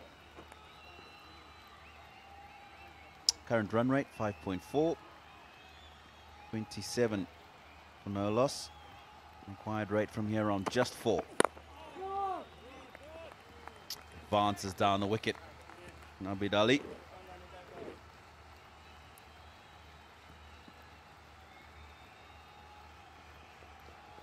Certainly looks like he's happy to get on with things. We know that he strikes the ball well. Likes to get on with things. Didn't get going in that first one-day international. So far today, he's certainly shown that he's feeling quite positive.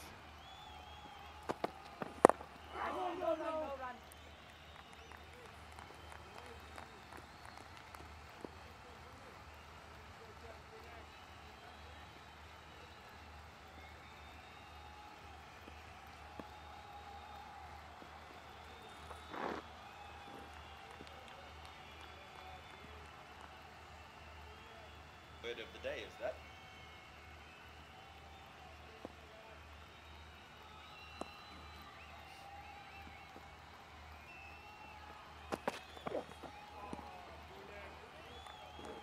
It's extremely well bowled.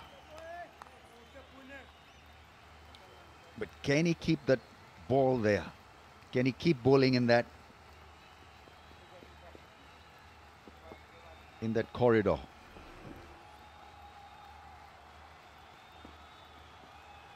Well, he needs to. One thing that's concerning me, though, is how the ball's going through to Brendan Taylor. Those slips are quite a way back. And unless he has a full flash, I'm not sure the ball's going to carry.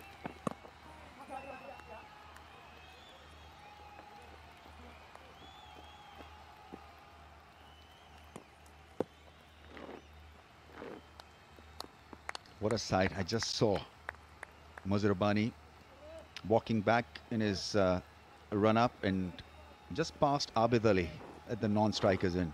Chalk and cheese when it comes to height matters.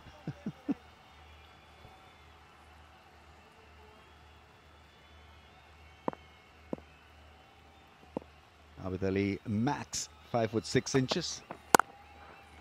Muzarabani max 6'8".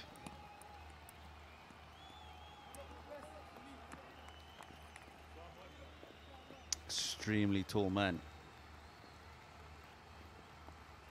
This is Imran's first 10 overs in the series. Look at those dots.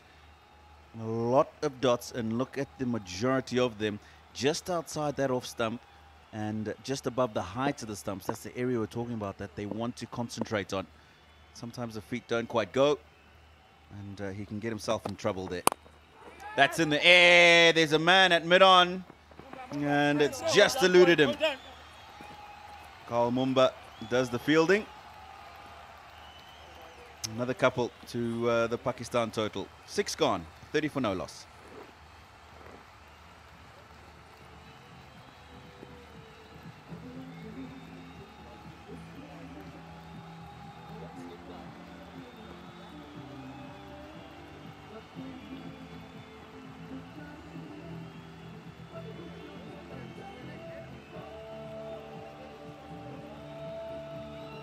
Much more positive start today from Imam Ul Haq, 21 from 26. Abid Ali looking like he does want to get on with the business. He's just on 8. Start of the 7th over.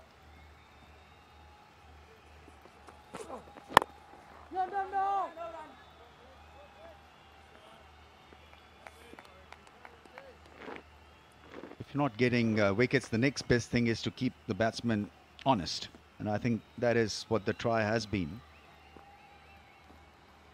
The wickets column needs to fill up for Zimbabwe to make it an interesting challenge and tussle. Get an off-spinner in. There's a left-hander out there in Imam. Something different. Pace off the ball. Saw Iftikhar pick up 5 wickets. Can take a lead from his performance. And they definitely got to try something out of the ordinary. I think they've already started doing that. Karl Mumba opened the bowling in the first ODI. He's not doing that today. Zarabani swapping roles with him. But as you say, Zimbabwe really needs to get those early wickets. At the moment, Pakistan 30 on the board already, looking comfortable. Setting a base and a foundation. Sometimes to try and get those wickets, you've got to do something out of the ordinary.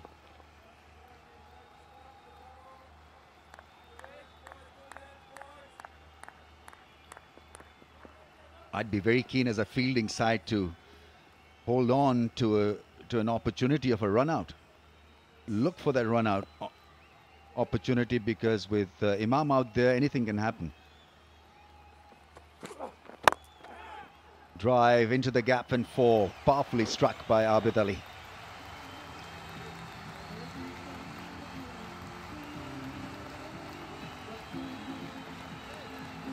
The aura that's been around him so far in this innings, a little bit of width, and full length like that, he's going to climb onto. He has a beautiful stroke. Just open the face and ensure that that pierced the gap between the man at extra cover and mid-off. Disappointed is Richard Ngarava. Abid Ali's helmet seems to be one size large up, because every time he drives the ball hard, he has to adjust the frame of his helmet. That's an excellent run. Nice early call. He was off. That's a very good call for a partnership that has had its issues in terms of running and calling and trusting each other. And that is a perfect example of what should be done. Soft hands, realize that the fielder's on the back foot, call quickly. And the non-striker doesn't ball watch. Trust your partner's call. Cuts, well fielded at point. A little bit of indecision again whether to go for a sharp single or not. And after 7 overs, 35 without a wicket down, Pakistan.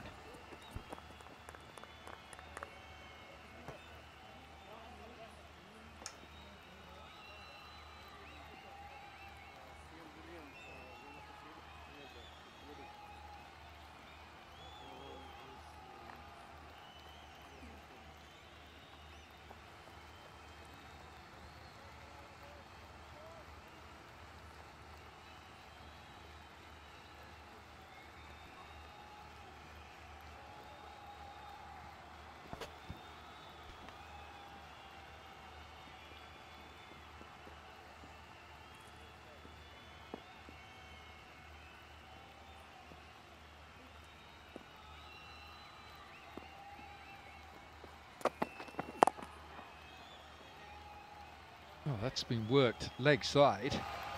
Nothing more than a short arm jab. Abid Ali just picking up the length of that delivery, heading towards the sun. Chasing the sun there, Basit, which I'm looking straight into, and I couldn't see where it's gone, but I think it's gone just backward of square. Little trouble towards the leg side. It's all been very comfortable for the openers, especially when it has been back of a length.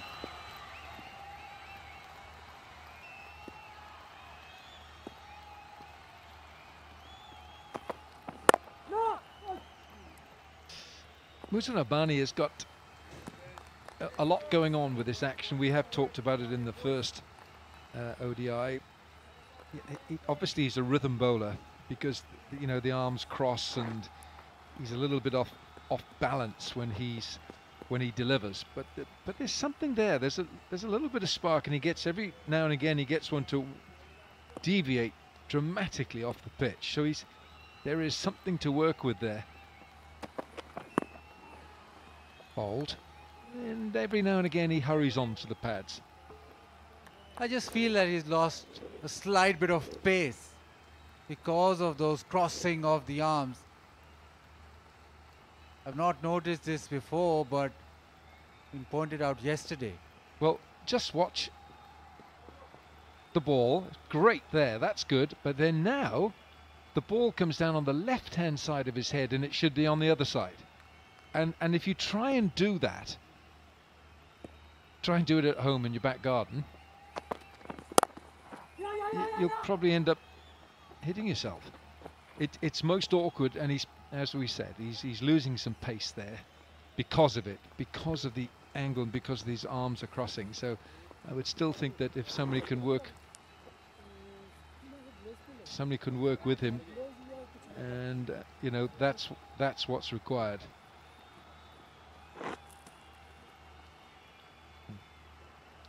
And it seems to be something that he's developed in recent times.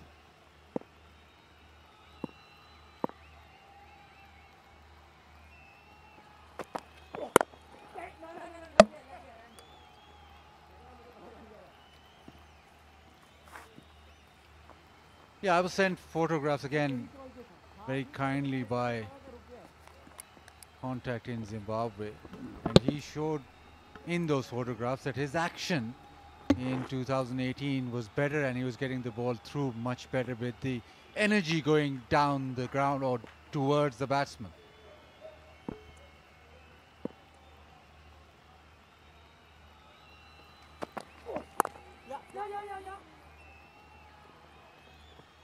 End of the over. 6 from that over. 41 for no wicket from 8.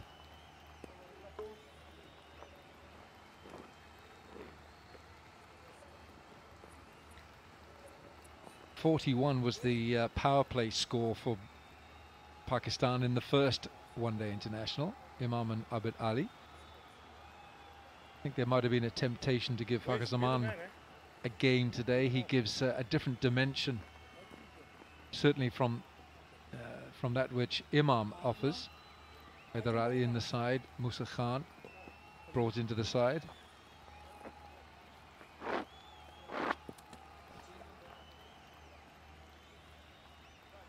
So it's one of these circumspect starts again, but it's 5 runs and over from Pakistan to start.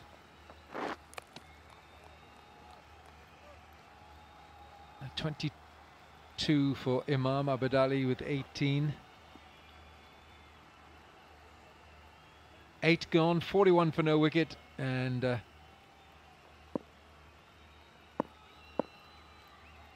207 is the target. Here's Karl Mumba, and he's travelling straight away. Short and wide, and it's a gift. The length has been easy for both Imam and Abid Ali. Once you are on the shorter side, you are being punished. Add bit to that, there's always going to be a boundary.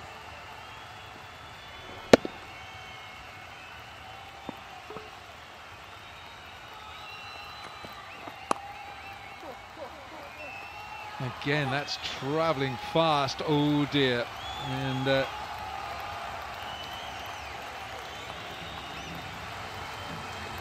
Brian Chari down there at third man. But the bowler here, Karl Mumba's got to get his line right. He's come round the wicket. He shouldn't be giving this much width outside off stump. And the length short enough to be able to open the face and run it down. And it's gone so quickly to Chari at third man that he got into a tangle.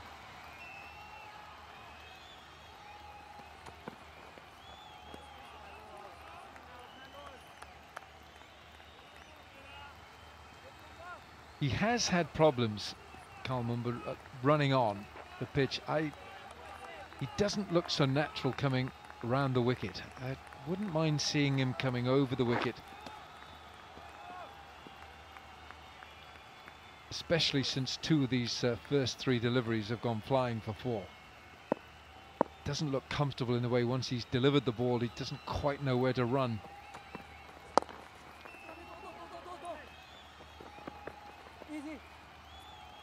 Couple more here, so it's an expensive start. This 50 up for Pakistan. So it's improved on the power play score in the first match, which was 41 in 10 overs.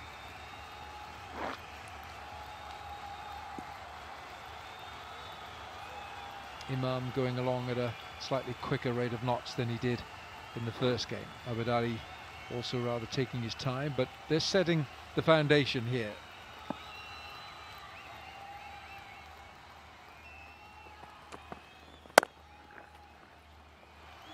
Fielded. Sikandar Raza, the fielder.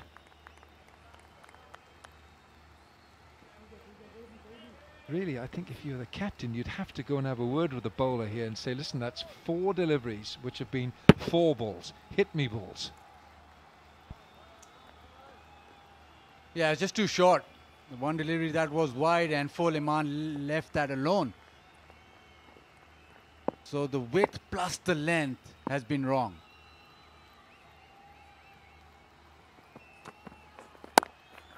And there's another one. Raz has done well. Sharp piece of fielding by Sikandar. 11 gone, 52 for no wicket.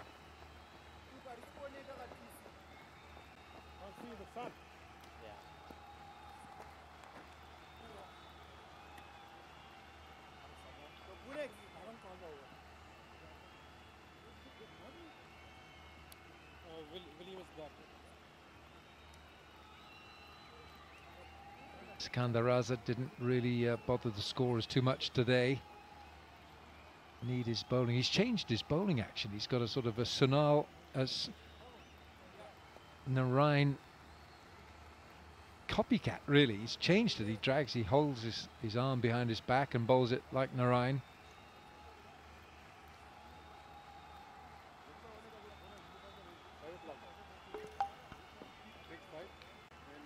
Musa Rambani will continue. Raz is issuing instructions. Of course, he's not the skipper, that's Chibaba, but the 2 of them just had a bit of a chat. Chibaba is at first slip. So 2 slips for Musa Rambani. Abid Ali on strike. Down the leg side it goes. It's the problem with the crossing of the arms and the way the ball just deviates so dramatically, gives the keeper no chance. Yeah, down the leg side and almost swings after it's past the batsman. Well, Brendan Taylor, even though he's kept well, he'd have to have a hop, skip and jump to get to that.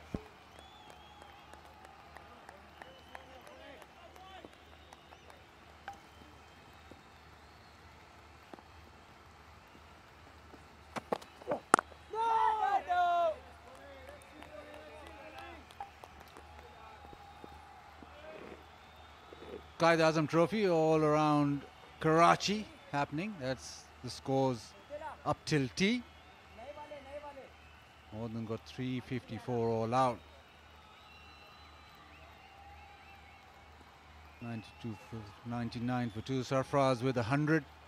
Imran Farhat also getting 100.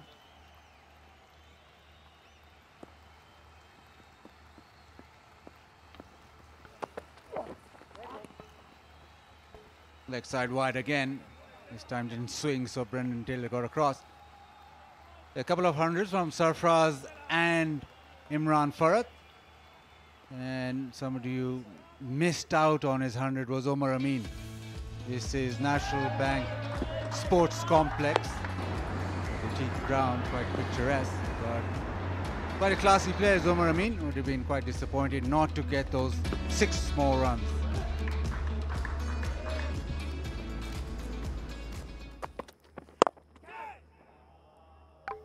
Good shot. Very nice shot. That is textbook from Abid Ali. So pleasing on the eye. And here at Rawalpindi is now started to really rain boundaries. Overcompensating with the width outside off stump on the up cover drive from Abid Ali. And it races away. This outfield is super fast. Oh dear, get a shot of that. Put it on the dressing room door. Just put a little caption, bat like this. He's hit this well. Confidence is oozing now from that polished bat of Abid Ali. The first ODI, there was a bit of criticism around social media about the intent that the Pakistani top order had, and I think everybody expected that they'd improve this game, and they've done exactly that. They've come out with more positive intent, looking for runs.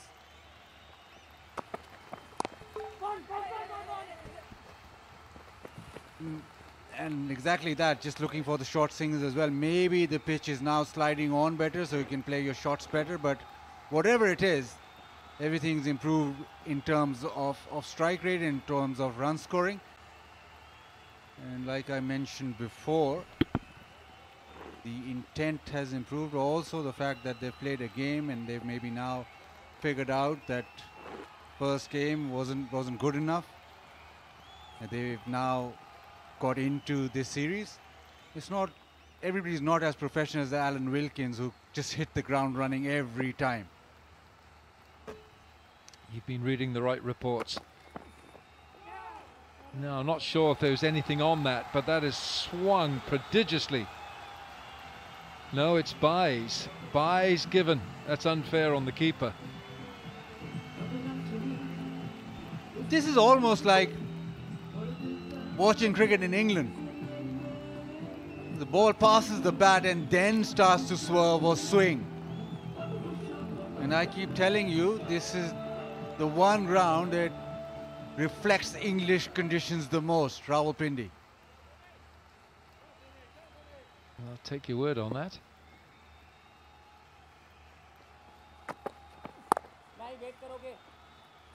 Power play is done. Pakistan 67 for no wicket.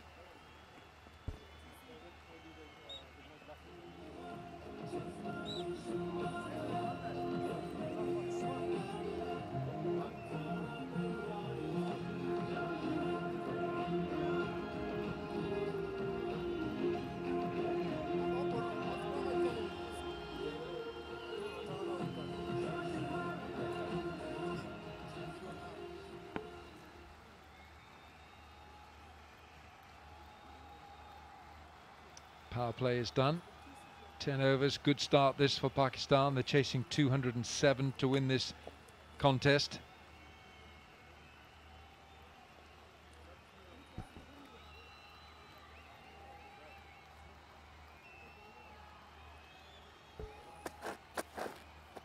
Another lovely evening here in Rawalpindi.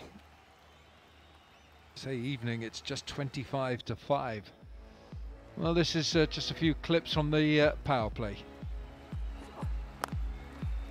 A short ball didn't work at all. Imam settled in. Abid Ali also clip off his pads. Then to work with, the width to work with. And it's all been about hitting those boundaries. And they've come thick and fast, especially in the back end of the power play.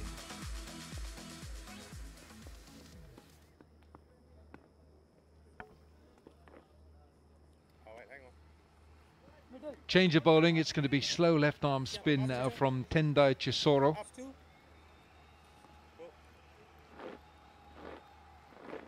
Yeah, the spin department for Zimbabwe did pretty well in the first ODI. Just put the brakes on.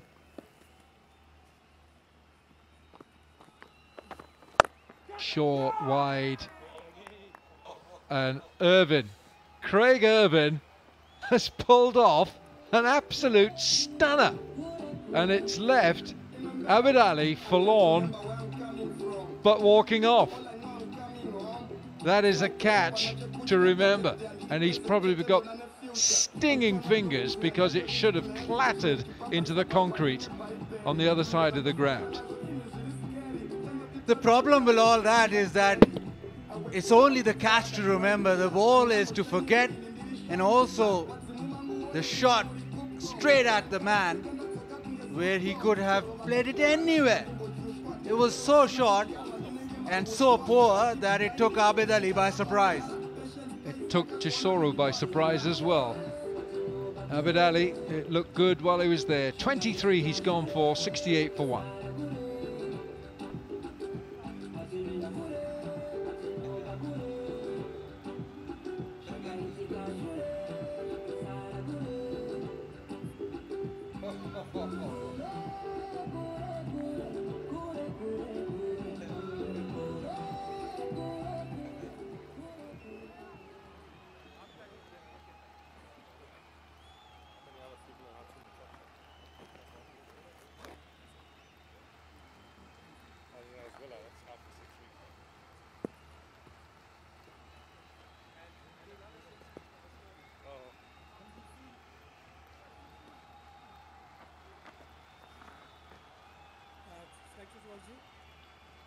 Center. Still. On up, boys. Left and round, 5 to come.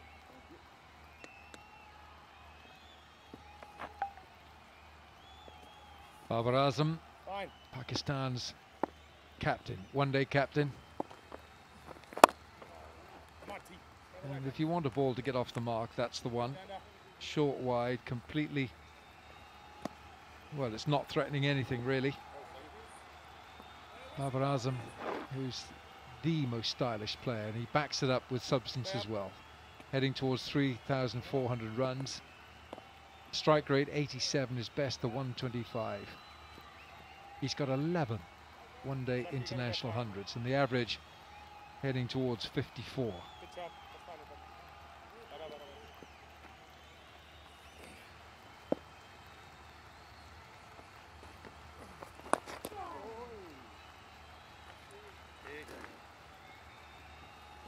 Well, if you wanted a ball to hit to the fence, this was it. Abid just smashes it straight to cover. Irwin takes the catch. But I don't know what you say to him when he goes back to the pavilion. Have a look at your shot. Or is it too good a delivery to get you out? He just absolutely smashed it straight to the man. It's a good catch. And even that, well, decide for yourself. Well, I was going to say he had a pair of stinging hands, but I'll change the anatomy. He somehow caught it. It went straight through his hands. Caught midships. But anyway, it's a catch. Single off the last ball of the 11th over. 11 gone, 72 for 1.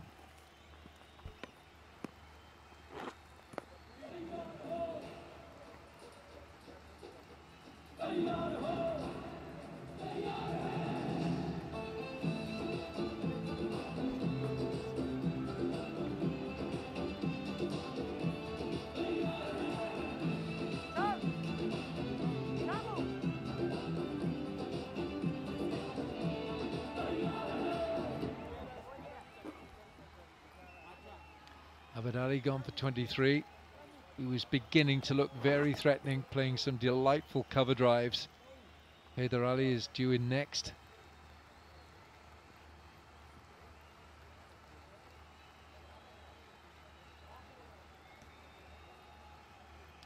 So 5 overs from Muzarabani, and he's got another one coming up here.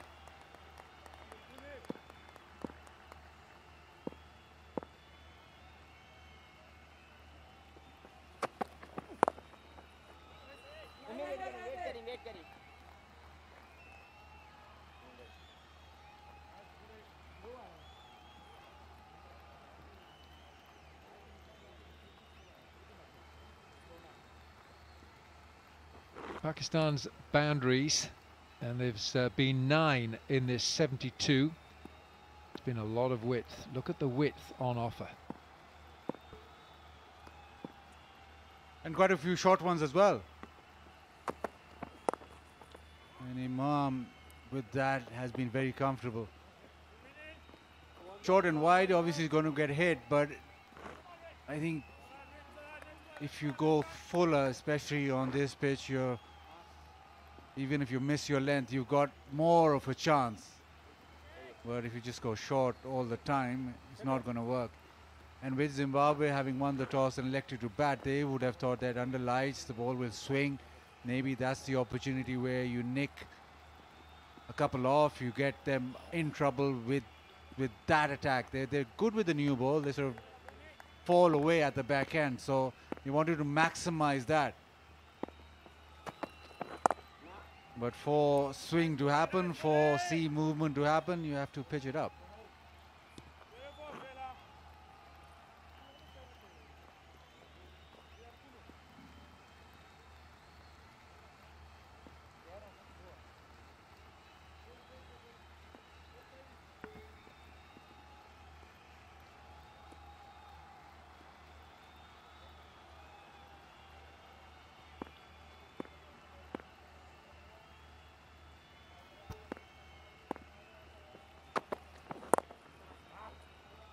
Looks like runs again, 4 of them. Just a little tuck around the corner from Pakistan's captain. Simple. Babar Azam makes batting look very, very simple. Just turns it around the corner, times it, and it's a high boundary scoring round anyway. So you just need to place it well enough. Yes, and to Babar Azam, you just can't waver off your line as much as that. And that's the problem here for Muzarabani. He's not bowling consistently a line or a length. Leg side again. 4 more. Beautiful shot. What a sound off the bat as well.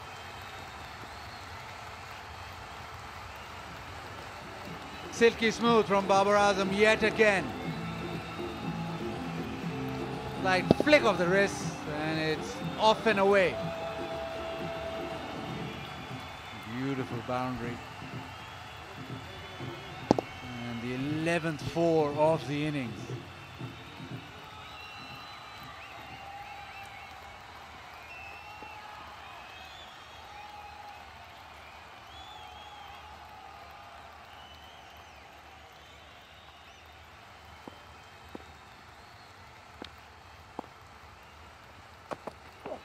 Leg side again. It's really, there is a man out there now, but Muzarabani's got to really look at where he's bowling. 10 from the over, 82 for 1.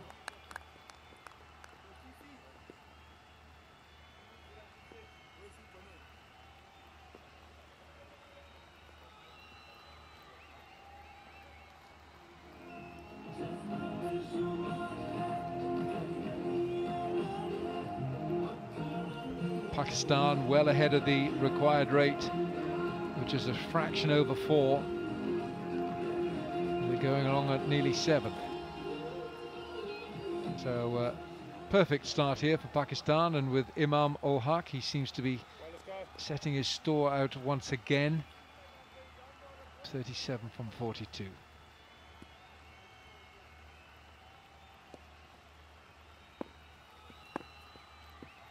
Chisoro.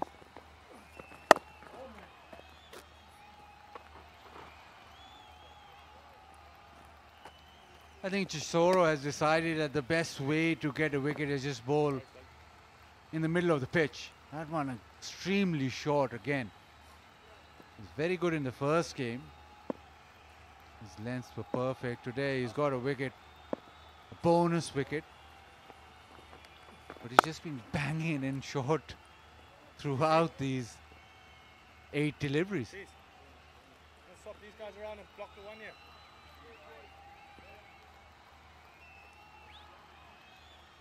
Just behind Wes. Just behind. Not less. Jackpot. No,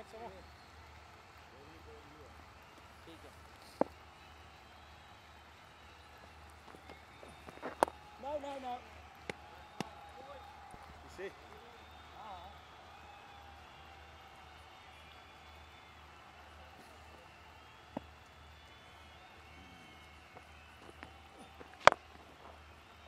It's up there to drive, and it's almost like a free hit down there because long off. It's long off. There's no min off. So just literally, you play your shot and just go through with it. It's a single.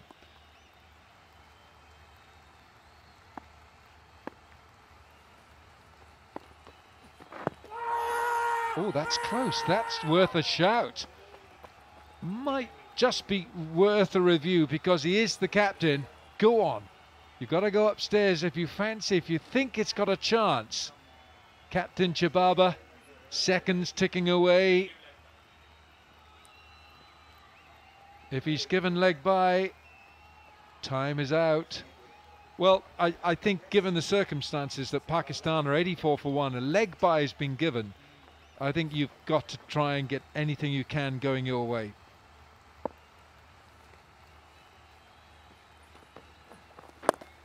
You know, it can be turned around. Just you're talking millimeters. But anyway, that's gone.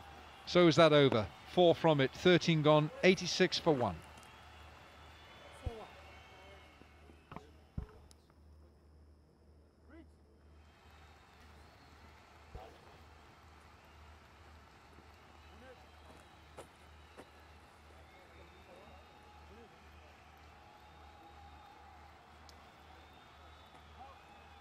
Beautiful. Lovely days and lovely evenings here in Islamabad. Back to the cricket, Zimbabwe. Sean Williams with 75. Zimbabwe bowled out. 45 for 1.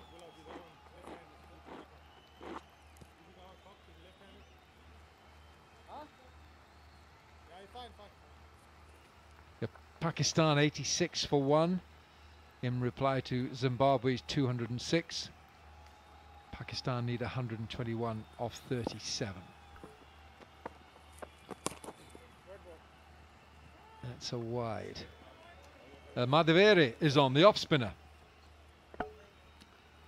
Spin needs to strike. Iftikhar got 5 wickets and turns Zimbabwe's innings over. Couple of runs, good running. Intent from Imam has been good throughout the innings.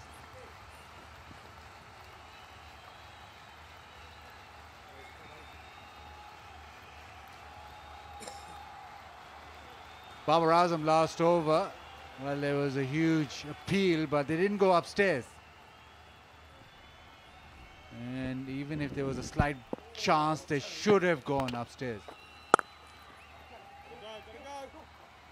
Smashed through the offside. There'll be another couple of runs, but when Babar Azam gives you a sniff, you have to take a chance, take an opportunity. They had the opportunity to go upstairs and they declined.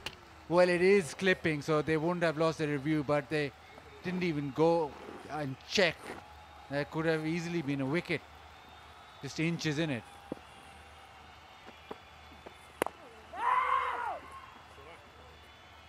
And at this rate, Alan, Pakistan doing this fairly comfortably. That grill snapper that you're having every day is coming in quickly. Early dinner. Oh, sensational actually. You don't need to review it. It's. But I think they had to review that. But that's all gone now. That's all gone. I just think, you know, when a side is 90 odd for 1, chasing 207, you've got to grasp anything that comes your way.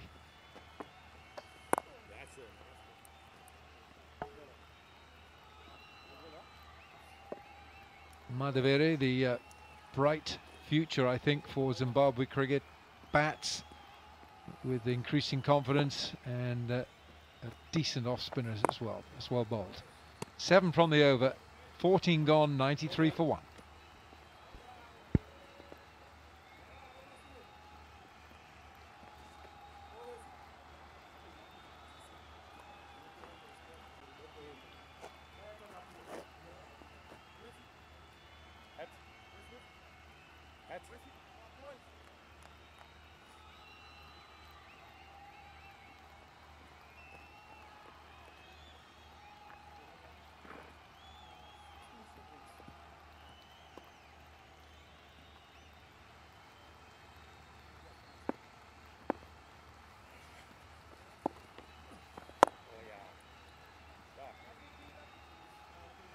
Not exactly a free-flowing Babar Azam for you, but is off the mark. 12 of 9 balls.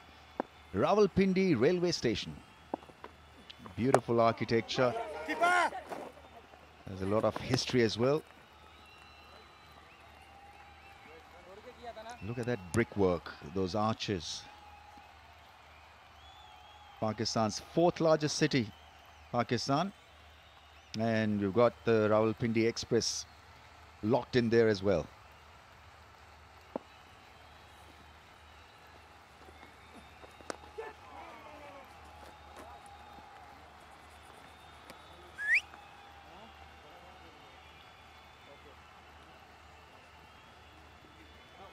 Nearing yet another 50, Imam. He's been very consistent in one-day internationals.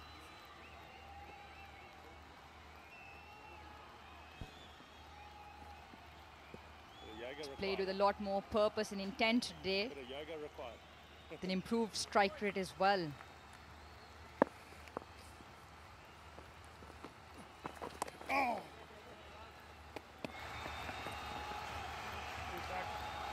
It's a fast outfield and well stopped by Raza. 3 to the left-hander. There's a lot of scope for delicacy in one-day international, and here's a good example of it. Played it very late, very fine. Nice stab there from Imam, fetching him 3 runs.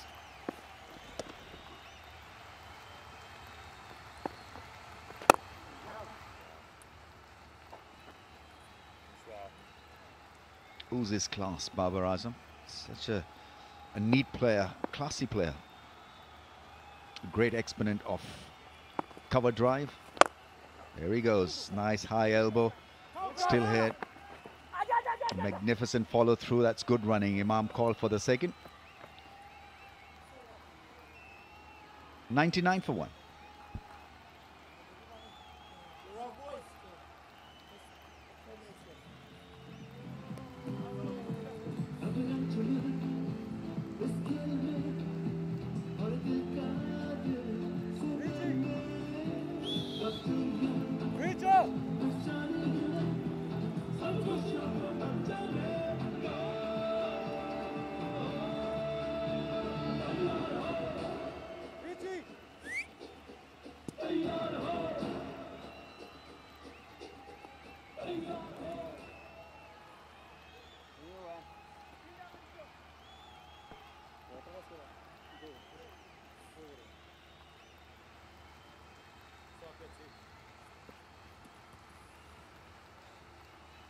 Nicely cut grass.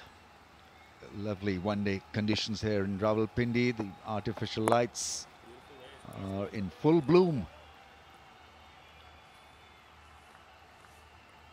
He'll learn a lot about bowling against good sides. So it's a very good opportunity, a unique opportunity, I would say, for Wesley to come and bowl to good players.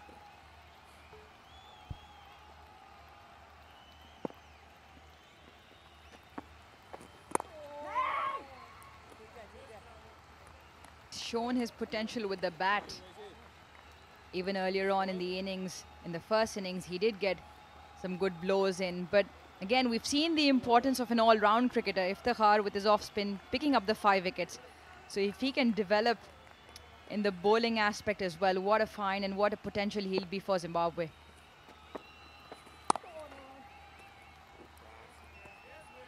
He's to be provided with a good, healthy environment, though, Arush, because if you come into a losing environment, then you become like the others. So, is like a breath of fresh air. 100 comes up for Pakistan, and so he's got to be given a good, working, encouraging, winning environment. It's onus on Zimbabwe really to provide that to their young cricketers.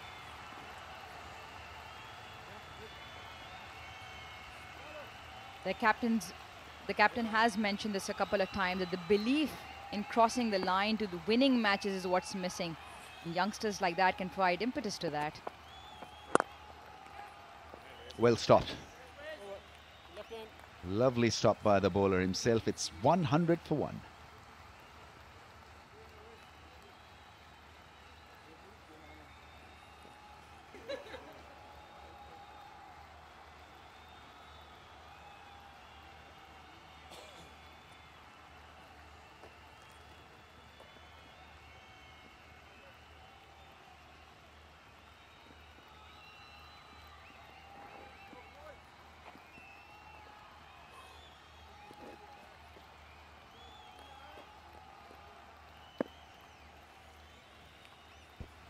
Chisore is in.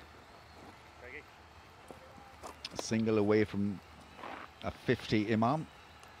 He's got 7 ODI hundreds and 7 50s. This would clearly be his 8th. Oh, 8 sound. They go up for a strong appeal. They've got 2 reviews left. Thinking about it. DR's timer is on. You got to hurry. Got to decide quickly, captain. He decides.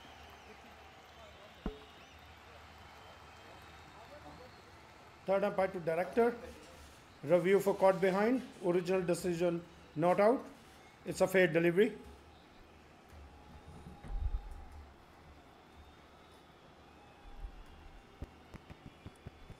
Keep rolling. Keep rolling. Ball is close to the bat. Can you go for ultra edge, please?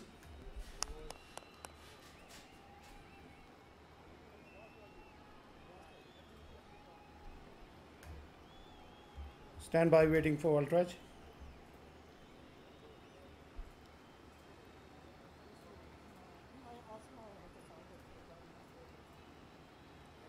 Still stand by.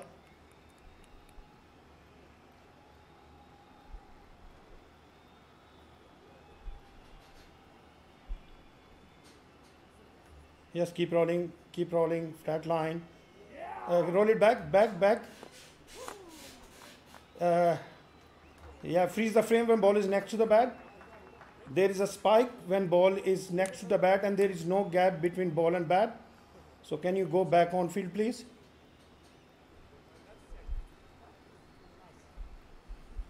There is a spike when ball is next to the bat, Asif. So I recommend you to change your original decision. You're on screen now.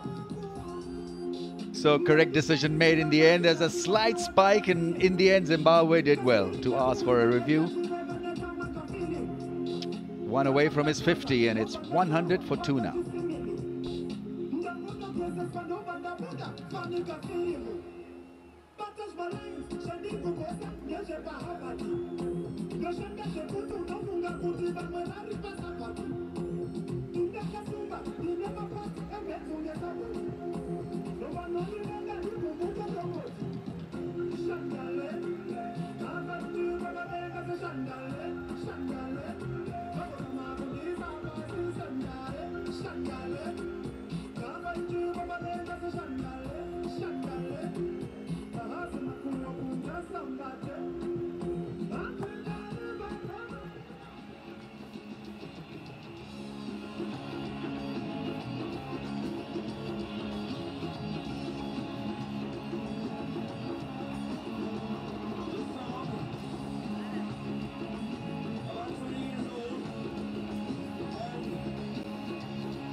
It's 2 leg. 1 leg. 1 leg. Thank you.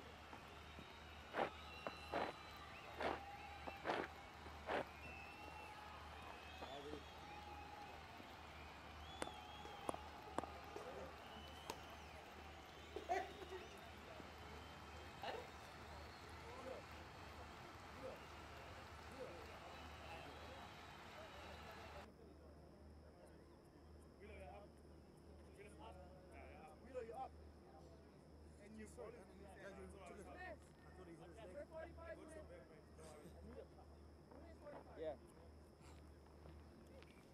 I wish. I'm walking on. Look at my shooter. Pakistan 100 for 2. The last wicket falling just before drinks break. Let's have the 2 wickets fallen. It was there to be hit, but Abid Ali hit it straight to the man in the inner ring. Chisoro picking up his first, and then the other one. Imam, what an unfortunate dismissal, falling 1 short of his 50. Yeah, freeze the frame when ball is next. Haider Ali walks in on his ODI debut. Big moment for Haider Ali. He'll remember this ball for the rest of his career, the first ball.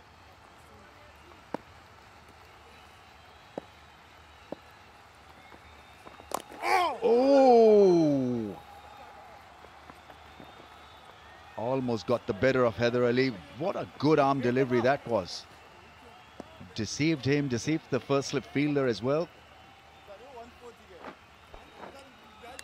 Chisoro did everything right there to set it up. Came in with the arm.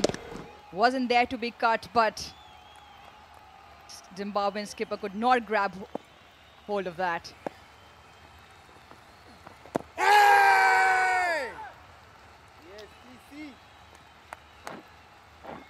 It's turning out to be a good spell by Chisoro.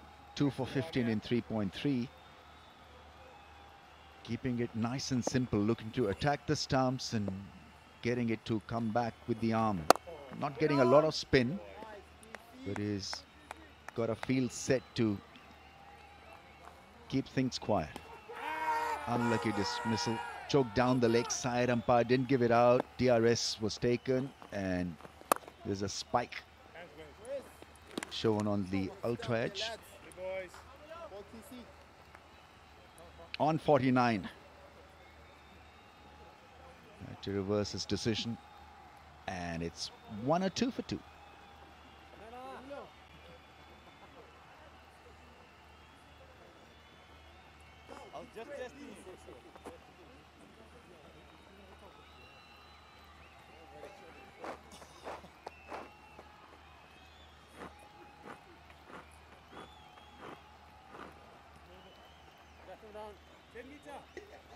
Richard. Thank you.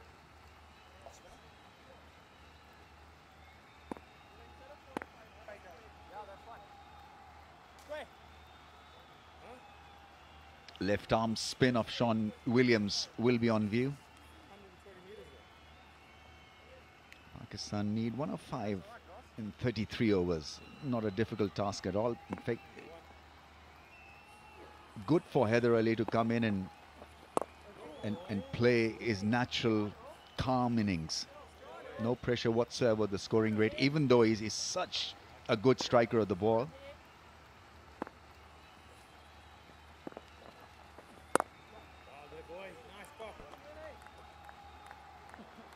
Ramiz, more importantly, he's got Babar, who's so sound and solid at the crease to guide him through, because obviously he didn't have the best of starts in the field earlier on in the day. But he needs to let go of all of that and just play his natural style of cricket that we've seen him. At the under-19 level, at the PSL, he plays for Peshawar Zalmi, impressed all of us.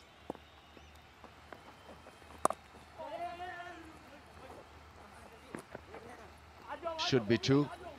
The only issue is that how quickly adjust to this number 4 post. Not easy to get going against spin if you're not used to it. And clearly he's an opener, a top order batsman, either opens or bats at 3. Batting at 4 or 5 can be a little taxing for any young kid.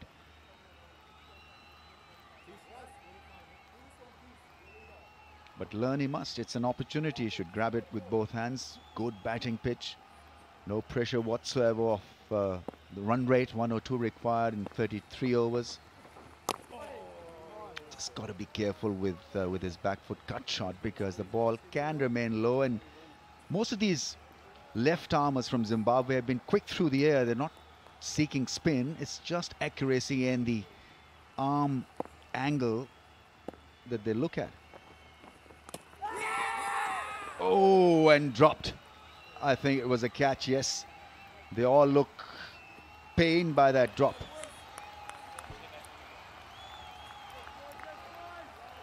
Brendan Taylor not grabbing that one, 2, and 3 opportunities.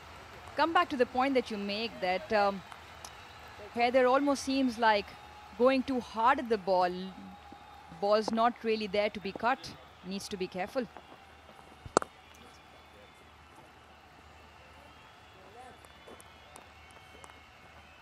In juggling terms, pretty similar effort from the keeper and to that of Heather Ali in the deep field. 106 for 2.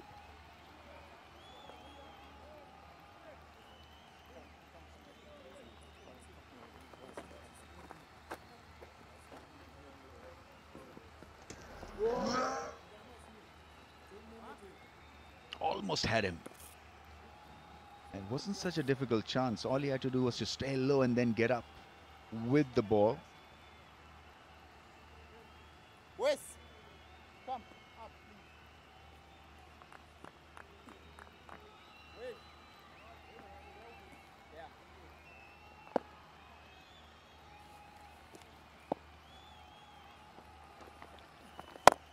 There he goes.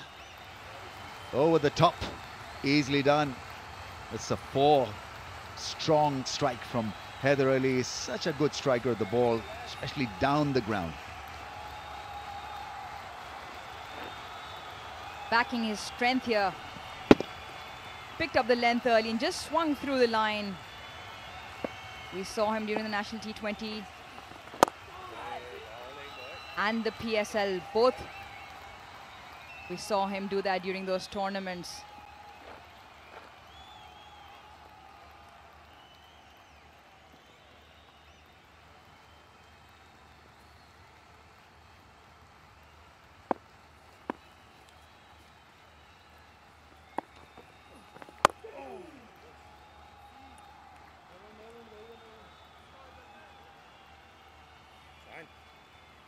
There's a drop catch from Brendan Taylor.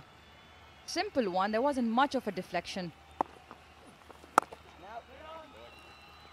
We also saw how cramped the batsman was. He had to really walk back away from the line of the ball, was off balance, and so never in control to play that cut shot.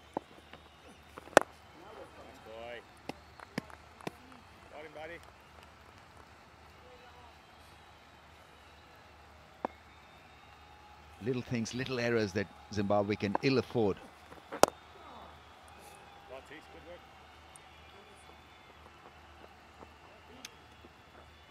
6 overs done, 112 for 2.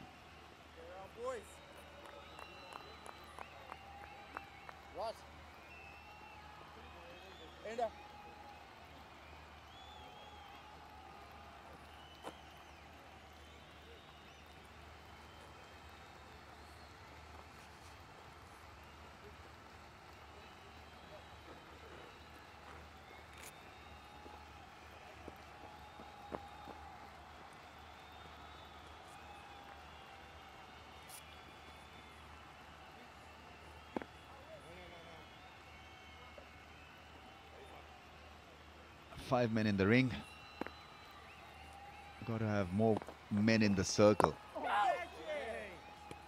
Got to force Pakistan to do something out of the ordinary. This is going to be a simple walk over the winning tape for Pakistan. If they carry on to bat like this, they can easily do it in singles. So what can Zimbabwe do? They can fiddle with the field positions, have an extra man in, maybe have a short cover or a short mid-wicket. Oh, got to be careful of Wesley. He's very quick on his feet. Zimbabwe will have to force an error here. Put pressure on the new man. He is on debut, will have some nerves. Goes big. 6. Fabulous. It's out of here. Muscled it over long on, and that's his quality. That's why he should be a preferred option all the time, every time, especially with the white ball. Cleared his front leg and hit through for a magnificent big hit. First 6 in ODI cricket from the young Haider Ali. That will definitely shake the nerves off. Starting to look a little more confident as he progresses through his innings. It's a big hit, 90 meters, 6.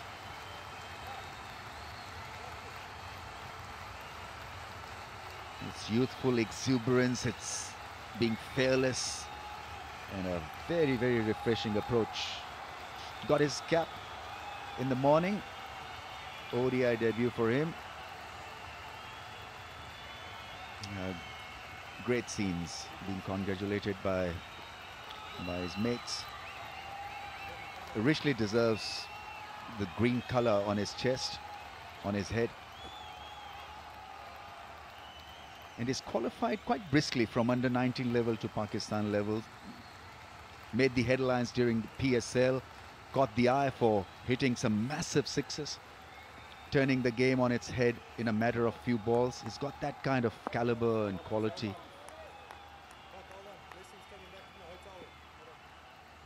He plays with a certain flair, and I think that's what's important. He must stick to what his natural qualities are.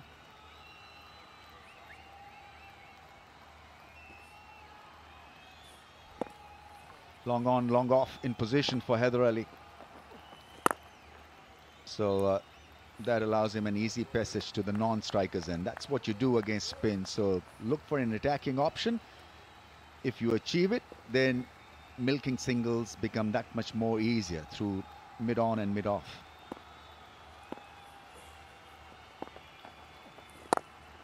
On the other hand, we've got the gliding grace of Babar Azam.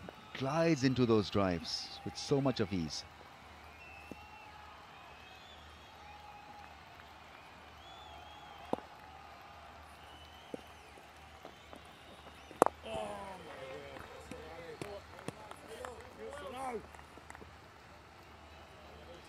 $20 done. I've spilled my tea here. Apologies to Mazhar. 121 for 2.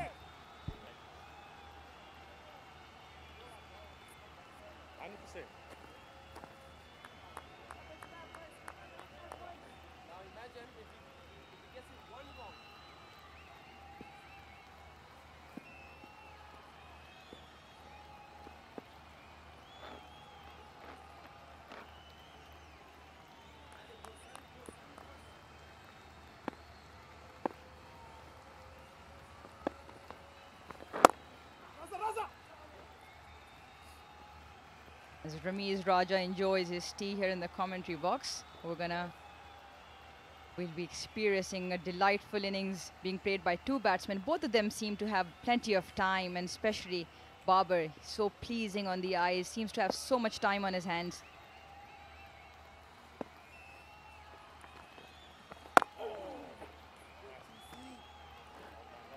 There's still 4 matches left on this tour. 1 ODI and then 3 T20s, and I would ideally like to see more youngsters being given chances. We all are looking forward to seeing some freshness in the playing 11. And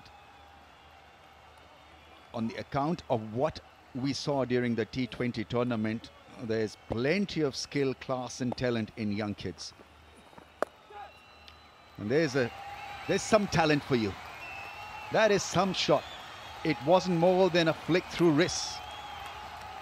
And it went up in the air, sailed over the rope with utmost of ease. He's got that great ability to create a sensational shot out of a difficult ball. It was short and it was there to be hit. But then you still have to dispatch them. Mere timing. Another maximum for the young Haider Ali.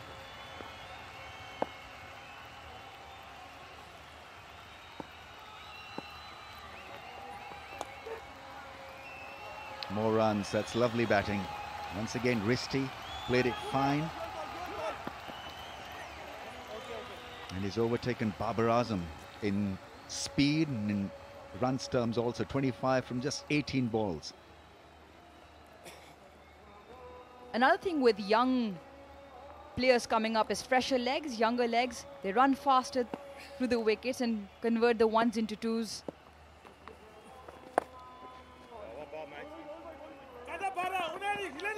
Should get two. Acreage of land available on that side of the cricket ground to pick up runs. End of the over, it's 132 for 2.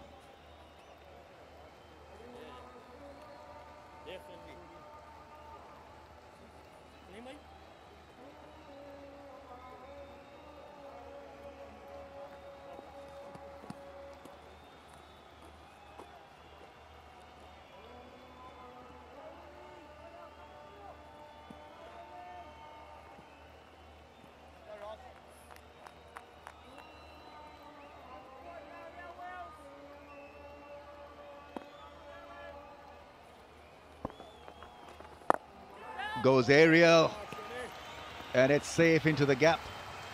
Blessing Mazrabani takes the longer route, and a misfill allows them to take that extra third run.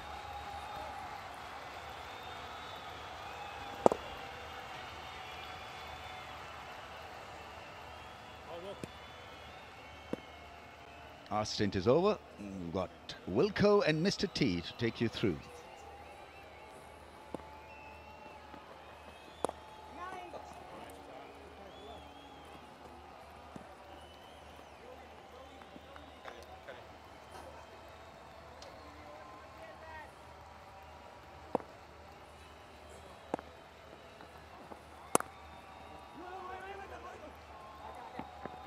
Looking comfortable, nicely played. Just backward of square. And get another couple. Really is just a canter now for Pakistan from here on in.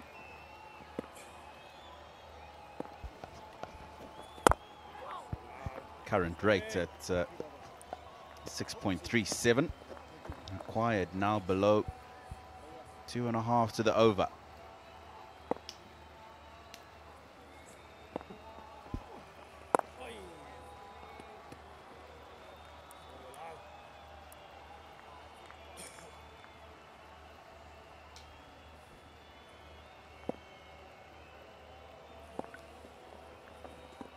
Oh, that's a big shot and gone.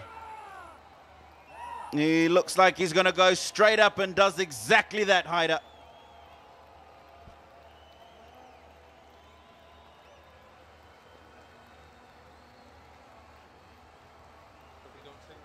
Director, we have a review for LBW. Original decision is out. It's a fair delivery. Front on spin vision, please.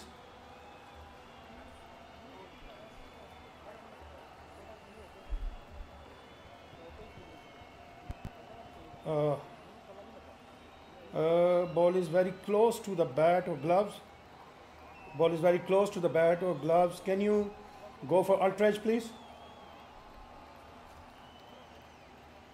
No worry. Yeah. Keep rolling. Rock and roll. Rock and roll.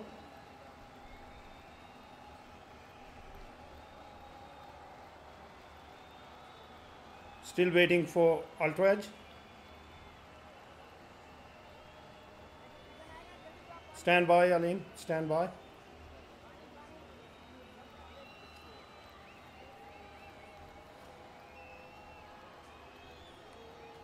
Keep rolling. Keep rolling. Keep rolling. Roll forward, forward, forward. Roll forward, forward, forward. Roll it back, back. Forward and freeze the frame when ball is next to the gloves. Forward. Forward.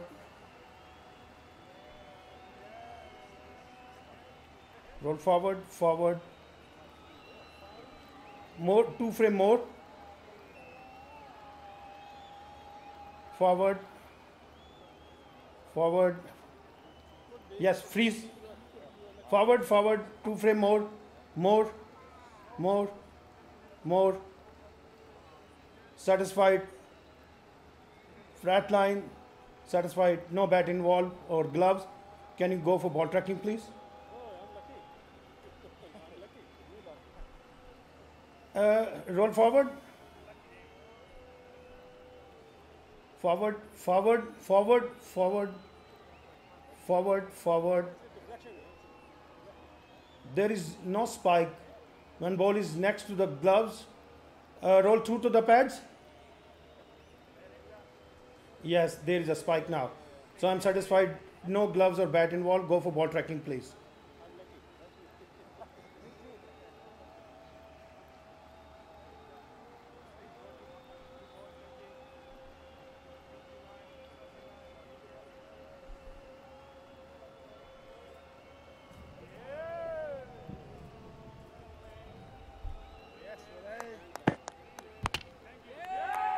Pitching outside of, impact in line, wicket sitting. Aleem, stay with your original out decision. I'll let you know when you are on screen. You are on screen now.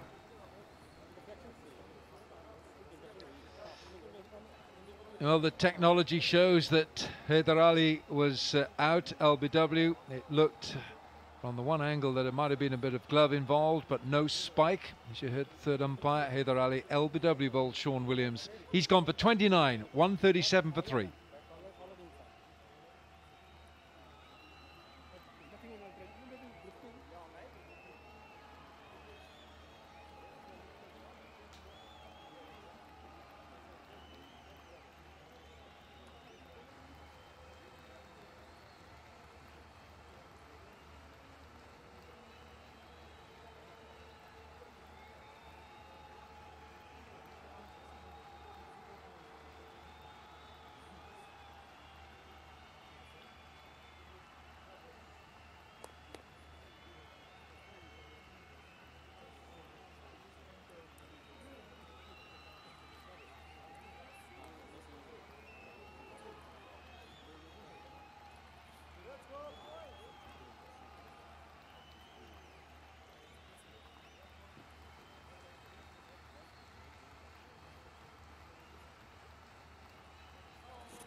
Mohammad Rizwan with 2 one-day hundreds. The best of them is the 115. Average of 32.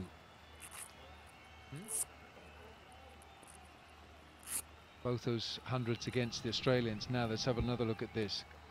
Well, I think Haider Ali will look at this and wonder why on earth there wasn't a spike. Maybe it was because it was a brush, the ball brushing the gloves, and the glove didn't give the necessary purchase or friction. But whatever it is, it's been given out, and the technology showed that there was no spike. And you have to go with the technology. But it means a chance now then for Mohammad Rizwan, and it gives a little bit of hope for Zimbabwe as they remove another top order bat for Pakistan. And they've got to believe here that if they can remove 1 or 2 here now, Rizwan get into Iftikhar and Fahim, then they're starting to look at the lower order.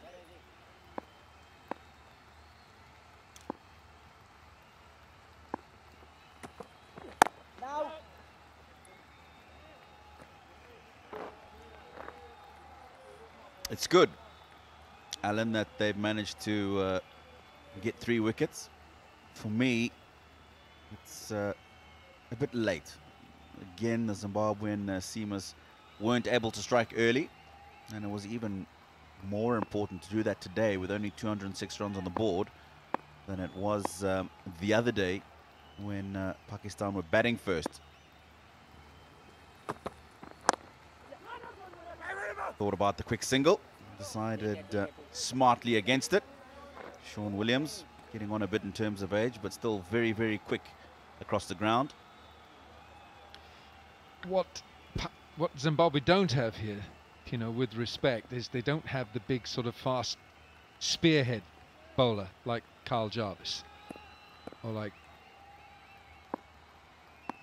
Tendai Chitara. They don't have that guy, and that's what you're lacking here. That's what Zimbabwe are lacking. These are wholehearted efforts from Nazarabani, but you need a spearhead, and there isn't that guy there.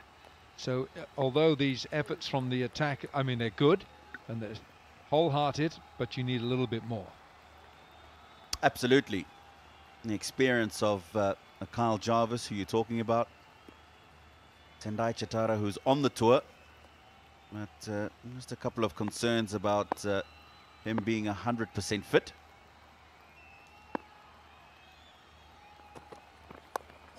You then look at the bowlers that have taken those two's place in the side, and it just shows you the divide in experience between those and Chitara and Jarvis. So there we go. Carl Mumba, he's just playing his 7th game. Richard Ngarava, his 11th. So that's 18 between them. Blessing Muzarabani, his 20th. But remember, he was away for a couple of years. It's only his 2nd international in the last 2 years. So that's 38 matches between those 3 bowlers that have operated for Zimbabwe. And as you say, it would have been such a big help to have a Kyle Jarvis, a Tendai Chitara, experienced, can move the ball around. And if they could have got a couple of early wickets, and then these 3 that they've got, 140 for 5, then maybe if you get another couple, the game's in the balance. Hamilton Masakadza on the left, former captain for Zimbabwe, most capped international in the black blazer. He is now the director of cricket.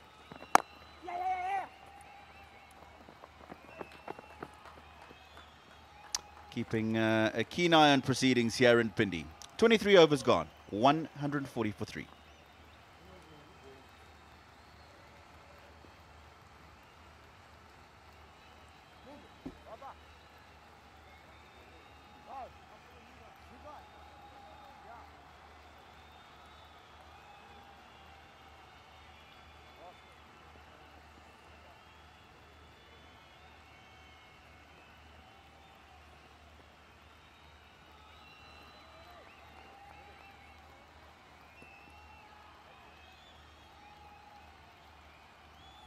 Pakistan 140 for 3, 67 required.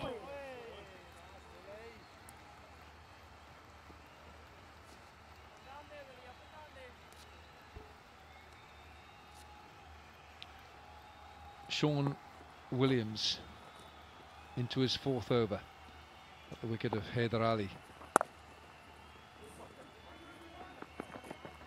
Might be looking for a second here. Babar Azam goes back for 2.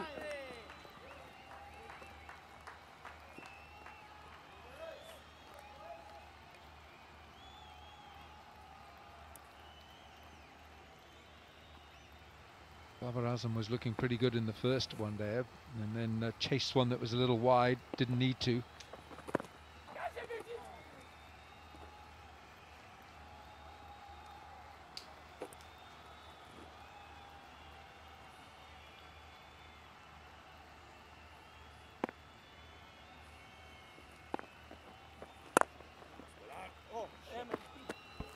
Yeah, it's a little unusual, the misfield. It might be 2 here. No, it won't.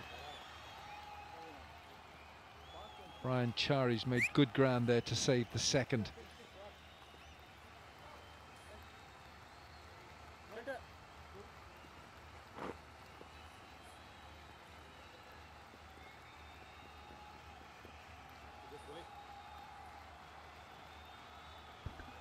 Man comes up into the circle from long on. Tendai Chisoro.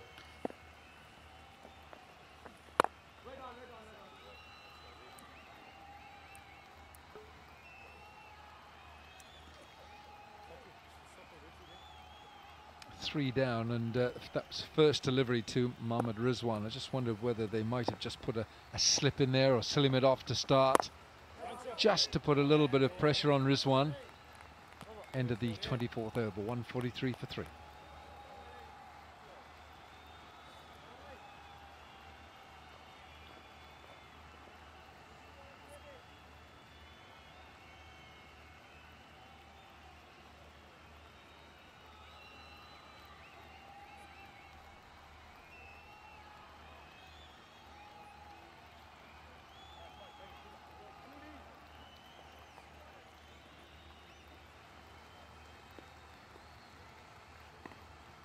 143 for 3. Much better showing today from Imam Ul-Haq.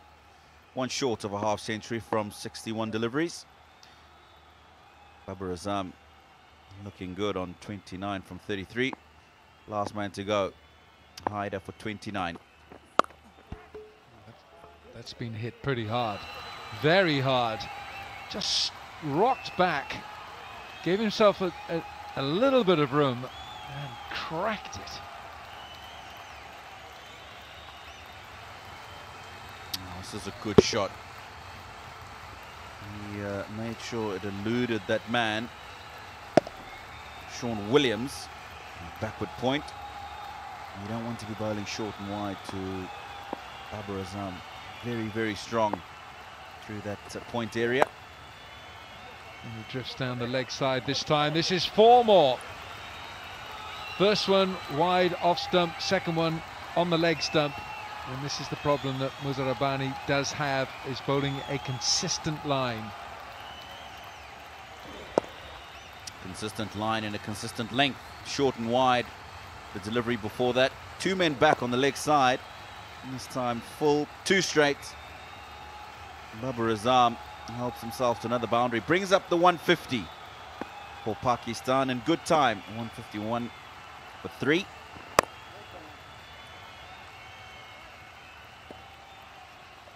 Just having a look here, Alan. Fielder spread, yes, but acquired rate from now on is 2.2. You've got to try and get some of those fielders in attacking positions, catching positions. This is how the 50s have been split. 52, 47 and 47, the second and third. At this rate, Pakistan are just going to milk the runs. As difficult as it may seem, rather they get them in 6 or 7 overs, while you've got people in catching positions, and maybe if somebody doesn't quite play well enough, there's an opportunity for a catch. Well, the players hitting the Jomo board will receive $200. Go for it. Well, this one's even better. If you hit the service tire board, you've got a chance to win the cash reward of $500. Works it leg side very neatly, just for 1.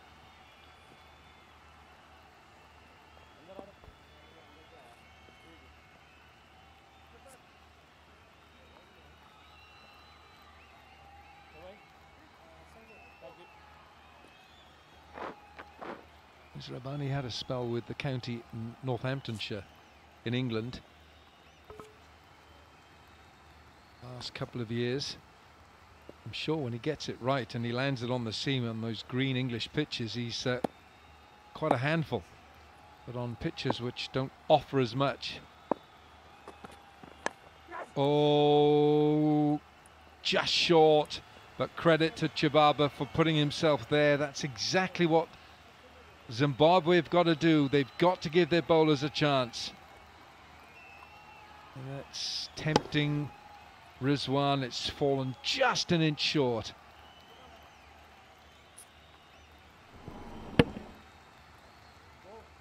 Ooh, that would have felt good had it gone straight in. 25 gone, 152 for 3.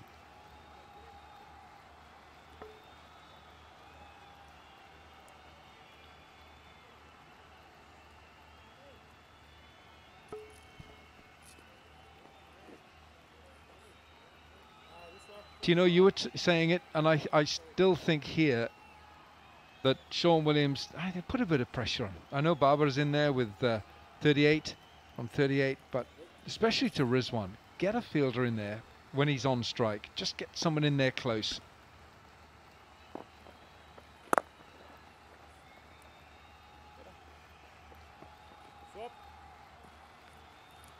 I totally agree with you. Babar is in. Give him the single and get the field up to Rizwan. So Chisoro comes in to mid-on from long on. I would like to see the man at sweeper up in the circle.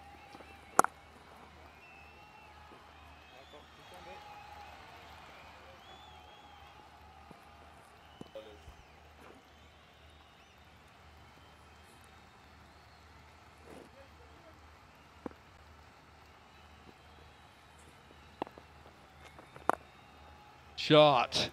Very nicely clipped away. And it's 4.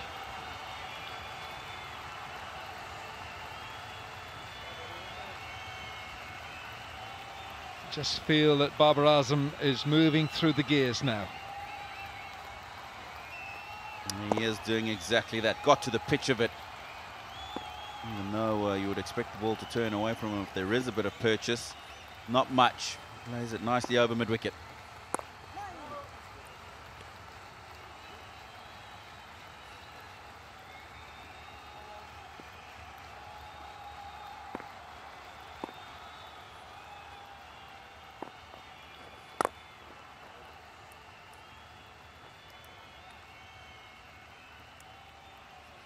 Just getting more confident now, coming down the pitch to upgrade a number of balls. Rocks back this time. Oh, how delightful is that? How good is that? That wasn't that short from Sean Williams, but it's been put away for 4. 10 from the over, 162 for 3.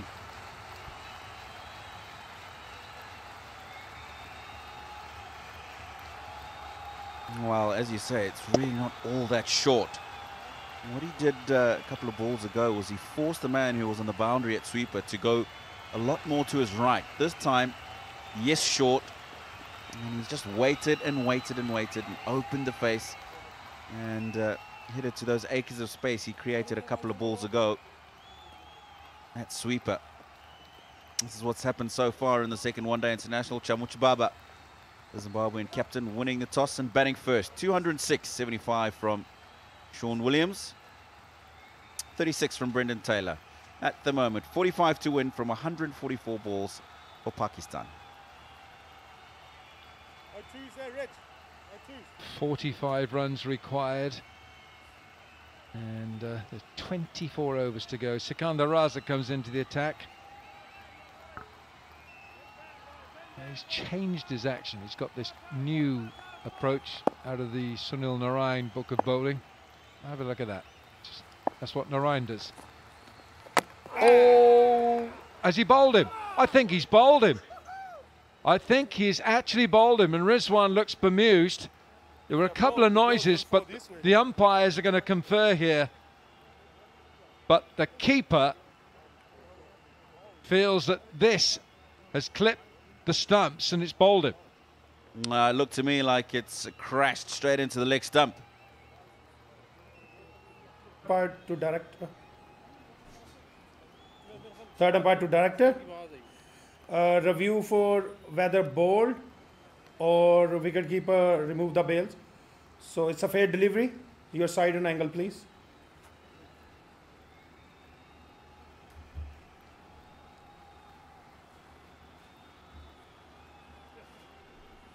Slow and steady. Slow and steady. Satisfied.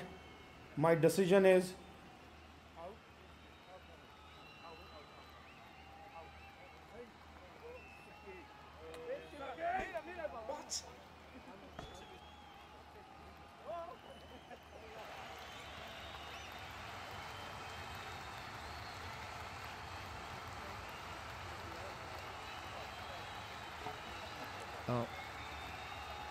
Oh, that's the wrong message. Somebody's got the wrong button on there. That's the right button. And the right button means it's out. That ball clipped the stumps, just clipped it, but enough to remove the bails, to dislodge the bails.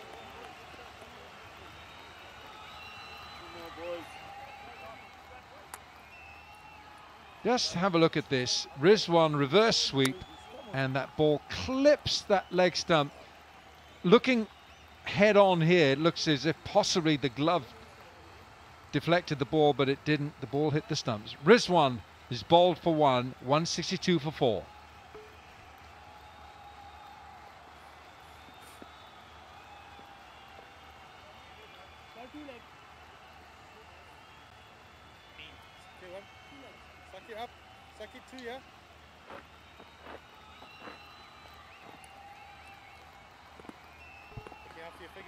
New batsman is Iftikhar.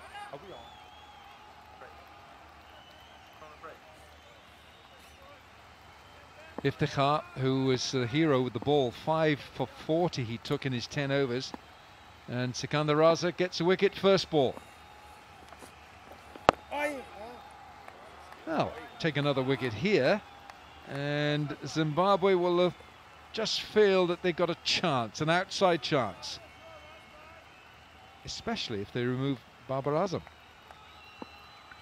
Yeah, he's a problem, isn't he, at the moment? Oh, bit of turn. Big appeal from the Zimbabweans. It tells me that there's just been a bit too much turn and bounce, but of course, with the situation of the game, they will go upstairs. Review for LBW, original decision not out. It's a fair delivery. Front on spin vision, please.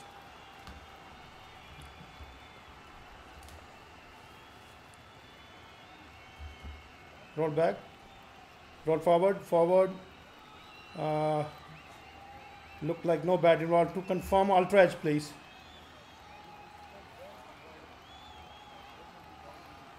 No worry.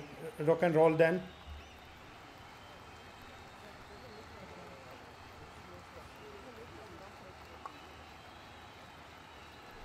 Keep rolling, keep rolling, keep rolling. Roll back, back. Roll back, back. Freeze the frame here. Yes, freeze. There is a spike when ball is next to the bat and there is no gap between ball and bat. Can you go back on field, please? There is a spike when ball is next to the bat and there is no gap between ball and bat. Stay with your original decision. You're on screen now. Just a little inside edge for Iftikhar. Raza has proved himself to be a nuisance with just 3 deliveries.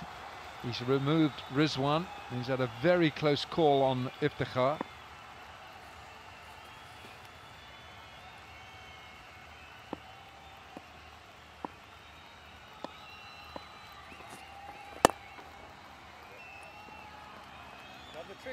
Looked like the leg spinner, that one.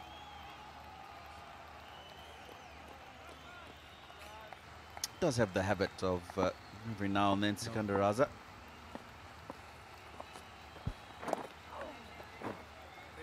Just slipping that little leg spinner in. Let's just take another look at this. There we go.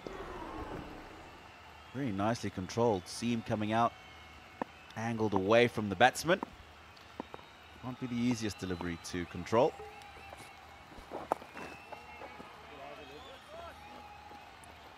Great over for Sikandar Raza. 162 for 4.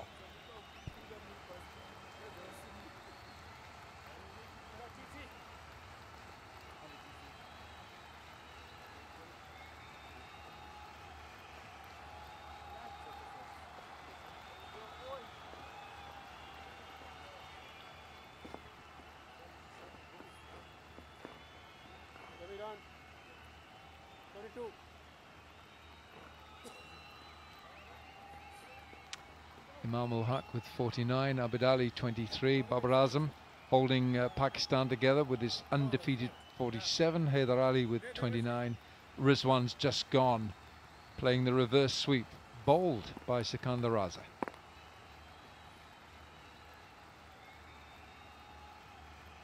Tendai Chisoro, left arm spin. Nice looking shot from Babar Azam.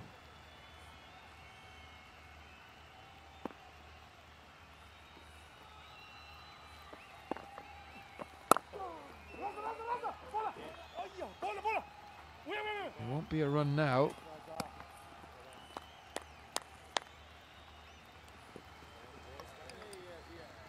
Those numbers are great, aren't they? 15 half centuries, 11 centuries in 76 matches in one-day international cricket, heading towards 3,500 runs and the average of 54.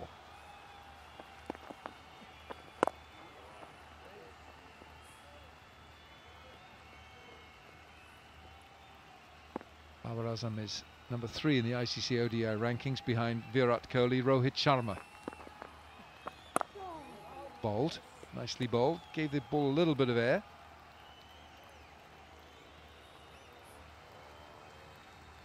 and does that sometimes, Chisoro. Quick and flat. And then gives it a bit of air. Straight to Garava on the sweeper boundary, offside. Takes Baba to 48. And as many balls.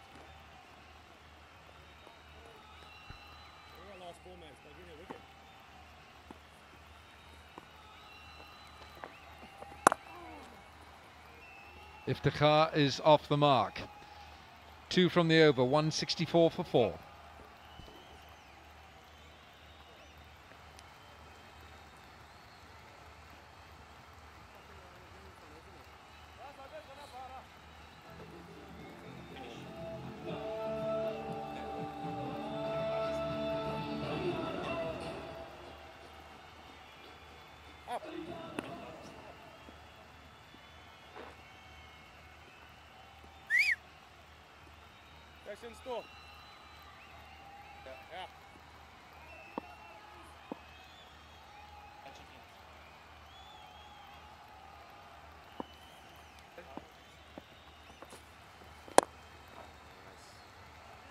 Well, we've got a bit of a Karachi Kings conglomerate here. Iftikhar, Babar Azam and Sikandar Raza, all 3 Karachi Kings players.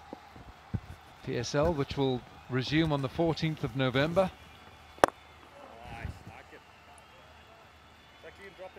Now, there's lots of time here for Pakistan to get these runs, but somewhere along the line they must think, because of the ICC World Cup,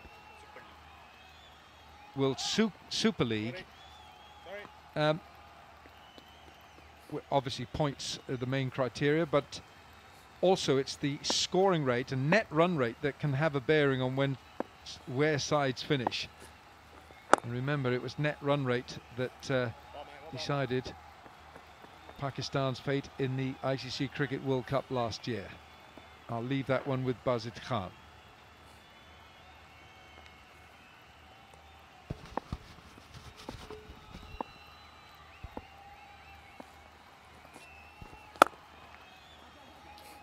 Beautifully driven there by Iftikhar as well.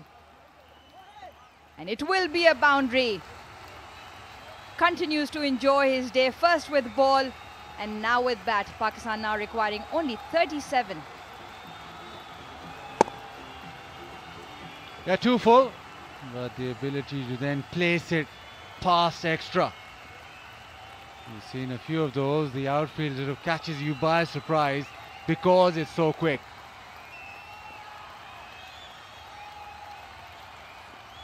.37 now required, just a matter of time. You think the only way is that Sikandar Raza comes up with a Sunil Narayan-like spell and gets 3 or 4 wickets quickly, but much more intent in the batting from Pakistan today. The skipper now 1 away from his 50. What a last 10 ODIs he's had. He's searching for the single here. Now pulls it away, just evades the fielder, gets a boundary, and that is his 16th ODI 50 to go along with his 11 centuries. Babar Azam yet again in the run. 175 for 4.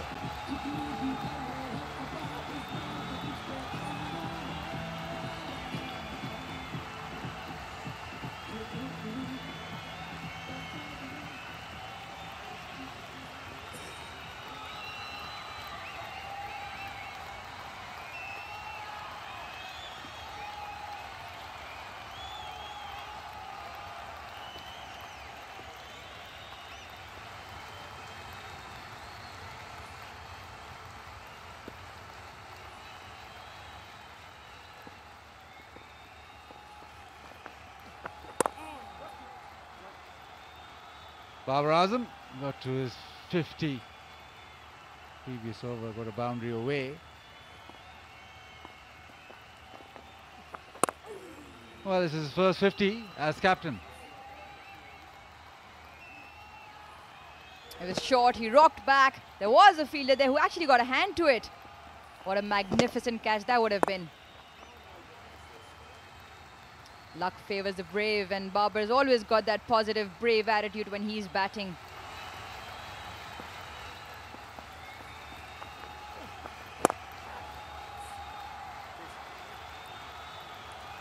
And just been the way of this match as well. Pakistan being too good, just being in front, and Zimbabwe behind the 8 ball. And just had a feeling after that first ODI that Pakistan would up the ante or go 10-15% better, and they've done that.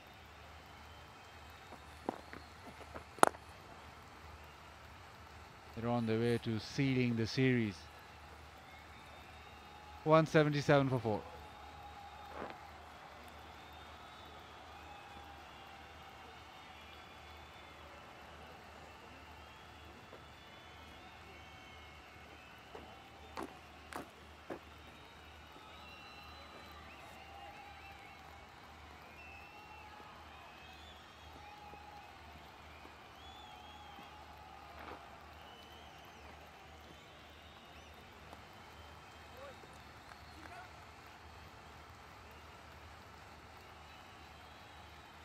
Square. Bana. Pepsi.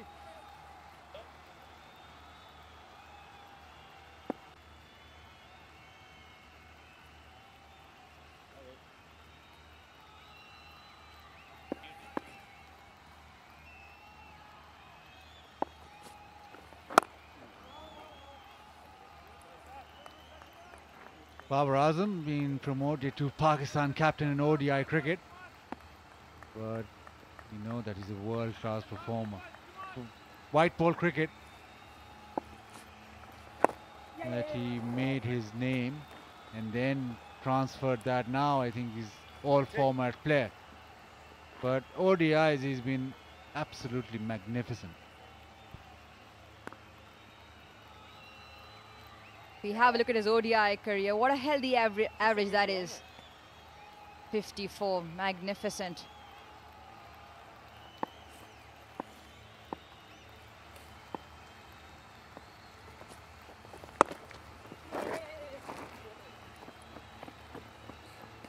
Basit, this wicket's been helpful for the spinners. We saw Iftikhar and Imad share 6 wickets between them. Iftikhar obviously picking up the fifer. And even in the Zimbabwe innings, 4 wickets have gone to the spinners.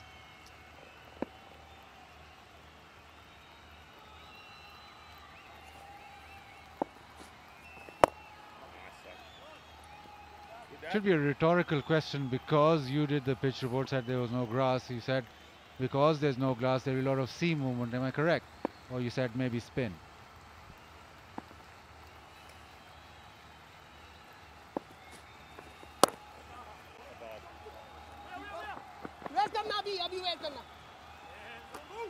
Well, I said that whoever wins the toss should bat first. And I left it at that. And that's exactly what the Zimbabwean captain did. Yeah, but you have to bat well as well. Decision was probably correct. But at the moment, batting first, batting second hasn't really worked for Zimbabwe. 181 for 4.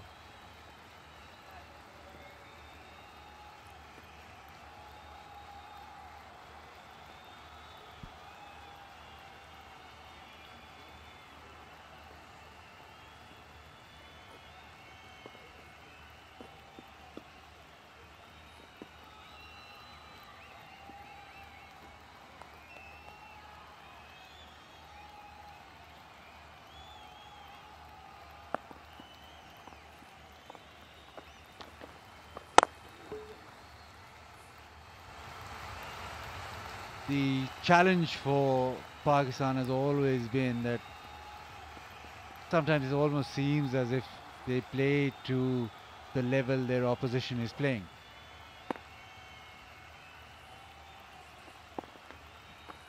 That's a general comment that's just passed around, that if they're playing a higher ranked team, they'll play better or try and the level increases, and his level never falls at all. 61 his average. since 2019. So arriving on the scene and then making sure he belongs, and that form which never ends.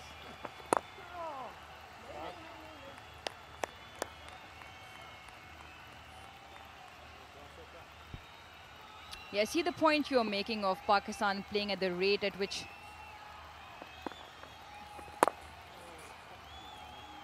Babar will feel he's missed out on that opportunity, was there to be put away. But yeah, I would like for them to finish off and finish off. Oh, that's tucked away really well. I think the man got a hand to that. They will pick up another couple of runs there. 32 gone, Pakistan 1-8, 4 for 4.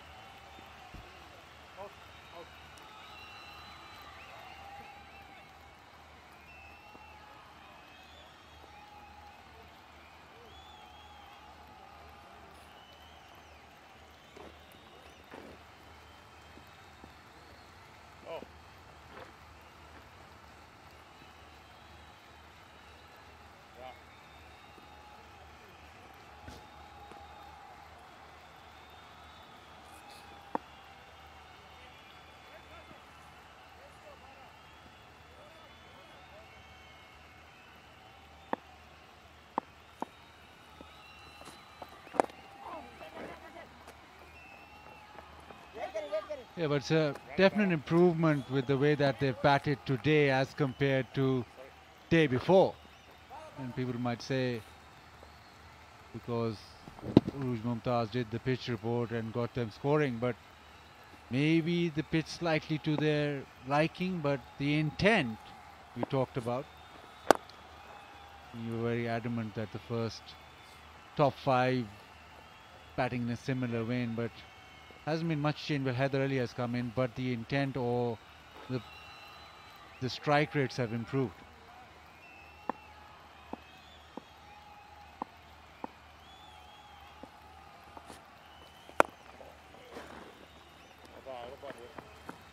Definitely a lot more purpose in the batting intent of the Pakistani batsmen today, and then showing that they're obviously a ranked better side than Zimbabwe and not wanting to unnecessarily drag on the match. Yeah, good.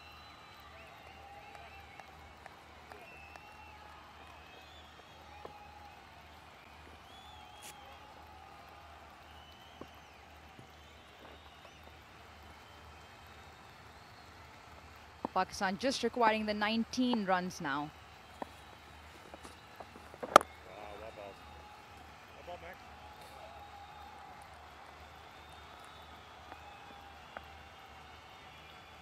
And the opportunity to hit those Jomo and receive 200 US. Hit them on the full though. And then it gets even better. Cash reward of $500. Service provides that, but again, you have to hit that bullseye. 190 for 4.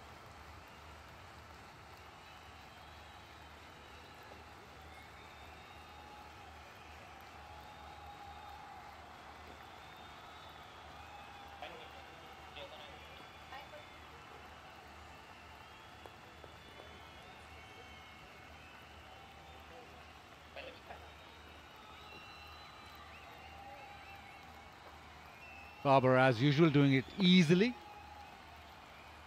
Class innings. And being able to manipulate the field, get those gaps going. Feature of his batting. He's able to open the face of the bat or hit the ball into the gaps more often than not. Very rarely do you see him hit the cover drive or the cut shot straight to the man.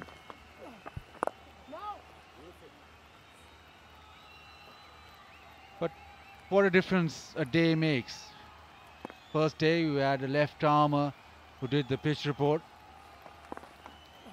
and it was a slow game, and now we've had a batting all-rounder who's done the pitch report, and Babar Azam knows that because he's pulled that out of the ground.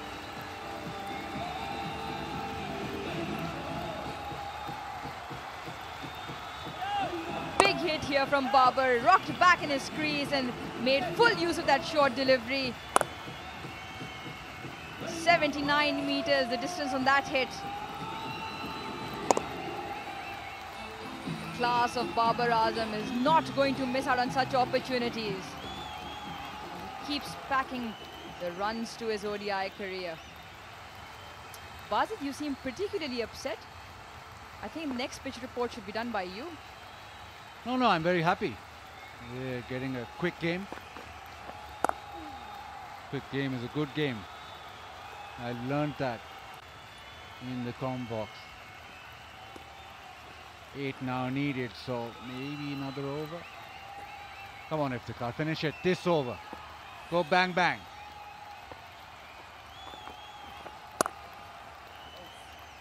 Short and just a single, so still 1 over. You can manage that.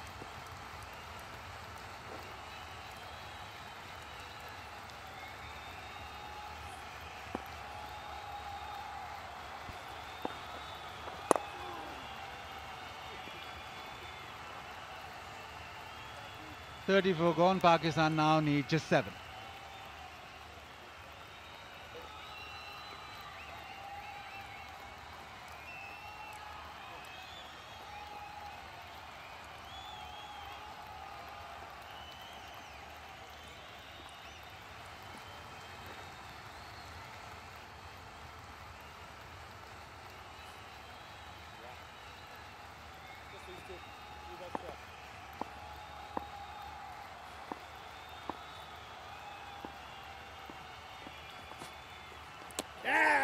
Oh, big appeal, and Sikandar Raza.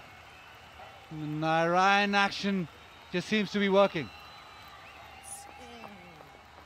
Well, they've gone up straight away there. To director, we have a review for caught behind. It's a fair delivery, original decision out. Start with front on spin vision, please.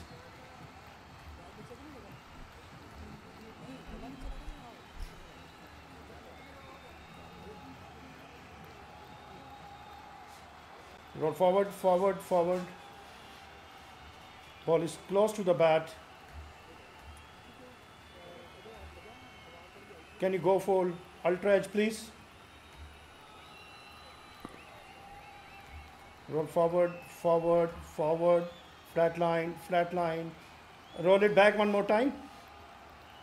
And now roll forward, forward, flat line, flat line. There is a gap between ball and bat also. So satisfied, there is no bat involved. Can you go back on field, please? Asif, there is gap between ball and bat and flight line. So I recommend you to change your original decision. You are on screen now. Iftikhar reviewed it straight away and it's been overturned. It just had been a noise when the bat hit the ground. The way that the keeper went up, and Sikandar Raza, it looked 100% that they've got a wicket, but well, technology works much better. So maybe just that noise of the bat hitting the ground.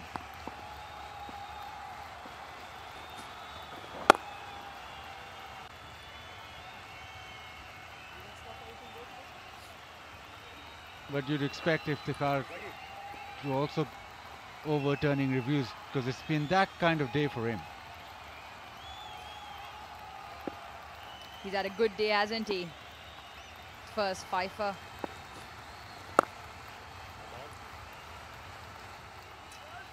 And he'll want to finish it off in style here.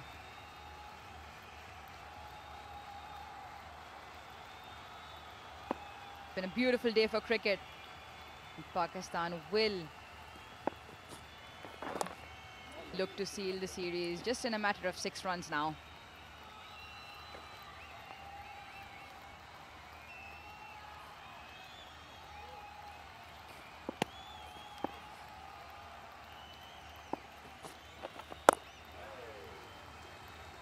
Just a hand and might well have gone to the fence the way Babar had timed it.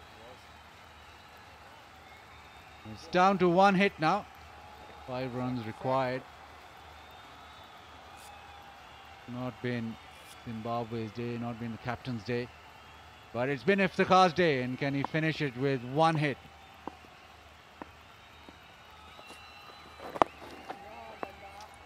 Or maybe next over. 202 for 4.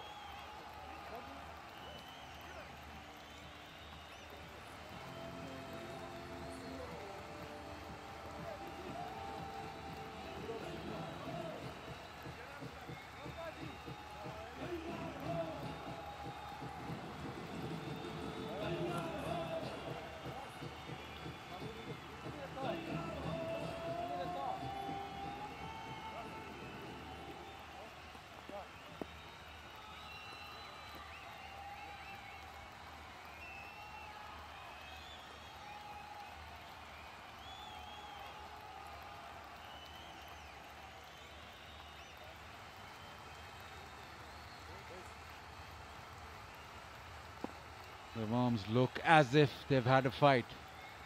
Not coming close at all.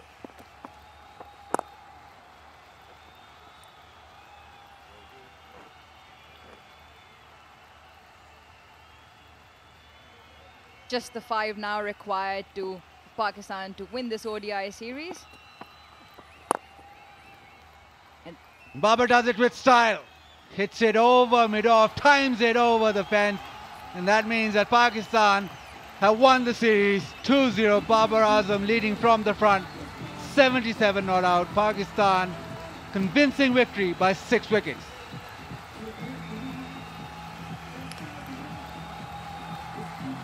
the skipper seals the deal in style with the maximum and finishes things off. Pakistan winning in the end easily by 6 wickets. It's been much more convincing performance by Pakistan, led by Iftikhar with the ball and then Babar Azam with the bat.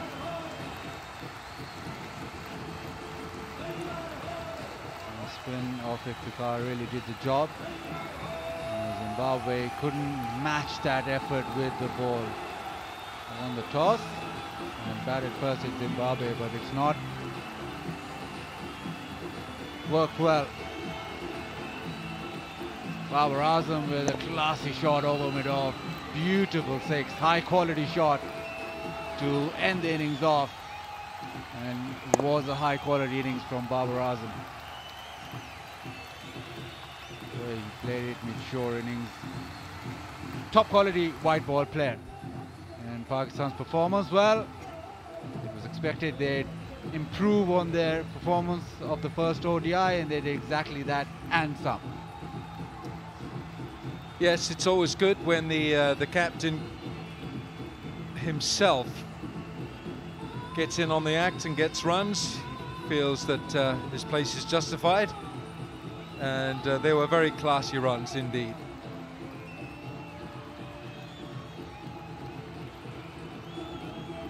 And Iftikhar, his first 5-wicket haul in one-day international cricket, 5 for 40 in 10 overs with 2 maidens. So generally, this has been a very convincing performance by Pakistan. Disappointing for Zimbabwe, who won the toss and decided that batting first would be the best option to get runs on the board.